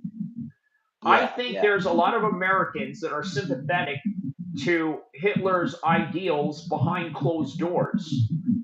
yeah. No, and not just Americans, bro. Like North Americans, just people worldwide in general, bro. I like. I'll say right now, I've talked with people in the past who have been like this. Like, I'm not saying I'm associated with now or friends with people who are like this now, but I'm saying in the past, I've heard a lot. So like yeah, like I know people who are straight up neo Nazis. Like or like I knew people who are or at least were when I knew them straight up neo Nazis. So like yeah, the, and that's the thing. Like a lot of the same people who are hating on people for like discriminatory or like comments or at least comments that are like made out to be discriminatory. Like a lot of these people who are hating on other people for this are people who do shit like this in the comfort in the quiet and comfort of their own homes where there are no cameras to record them saying this shit, or thinking what they think. Like a lot of them are just hypocrites and shit like that. So yeah, that's another thing too. But yeah, like so Kyrie, you were mentioning Charles Manson. So like, are you into like true crime and shit like that? I would say so. Yeah, I've got I mean, obviously, part of my channel that I also do California gang politics. Oh, Those oh, are oh, the oh, other so it sort of draws in line with that subject of crime drama and that genre, as well as yeah, oh, gangs and geopolitics as well.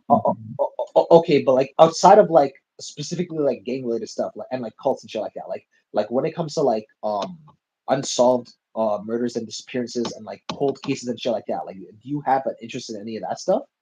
Sure, yeah, I've done Tupac videos regarding that Okay. particular topic. You could consider that unsolved, although we sort of Yeah, have an no, idea of who did it, yeah, but then it yeah. on the official records it's unsolved.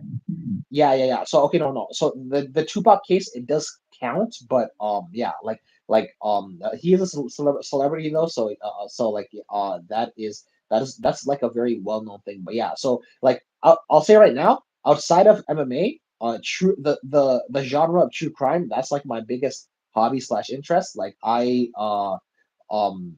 like that's something that I have a ton of interest in as well. So like if in the future you want to make like videos related to certain crime cases or like crime topics, like I'd be super down for that as well. Like I was Okay. actually yeah, I was actually a part of like a true crime podcast that from November to from like late November to like mid January, and like we were and so like it was me and the host and like a few other people, but like the other people were unreliable, and then the host he kind of like he was kind of getting like stressed out and worn out, so he I don't know if he's like fully done with the podcast or if he just put it on hold for now, but Was he just yeah. burnt out from from trying to create the content or trying to create like topics every week or every day or Researching stuff was burning him out, but yeah, like it just got to be more of a chore for him, and he just yeah, like I don't like as of right now, he's not interested in doing it at the moment, and in the future, like if he like he said in the future if he got back to it, he'd let me know. But yeah, like I was actually like doing a weekly crime podcast thing with him and with other people when they would come on, and yeah, so that's what I'm saying. Like outside of MMA, like if you want to do stuff like that in the future, I'd be super down for that as well. And like I have a lot of expertise on this field as well. Like I think I have more expertise on this field than I do in MMA, if I'm being brutally honest. So and oh like wow, one okay. yeah So there you and go. one of Now we just unlocked a whole different genre that you got going on, and I think that's going to do wonders for for the content that you're going to do, as well as different contents that you're going to go out there and collaborate with other people as well. Yeah, yeah. Hopefully, but yeah. That's what I'm saying though. Like yeah, yeah, like it at any point, like I've so I've done my personal investigation of certain cases, and like I'm a straight up expert on a bunch of cases. So yeah, I know that we like because like you make videos on other things. So like you were talking about making videos on like hip hop, for example, like not, stuff that's not related to MMA. So like if you wanted to branch out into more genres and make a following on other things, like you have a platform, I'd be more than happy to just talk about stuff with you on a channel, on like on a different channel you have, or like or even on this channel, or like Yeah, like just to have a platform to talk about this stuff on. Yeah, I'm more than down for that. Like the thing with me is I'm like, don't get me wrong, it'd be great to do a lot of stuff on my own and make collaborations with like I've like, so just like with MMA, I've actually made a bunch of contacts in this crime field, like people who are like considered pretty big time. So that is notable. But like it would be great to like, I don't know, like maybe make a living off doing stuff related to this some point. But right now, like I'd just be happy just talking about stuff and just getting information out there and having a platform to just talk about stuff with people, like having a conversation. Like this stuff is like, I just want to have fun with doing this. I don't want to be stressed out with making content and like making money right now. I just want to have fun doing this first off, and not like make a chore out of this and not have pressure doing this. You know what I'm saying? I think you're on the right track with how you want to approach that, and I think that it is the right step into understanding that, hey, you know what? Instead of just worrying about making money, or trying to get a deadline off of content, I'm just going to do this for fun. And I think that if you continue that path, you're going to have a very fulfilling journey into this content creation space, right? Because I think oftentimes, um, passion has to be, an important aspect of it. Because guess what? When you have passion, hard work is easy. When people ask me, right, hey, how is it that you're able to train the way that you do in the gyms, do all these crazy workouts or this and that? Uh, I look at it like this, right? I look at it like it's no longer a chore for me to do that. It's no longer a hassle for me to do that. In fact, I love doing it to the point where it's not a hassle. So now working hard doesn't seem like hardly working at all, because you really love what you're doing and you're just going through the motions. And I think that is the optimal state of arousal that you really want to be in whenever you're trying to do something, or whenever you're putting yourself in a new space of future goals and whatnot. Yeah, no, 100%, bro. Yeah, like I'm, like you're absolutely right. Like this is the right mindset to have going into this, and I'm aware of that. And yeah, like it's just like, yeah, it's awesome that there are that there are like a bunch of different topics that would be interesting to talk about. I definitely be open and interested in learning about different topics that I'm not necessarily into right now as well. Like you've told me, you mentioned some stuff on throughout this live that I've heard of that are that like that stand out to me. So yeah, like when it comes to because like you're just very knowledgeable about a lot of things. Like you're like like you've lived on this earth for 39 years, so I can only imagine the knowledge and the experience that you've accumulated over your life. So yeah, like I'm Naturally, looking. yeah, that just comes with the territory, right? Of Yeah, being this old, but at the same time also going through life with different experiences. So yeah, you're absolutely right, because I was once that 20-year-old that hung out with 40-year-olds, and I thought the same. I was like, wow, you have a very interesting life trajectory, especially because you've gone through different eras that I haven't gone through, right? Like the 1980s or 90s, where I was very young or was not old enough to really do anything in comparison to guys that are, let's say, in their 50s right now that were on and popping during that time frame. You know, Yeah. so yeah, man, that's really, yeah, that's really what it is. And you know what? As you get older too, you'll notice that you're going to gain more experiences about things. But I tell you what, the one thing that I do notice about you, you're very mature for your age, right? It's almost like you Yeah. kind of have an old soul in a way. Yeah, You yeah, know, no, no, bro. I've been told by so many people that I not only am I mature, but I have wisdom beyond my years. And I'm not the yeah, type of old person who soul. yeah, yeah. Like I like to be I like to think that like I'm relatively humble and stuff like that, and I don't like like okay, don't get me wrong. Like everyone has an ego. Everyone has to have an ego, or else you're not gonna be able to get through in life. But like, yeah, but I can honestly say that I agree with what people say about me having wisdom beyond my ears. Like, okay, there are times where like especially with how I act online and the comments I put out there, I act like a child. And sometimes I can even like sound like a child, like with the way my voice sounds and with the way I kind of talk fast and shit. And like sometimes I say immature stuff, but like if you actually get to like know me and understand me, you'll see that I'm very mature and I have a ton of wisdom. Like I have wisdom beyond my ears. Like I have a very intelligent outlook on life. And yeah, like you're obviously like it would take. I don't even know if it'd take an intelligent person to even realize that. Like, but like you're an intelligent person, so you can see that on another level. Yeah, you know who else you sound like? You sound sort of like what's that guy's name? Myron Gaines from Fresh and Fit. I don't know if you're familiar with him. You kind of resemble his voice in a way. I don't know who that is, and I don't know what Fresh and Fit is. Okay, yeah, he's a content creator. He does like these red pill things. He's that tall black dude that gets all of these girls in a seat and they just, and he just basically obliterates them with, feminist debates and all that. Oh, okay, yeah, yeah, yeah, okay, yeah, yeah. I'm Yo, definitely shout outs to Giuliano Argentino, no verbal taps MMA.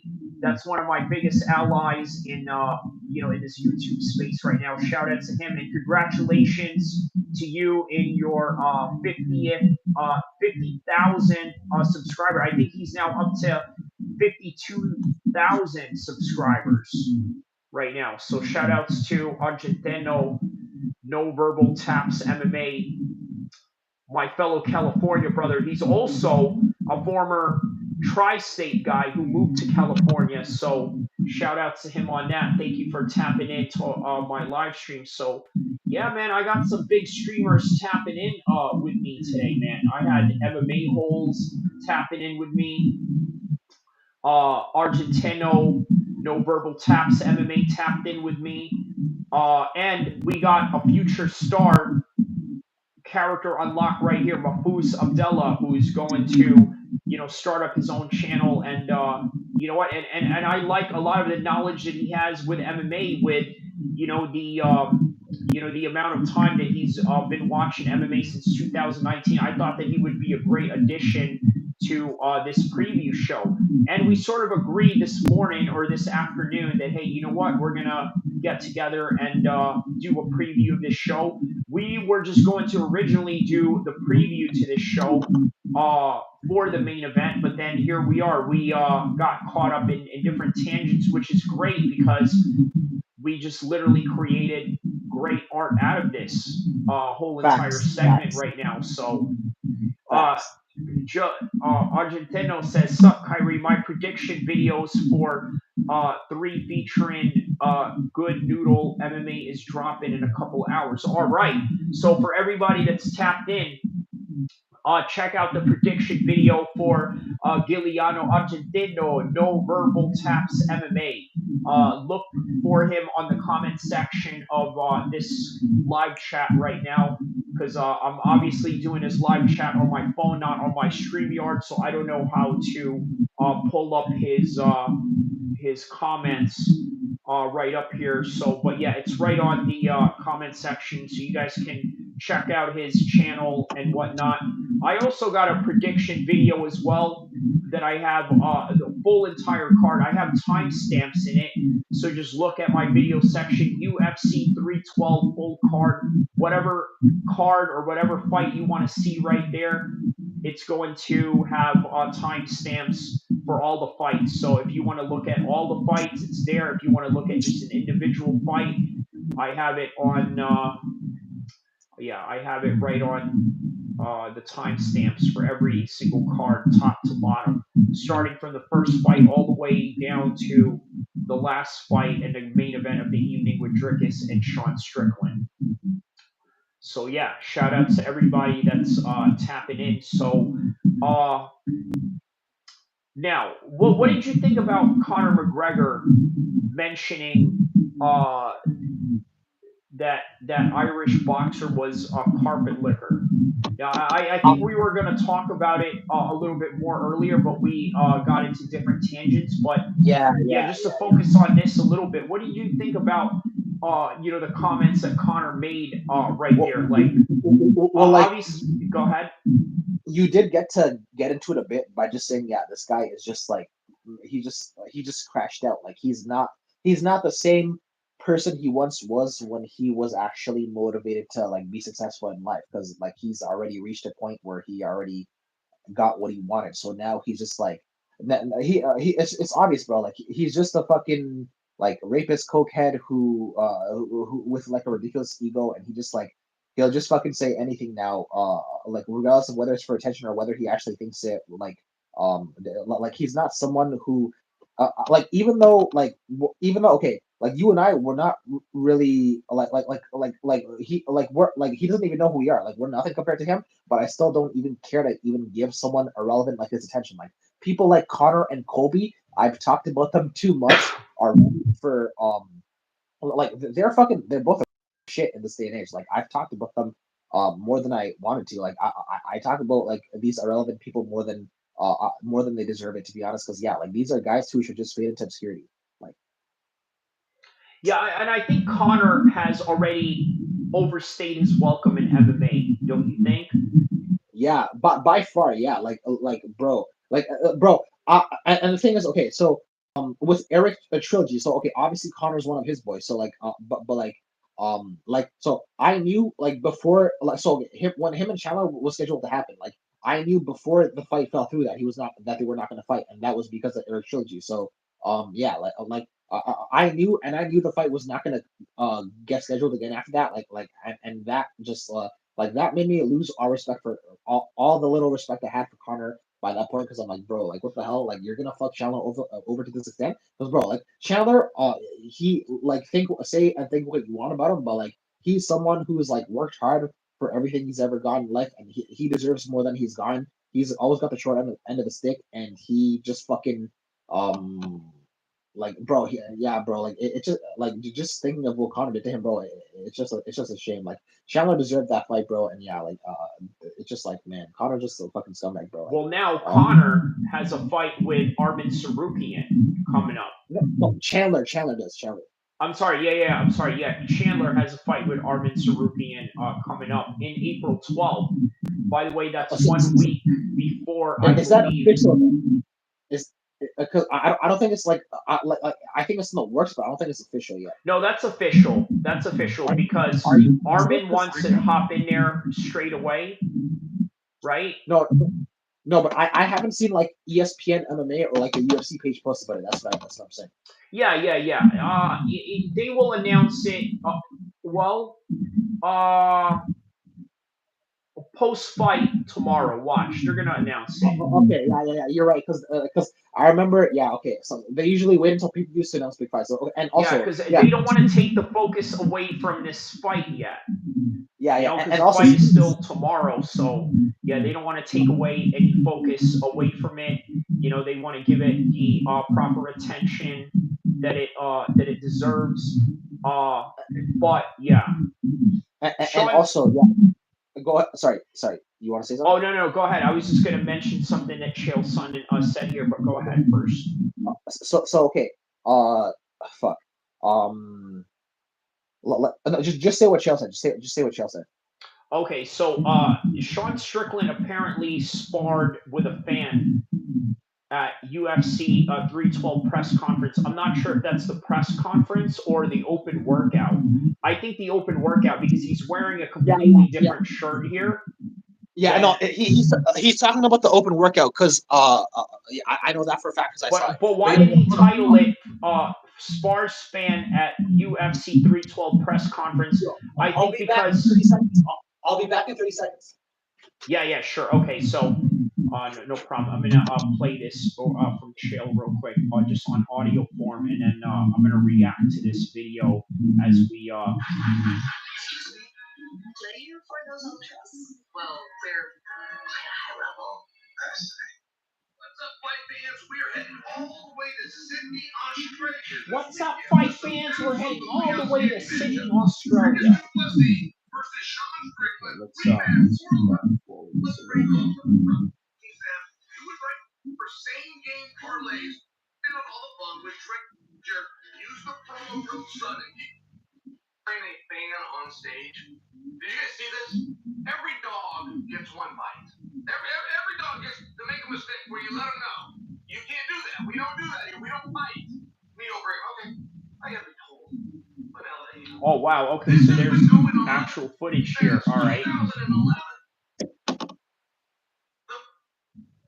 So what Chael is talking about here is that there's been fans that have been allowed to go back and basically work out with fighters during open fight week, open workout during fight week, and yeah, this is a result of it. So Jorge Masvidal, I think during the BMF card, Jorge Masvidal had a few guys fight on stage as well, sort of spar it out. But yeah.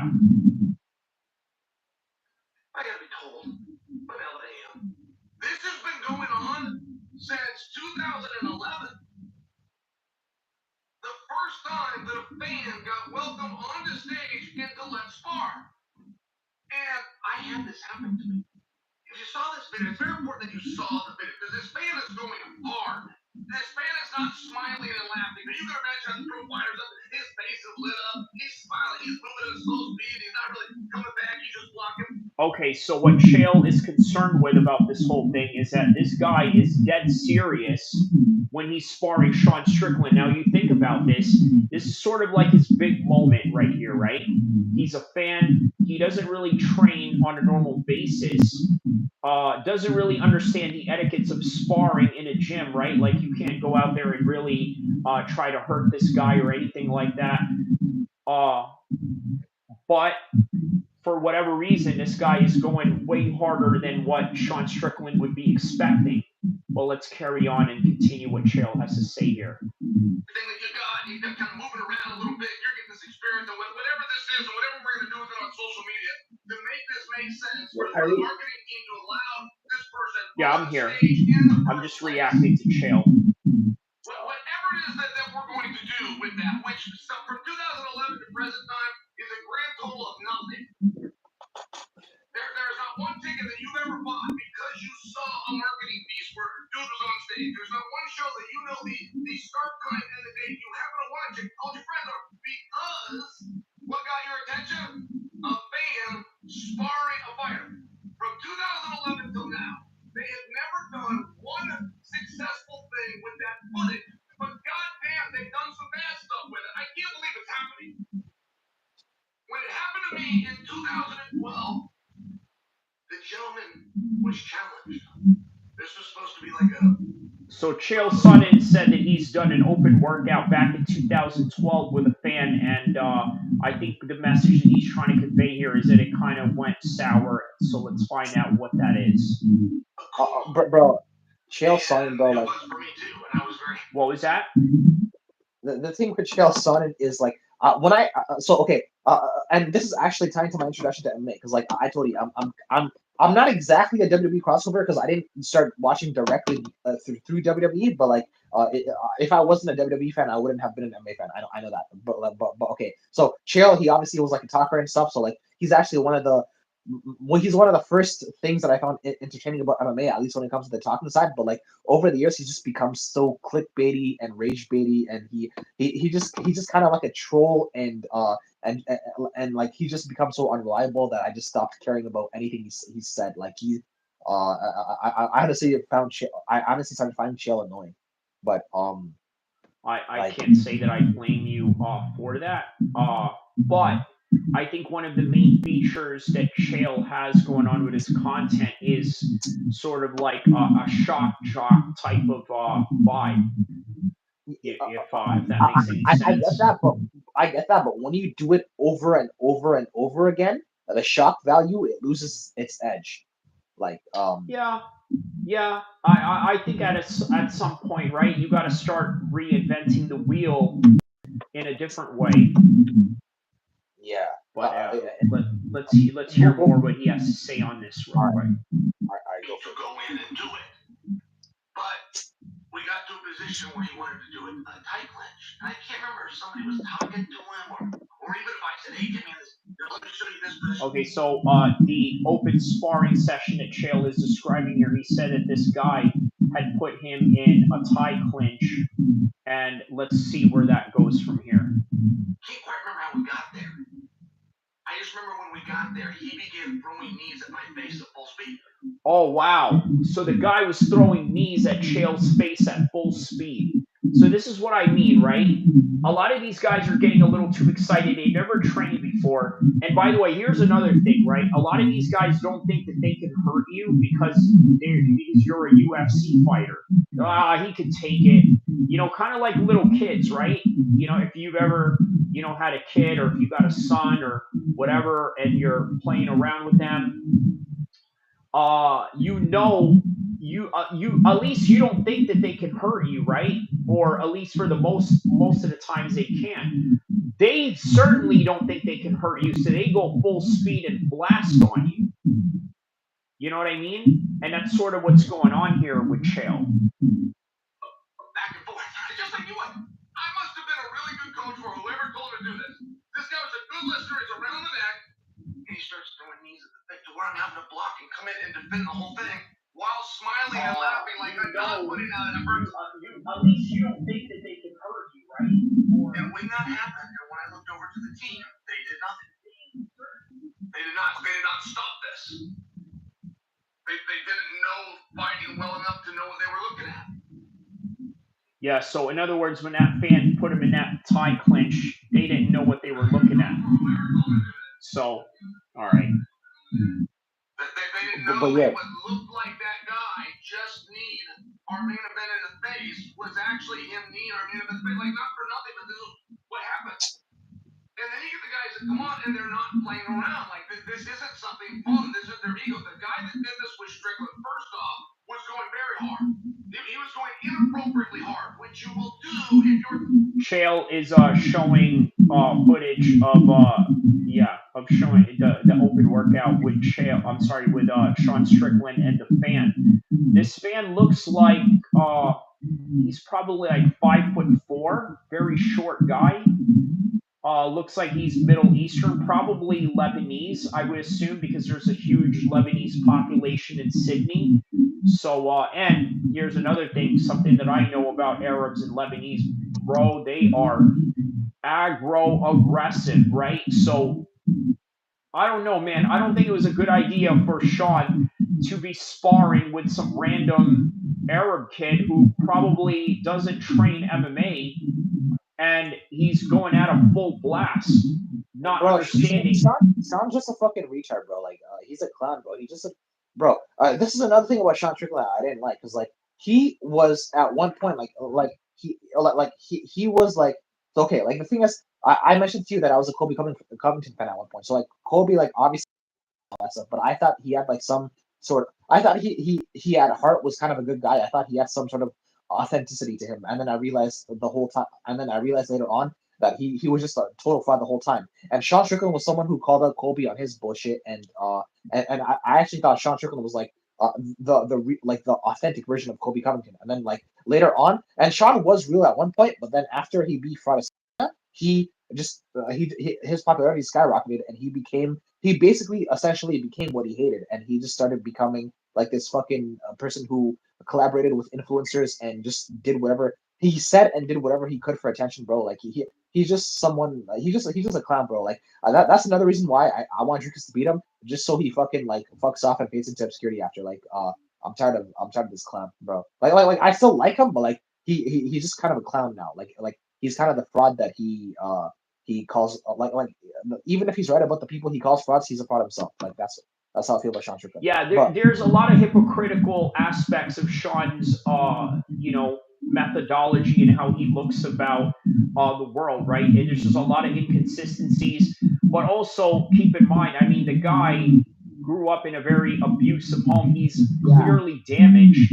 yeah. Him and Bryce Mitchell both, bro. Like, yeah, those guys did not have good upbringings. But Yeah. yeah, another thing, yeah, like Sean. But hold up. So before you played the chill thing, like we were talking about something. What were we talking about? Um, I don't know. You had to go somewhere. I believe you had to, step off for like 30 seconds, and then I just, yeah, started playing this. No, you were playing the chill thing, before I stepped off for 30 seconds. Like, because I wanted to say something, but I forgot what I wanted to say. Fuck. Okay, yeah, just let me know when it comes to mind. But let's hear what the rest of Shale has to say about this. But yeah, just let me know when it comes to your mind, okay? All All right. right. If you came into an MMA gym back in the Team Quest day and you don't have your mouthpiece, you're going home for the day. You're not sparring. If you don't have gloves and appropriate headgear, you're going home for the day. That was true except for one guy, and that's how it should be. Except for one guy. Now one guy was the heavyweight champion of the world, Randy Couture. You could go with him if you didn't have a mouthpiece because he would never hurt you. Randy, being the world champion, was in complete control. And Wow. Okay, so that is an interesting assessment by Chael. He said that when he was training at Team Quest, the only guy that you were allowed to spar with if you forgot your mouthpiece was Randy Couture because he knows how to spar with you in a way to not hurt you. And I think that is the difference between sparring with a professional versus sparring with some random idiot in the street that, is really just trying to get clout out of you for whatever reason. So did control. you know And when you that? bring guys in that aren't What was Hello? that? Yeah, what were Did you you know saying? that? It's okay. Obviously, Chael trained at Team Quest with Randy and Dan Henderson. So did you know that Randy would always fuck Chael up in the gym? Did he know that Randy would always No. have Did you know that Randy would always like? I'm not saying like he'd hurt Chael bad. I'm just saying like, did he know like every single time they trained, Randy would beat Chael? Did he know that? like what do you mean? Did he know that? Like what would he know about that? Like No. I'm asking, did you know that? So like, Chael was obviously training at Team Quest, like throughout Randy's whole career, and right, every right. single time they trained, Randy would get the better of Chael. Did he know that? Did you know that? That's what I'm asking. Oh, did I know that he would get the better of Chael? Well, I mean, I've never seen him spar before like that, but I would assume what is this? Marcos de Souza says Alex Becerra with the Brazilian flag. All right. Shout outs to Brazil. Shout outs to all the people in Brazil that tap into my channel. I don't even know if you guys understand anything that I say, but I tell you what, you guys understand the language of MMA, and I think that's all that you really need to understand this channel is the enthusiasm for MMA. But yeah, so okay, going on with Chill right now. good, they don't have that control. That's a learned mechanism. One of the reasons that Sean Strickland was able to look like Floyd and do some of this silly stuff is because he was so good and he had control. But that guy was not playing. On that guy's face, nowhere was that for fun. If you look at the effort that was put out and the level of exhaustion that that fan got to, that shows you this wasn't fun. It's not meant to be for fun. You don't play fighting. It is with how without question, the stupidest thing that I have ever seen in our sport. This is the number one stupidest thing I've ever seen, and I have now seen it for 14 years. And not to mention, there's some guys you don't play with. Sean Strickland is one of those guys. So while Sean was being very nice by Sean's standards, Sean was hitting that guy a lot harder than that guy signed up to be hit, particularly when Sean was going to the body. He was going to the body to slow the guy down. When you have a sparring partner that acts a fool, if you're much better than him, you will let him know in a certain way. You don't have to just end the workout and say, hey, you're not skilled enough, go with some other guy. You don't have to do that. You also don't have to knock him out. There's other ways where you can get control of that guy, where you can slow him down. So if you take 2 full speed shots at the face, which is what the guy threw, and so Sean let one go to the body. Okay, so what happened was this fan. By the way, your side of the microphone is a little windy. Can you lower that down a little bit? Wait. Sorry, say that again. I hear a lot of wind on your side. Yeah, just just try to or mute that if you're not talking because it's a little distracting.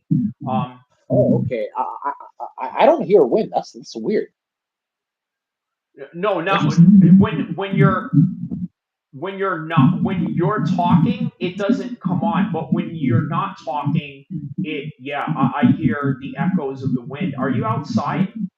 No, I'm in my house. Oh, okay, all right. I don't know what that is, but okay. So what I was saying with Chael, what Chael was saying here was that this kid hit Sean in the face clean, right? Hit him with a clean shot to the face. And you know what? Sean didn't expect that because, look, again, these are not professionals. They don't know how to work with you where you're just working on technique, right? They're in there really trying to gain their clout. Like, this is your moment. You're in there with the champ. You know what I mean? Like, so he hit him in the face a few times, right? And so Sean had to, hit him in the body one time to let him know what's up. So let's finish up this video with Chael. I go about 60 or 80%, but it was still way harder than you ever should hit a fan in the body. Way harder.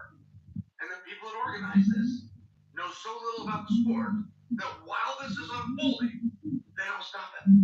This is weird, but to a very high level. And this is high level weird for absolutely no purpose that has ever been shown. Never, not once, has a successful or meaningful marketing piece ever been. All right. So another thing that I thought was really interesting that he brought up here.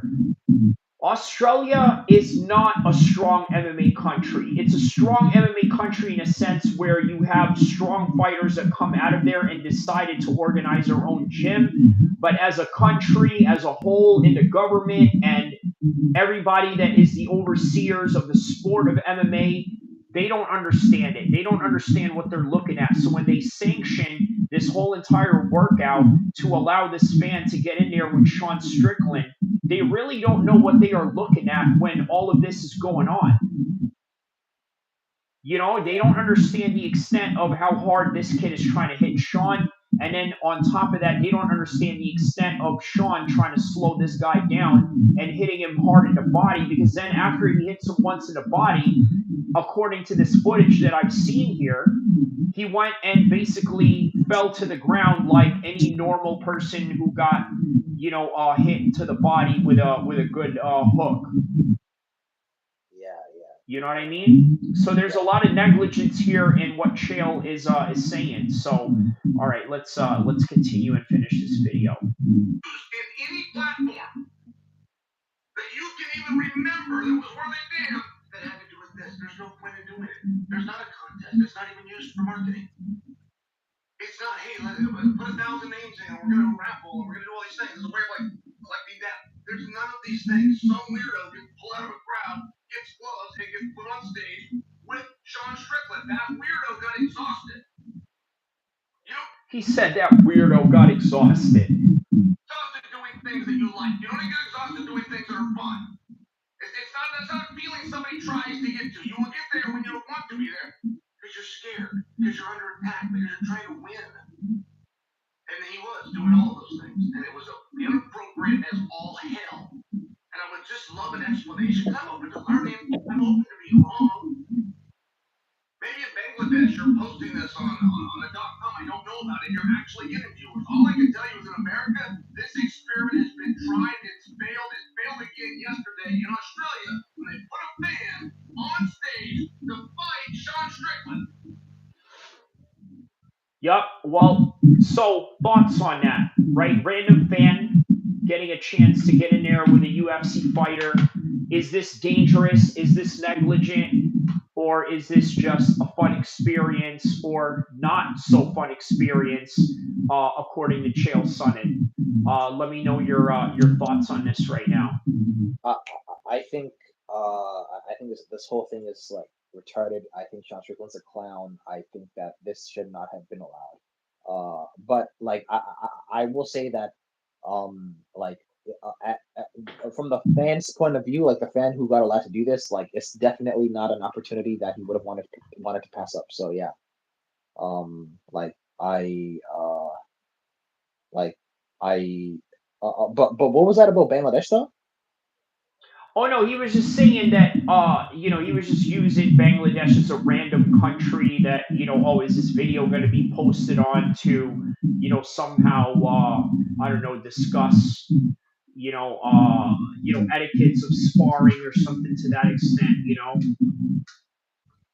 Oh, Yeah. So nothing specific about Bangladesh. It was just, kind of like saying bum F Egypt, type of phrase. You know what I mean? Like I'm stuck in, random bum F Egypt or something like that. They're not necessarily literally saying Egypt or anything, but they're just like trying to convey a message of a random country that they are running into or having this particular discourse with. So yeah. oh, okay. But yeah, go ahead. Continue on. Um, yeah, like I don't know why this was allowed. To be honest, like, do you know how this could have been allowed?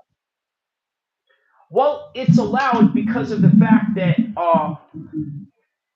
the Australian government, again, they're not very experienced in MMA, right? And then you also got to understand this is the same government that made everybody isolate themselves, including MMA fighters that were trying to get ready for fights.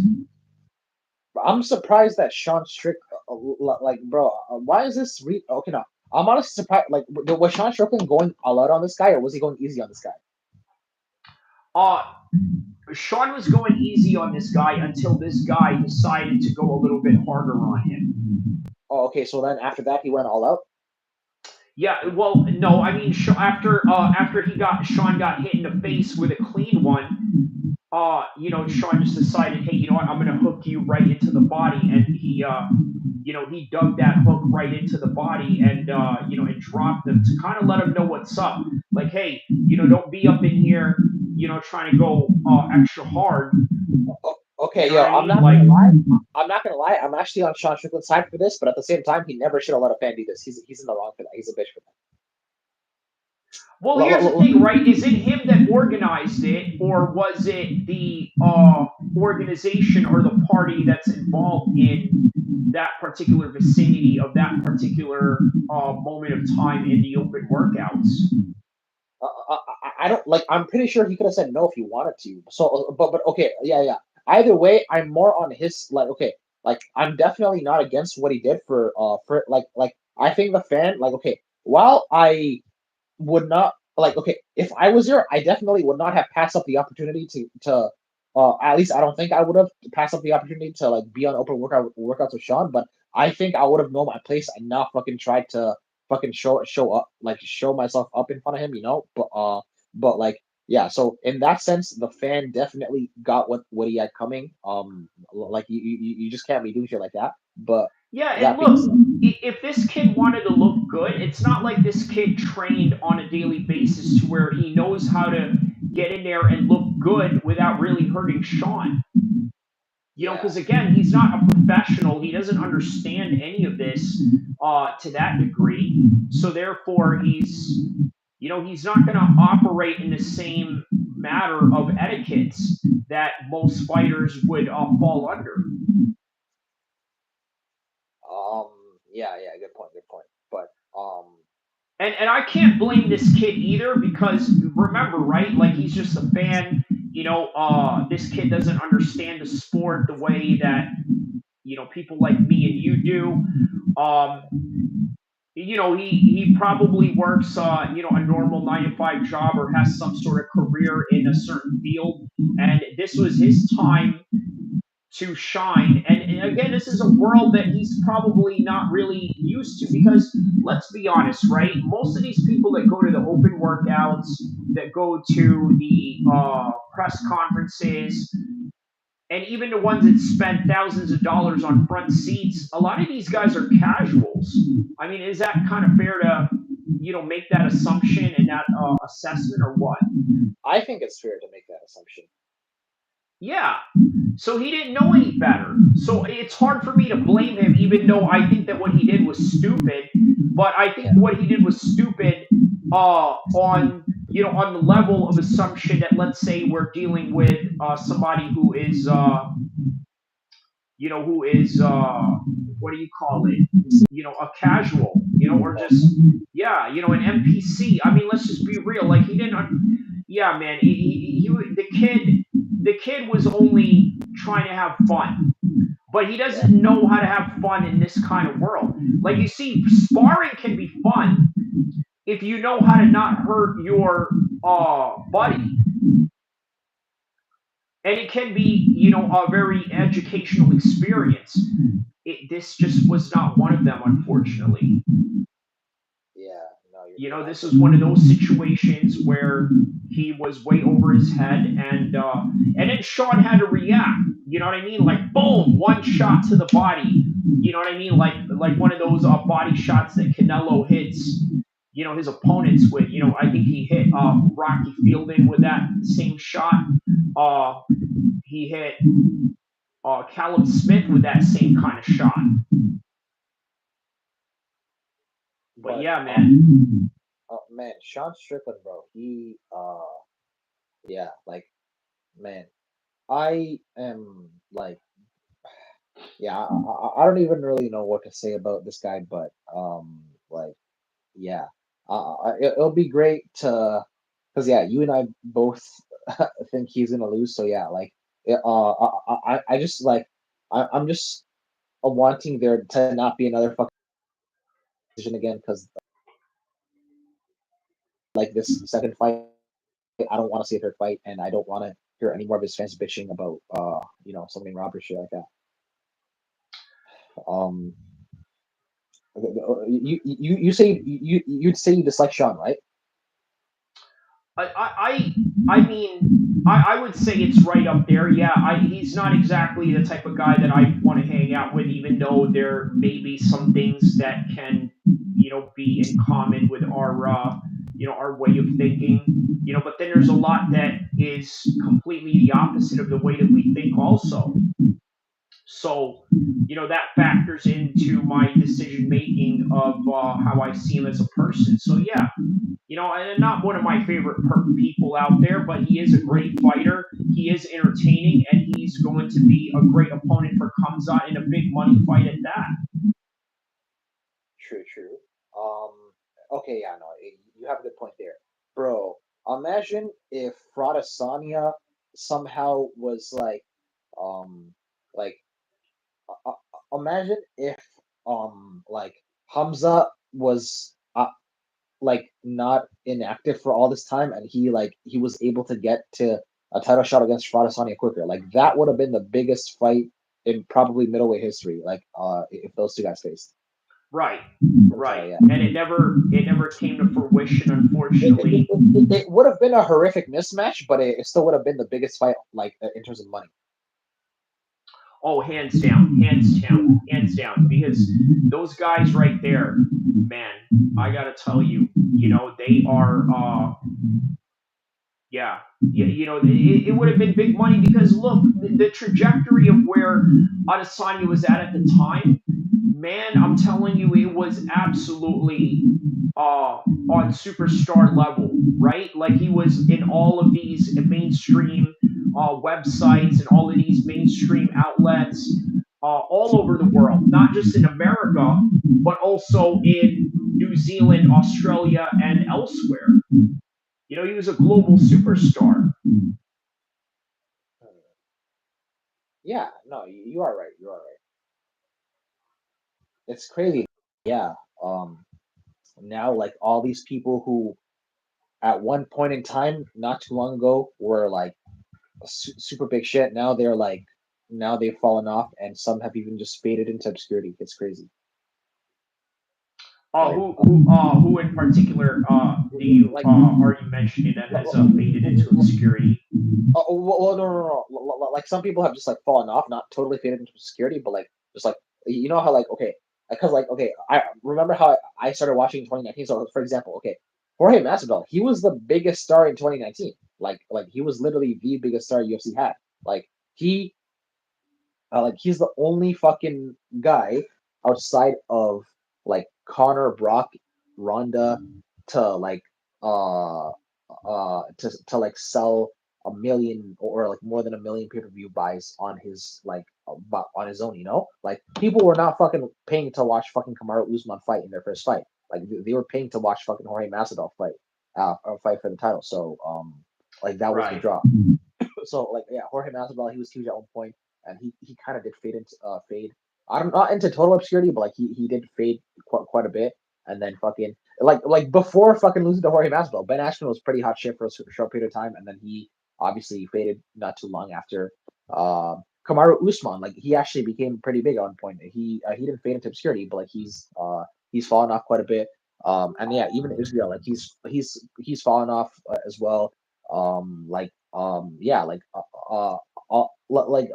I can just think I can think of more probably fucking like I remember when Peter Yan, bro. Well, people thought he was gonna be like the like I don't know, bro. Like people thought he was gonna be like a fucking go contender, and then like look what happened. Like it's not like he's shit now, but he's not as crazy as he once was. And Charles Oliveira is my all time favorite fighter, but like yeah, he's not where he once was either.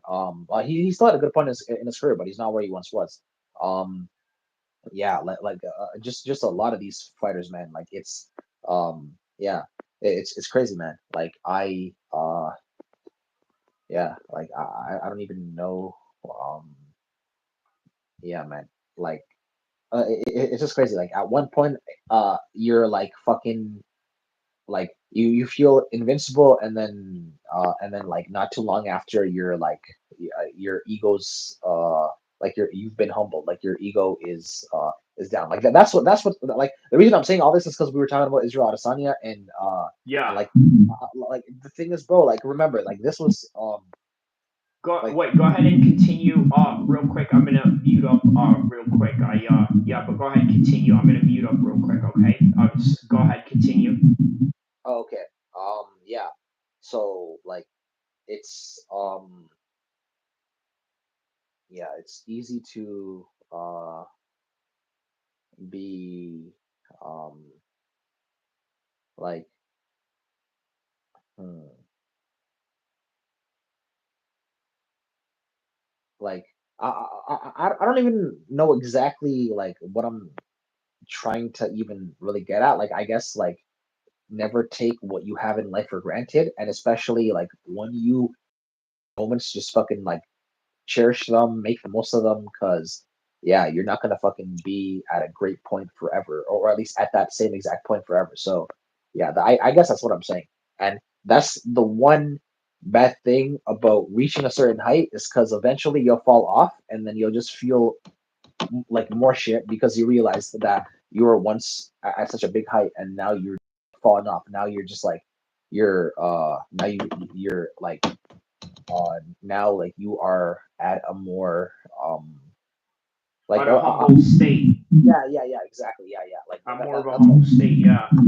yeah That's a good point that you made about Israel Adesanya, right? Because I saw a meme that said back in 2020 he was 20-0, and now now what is his record now? From 20-0, from 2020 to 2025, he is now, 1-5, I think. Yeah, like so, like okay, hold up. Or no, because in 2022 he, I know in 2022 he faced Jared Cannonier at one. So okay, hold up. So okay, no, but since losing the belt to Alex Perez, okay, he lost to Pereira, beat Pereira, lost to Strickland, lost to DDP, lost to 24-5. so, He's 24-5 now. yeah, exactly, yeah. So he's 1-4 in his last five now. So yeah, like yeah, it is just fucking crazy to see how people can just fucking fall off. Like yeah, man, it is.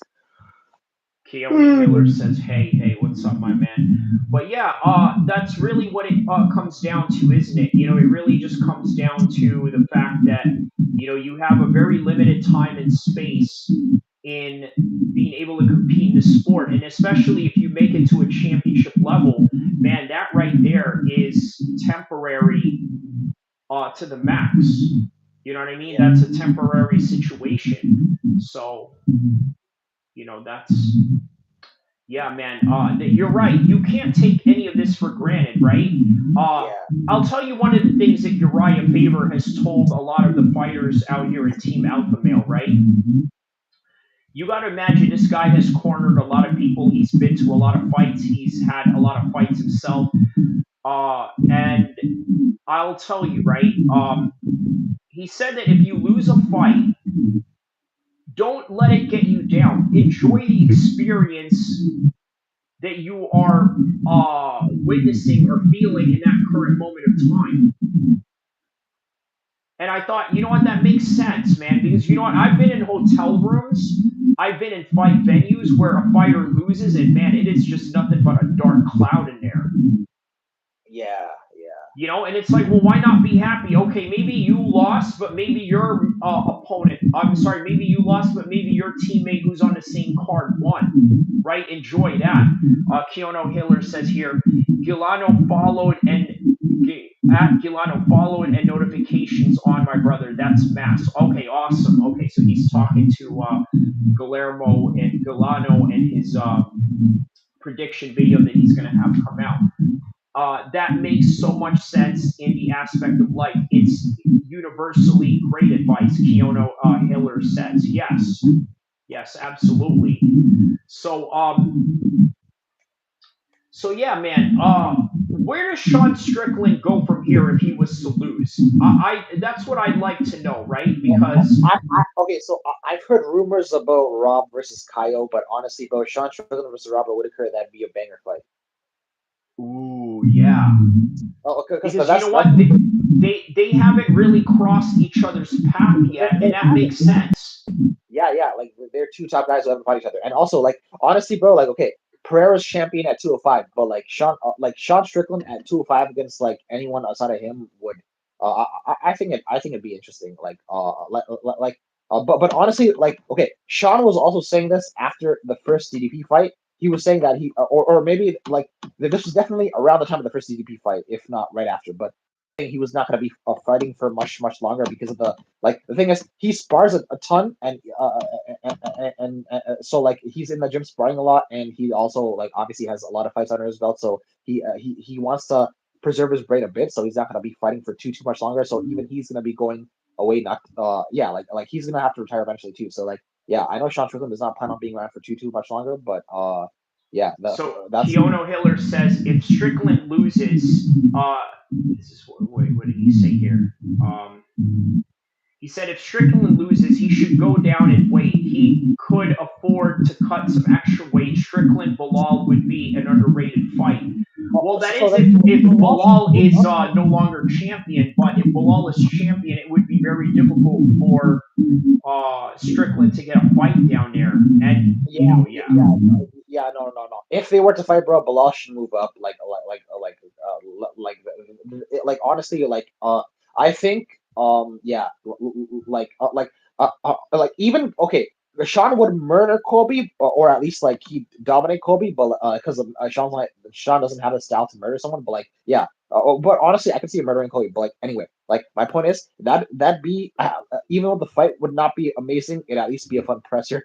to see him and Kobe fucking talk and go at it. But yeah, like because Kobe did express interest in facing Sean at 185. It seems like at 170, any chance he has of getting anything close to title would be bad. But I know Kobe versus Sean at 185. I know UFC would be interested in making that fight happen just because Yeah. Keone Hiller says Kamzat is the future. Middleweight is dead in the water. LOL.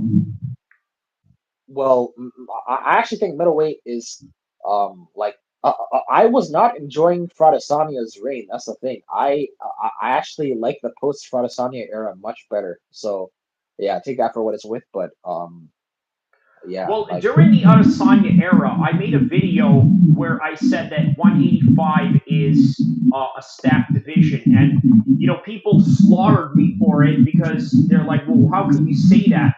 Because the recency bias was predicated on the fact that, hey, you know what? Israel Adesanya was a dominant force, and he doesn't even have wrestling. How is this guy the dominant force? So that's how people looked at it. And how can you say that it was a stacked division? Well, now Israel loses, and then Sean, the guy who beat Israel, loses, and now it's a back and forth. And then the Alex Pereira fought him a few times, won, and then lost, and now he's back as the 205 GOAT right now. So wait, hold up. Are you saying Alex Pereira is a 205 GOAT? well, not in comparison to John Jones, but GOAT as in modern status away from John Jones.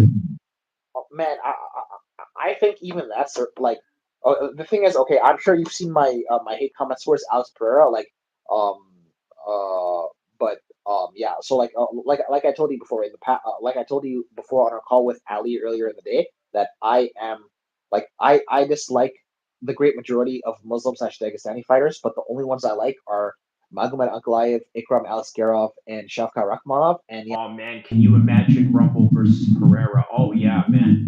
Shout outs to Rumble, rest in peace to that brother. But yeah, man, that would have been a good fight for sure, man. It's just unfortunate the way Rumble had gone out like that. That's just out of nowhere. But yeah, yeah, yeah. But yeah, R.I.P. Keone Hiller says. yeah. Oh man, but yeah, yeah. So like I was saying, Magomed Ankalaev, Ikram Aliskerov, Shavkat Rakhmonov. Those are the only Muslim / Dagestani fighters I like, and a big reason that I like Magomed Ankalaev is just because like I really like. I don't think he's like a humble guy, but he at least doesn't have like a delusional following, like a cult follower, or like a massive fan base following for a Dagestani, which is surprising. But and Who a big doesn't? Who doesn't again? Ali Magomed Askarov, you said? no Magomed Ankalaev. So Oh the yeah, three because it's only preliminary right now. yeah. That's why. Like okay. So the only three fighters I like who are like Muslim or Dagestani are Magomed Ankalaev, Ikram Aliskerov, who got knocked out by Robert Whitaker at the first Saudi Arabia card, and And Shavkat. Kamzat. No, not Kamzat, Shavkat. Yeah. So Ali Shavkat. Askarov got knocked out by Kamzat. No, Ikram Aliskerov got. Yeah. Oh yeah. Yeah. He did get knocked out by Hamza earlier in his career before UFC. Yeah. That's Lance, Tyler Lance says, brother, fix it, please. Fix what? Are you watching TV? Are you where you're at? No. Oh, I don't know. It says like fix what, brother? Because I don't know. I think there's an echo or something, or I don't know what they're fix. Tyler Lance, tell me exactly what you mean by the mic has a weird after echo. Okay, yeah. So that's what it is. There's a weird after echo. Yeah, I don't. It's bad water sounding echo. Bad water sounding echo. I think it's coming from me. You know what it is? Yeah, it's unfortunately coming from me. Hold on. Let me see if I can try something here. Hold on.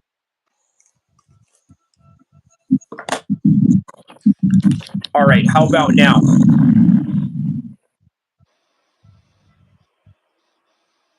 How about now? Is it better every time you talk? Is it every time that I talk? Wow, that's super weird. Huh. It didn't stop. It's still going. It's the other guy. Oh, you're saying it's me or still has it, brother? You said the other guy. When you mean other guy, me or this other screen right here? He's talking about me probably if he's saying the other guy. But like yeah, but like I have no clue what he's talking about because there's literally no like what he's talking about water. Like there's no water running anywhere. I It stopped. Okay, he said it stopped. Okay, good, good. Okay, so it stopped. It after every time you talk might be the other guy's mic, both unplug mics and then plug it right back. Well, I'm on my phone.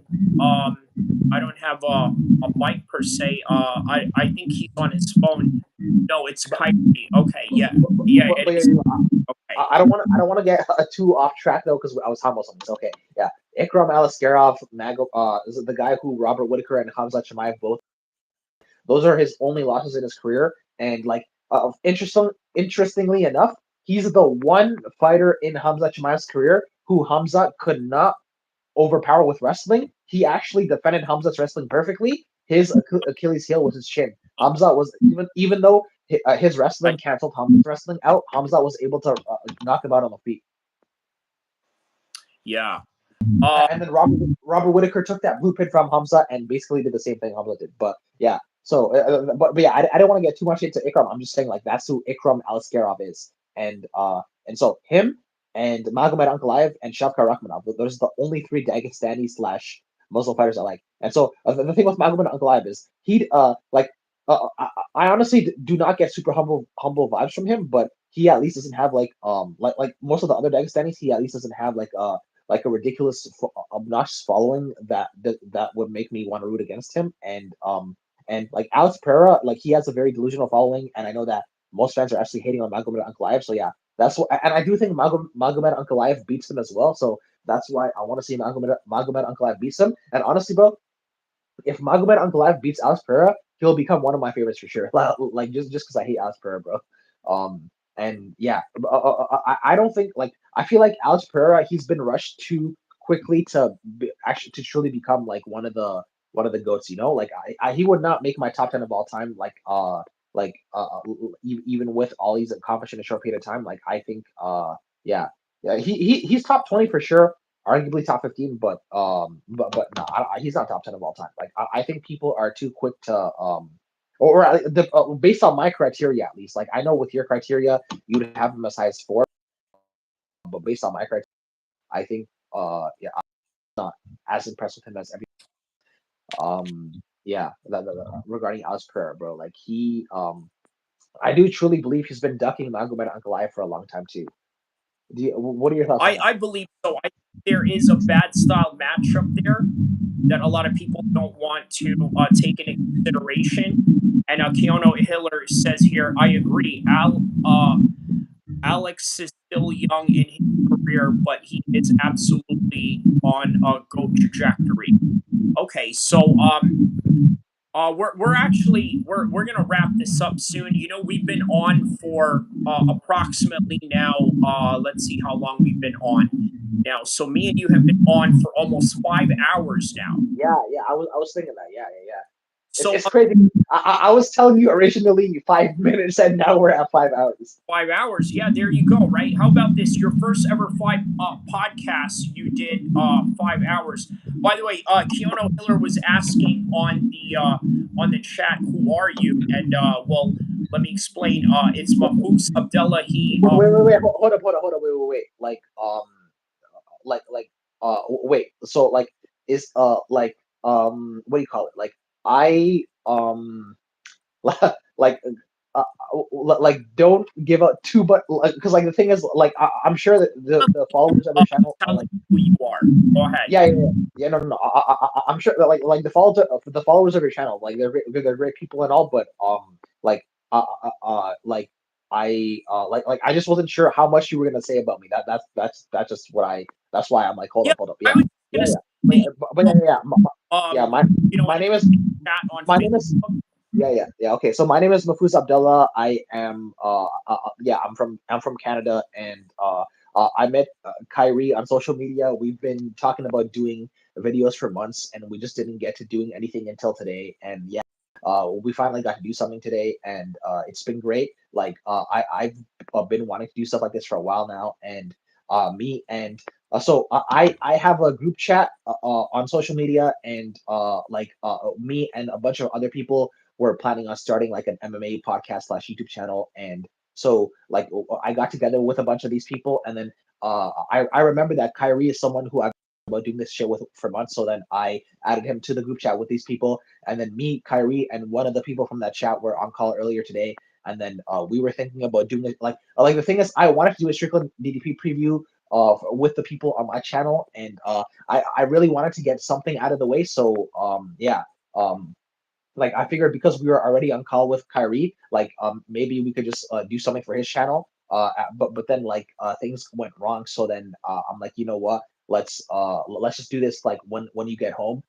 And which he said, which Kyrie said would have been 4 hours from then. He ended up getting home a little bit later than planned. So but by then I was feeling a little bit sleepy, and also my phone was on low charge. So then so then like I said, yeah, let's do this quick. Let's make this 5-10 minutes. Also because I know that people in this day and age have short attention spans, and I wanted to make sure that people would listen to the full thing that I spoke about. But yeah, after getting on the podcast, or sorry, after getting on this live, I was just having a lot of fun. I got more awake, more alert, and I do have two phones. So after the original phone I was on went out of charge, I just got the other phone, and I'm on this phone right now. And yeah, well, we've just been on the live since. But yeah, that's basically who I am.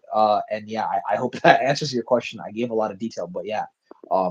you'll definitely see me on these more in the future. Like I'm definitely not going to be on every one of these, but I know for like big events and like previews for sure, I'll do this. And there's definitely a chance that I'll be on the live show for Saturday for the pay-per-view. But yeah, You you it, you're going to be on it twice. You know why?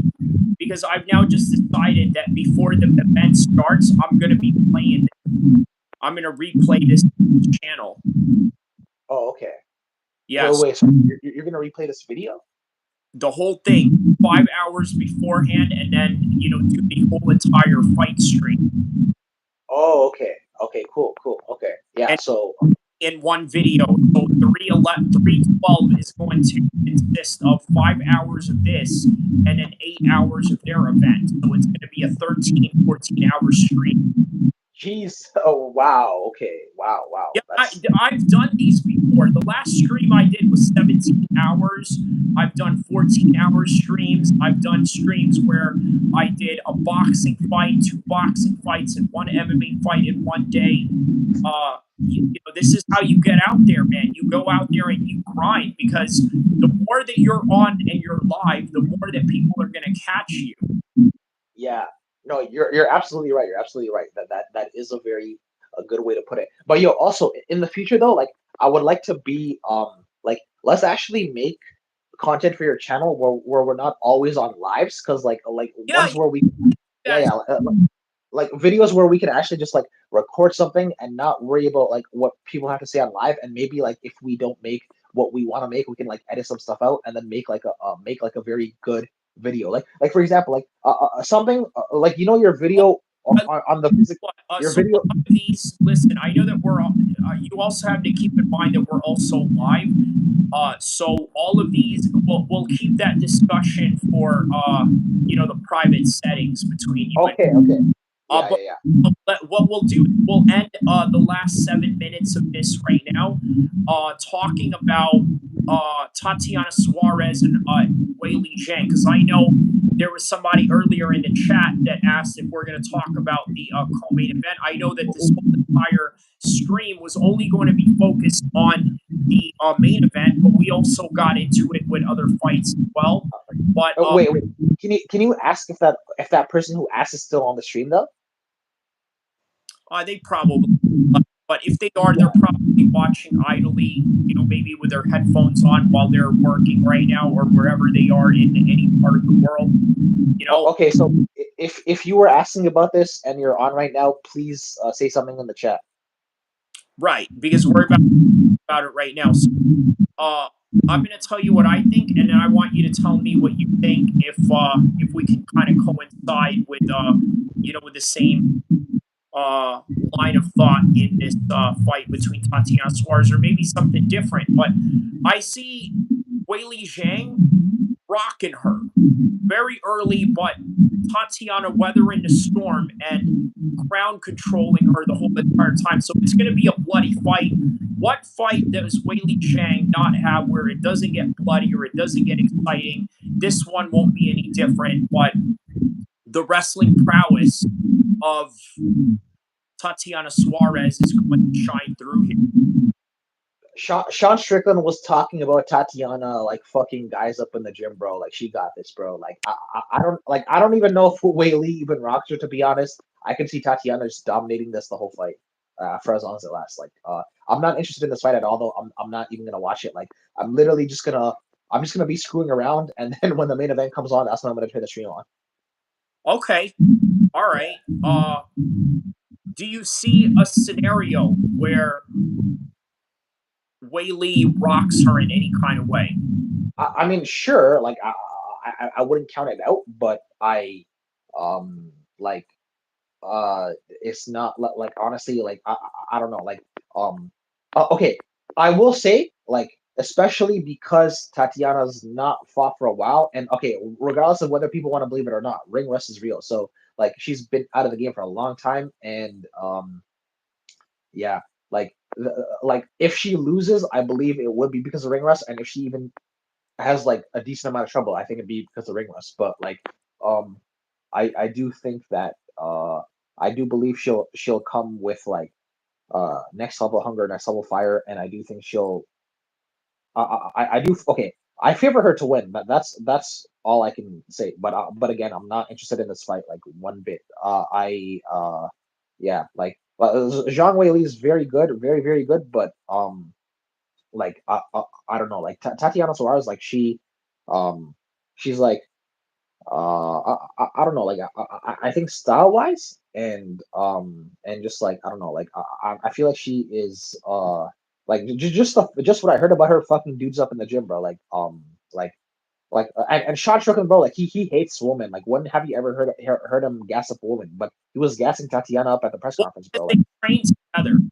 I know, but still, like that's still like notable that he's like gassing up a woman and saying like she fucks up dudes in the gym. Like that's a lot for But someone like you know, what that is and I'm not doubting Sean because Tatiana is a very talented fighter, but a lot of that is also just bravado or putting on for your teammate.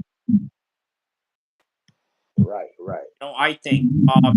But yeah, I think that all sides point to Tatiana Suarez. I think that she has all the skills to win this. And I think that if there's any chance of her winning, it is predicated on the fact that Weili Zhang may be very limited in the wrestling department, at least in comparison to somebody with the pedigree that Tatiana Suarez has. So, guys, I want to thank everybody for tapping in. That is literally all that we have for this live stream right now. Don't forget to like and subscribe. Also, do you have any handles that you would like to share with people out there right now in terms of where they can possibly join your chats or where they can find you on like Facebook groups or something like that? So right now, like I definitely want to appear on your channel more and more regularly, and hopefully get to know some of the people who appear on your stuff before I actually give stuff like that out. Just because in the past I've had to deal with a lot of like I don't know, like a lot of just random shit and stuff. Like Private. I yeah, I know that from listening, to. I haven't been reading the chats, but from listening to what your interactions with these people, a lot of them, the great majority of them, I'm sure, are great people. Like maybe there's been like one or two negative people, but yeah, the majority of them seem like great people to me, and I'm looking forward to seeing them on more lives. I just want to get to know people, your followers a bit more before I actually like give stuff like that out. Because remember, I'm not doing this to like build a following or anything. I just want to have fun, doing stuff, making content, and all that stuff. That's my goal. That's my only goal for right now. Like Well, it's not even. well, I want Yeah, to leave it with this, right? You've seen the followers of MMA, right? yeah, And it's that very negative. I mean, this is not to trash him in any kind of way. It's just that, look, negativity brings attention, and that's just the kind of attention that he brings. And as a result, it's the kind of energy that they're going to give back to him. yeah, I don't get that with my audience because obviously I try to come as a mature person. I try to approach things in a very mature and and very gentleman-like way. But at the same time, I don't take any BS from anybody. And if we got to get down on some gangster stuff, I'm yeah, oblige you on that as well. And yeah, I think that there's a good enough amount of people out there that respect that, about anyone, not just myself, but yeah, from what I've seen and what they've seen out of me and what I've shown and what I've displayed to everybody else around the world. So, guys, thank you once again. Don't forget to tap in right here, live stream reaction for UFC 312. You never know who's gonna pop up.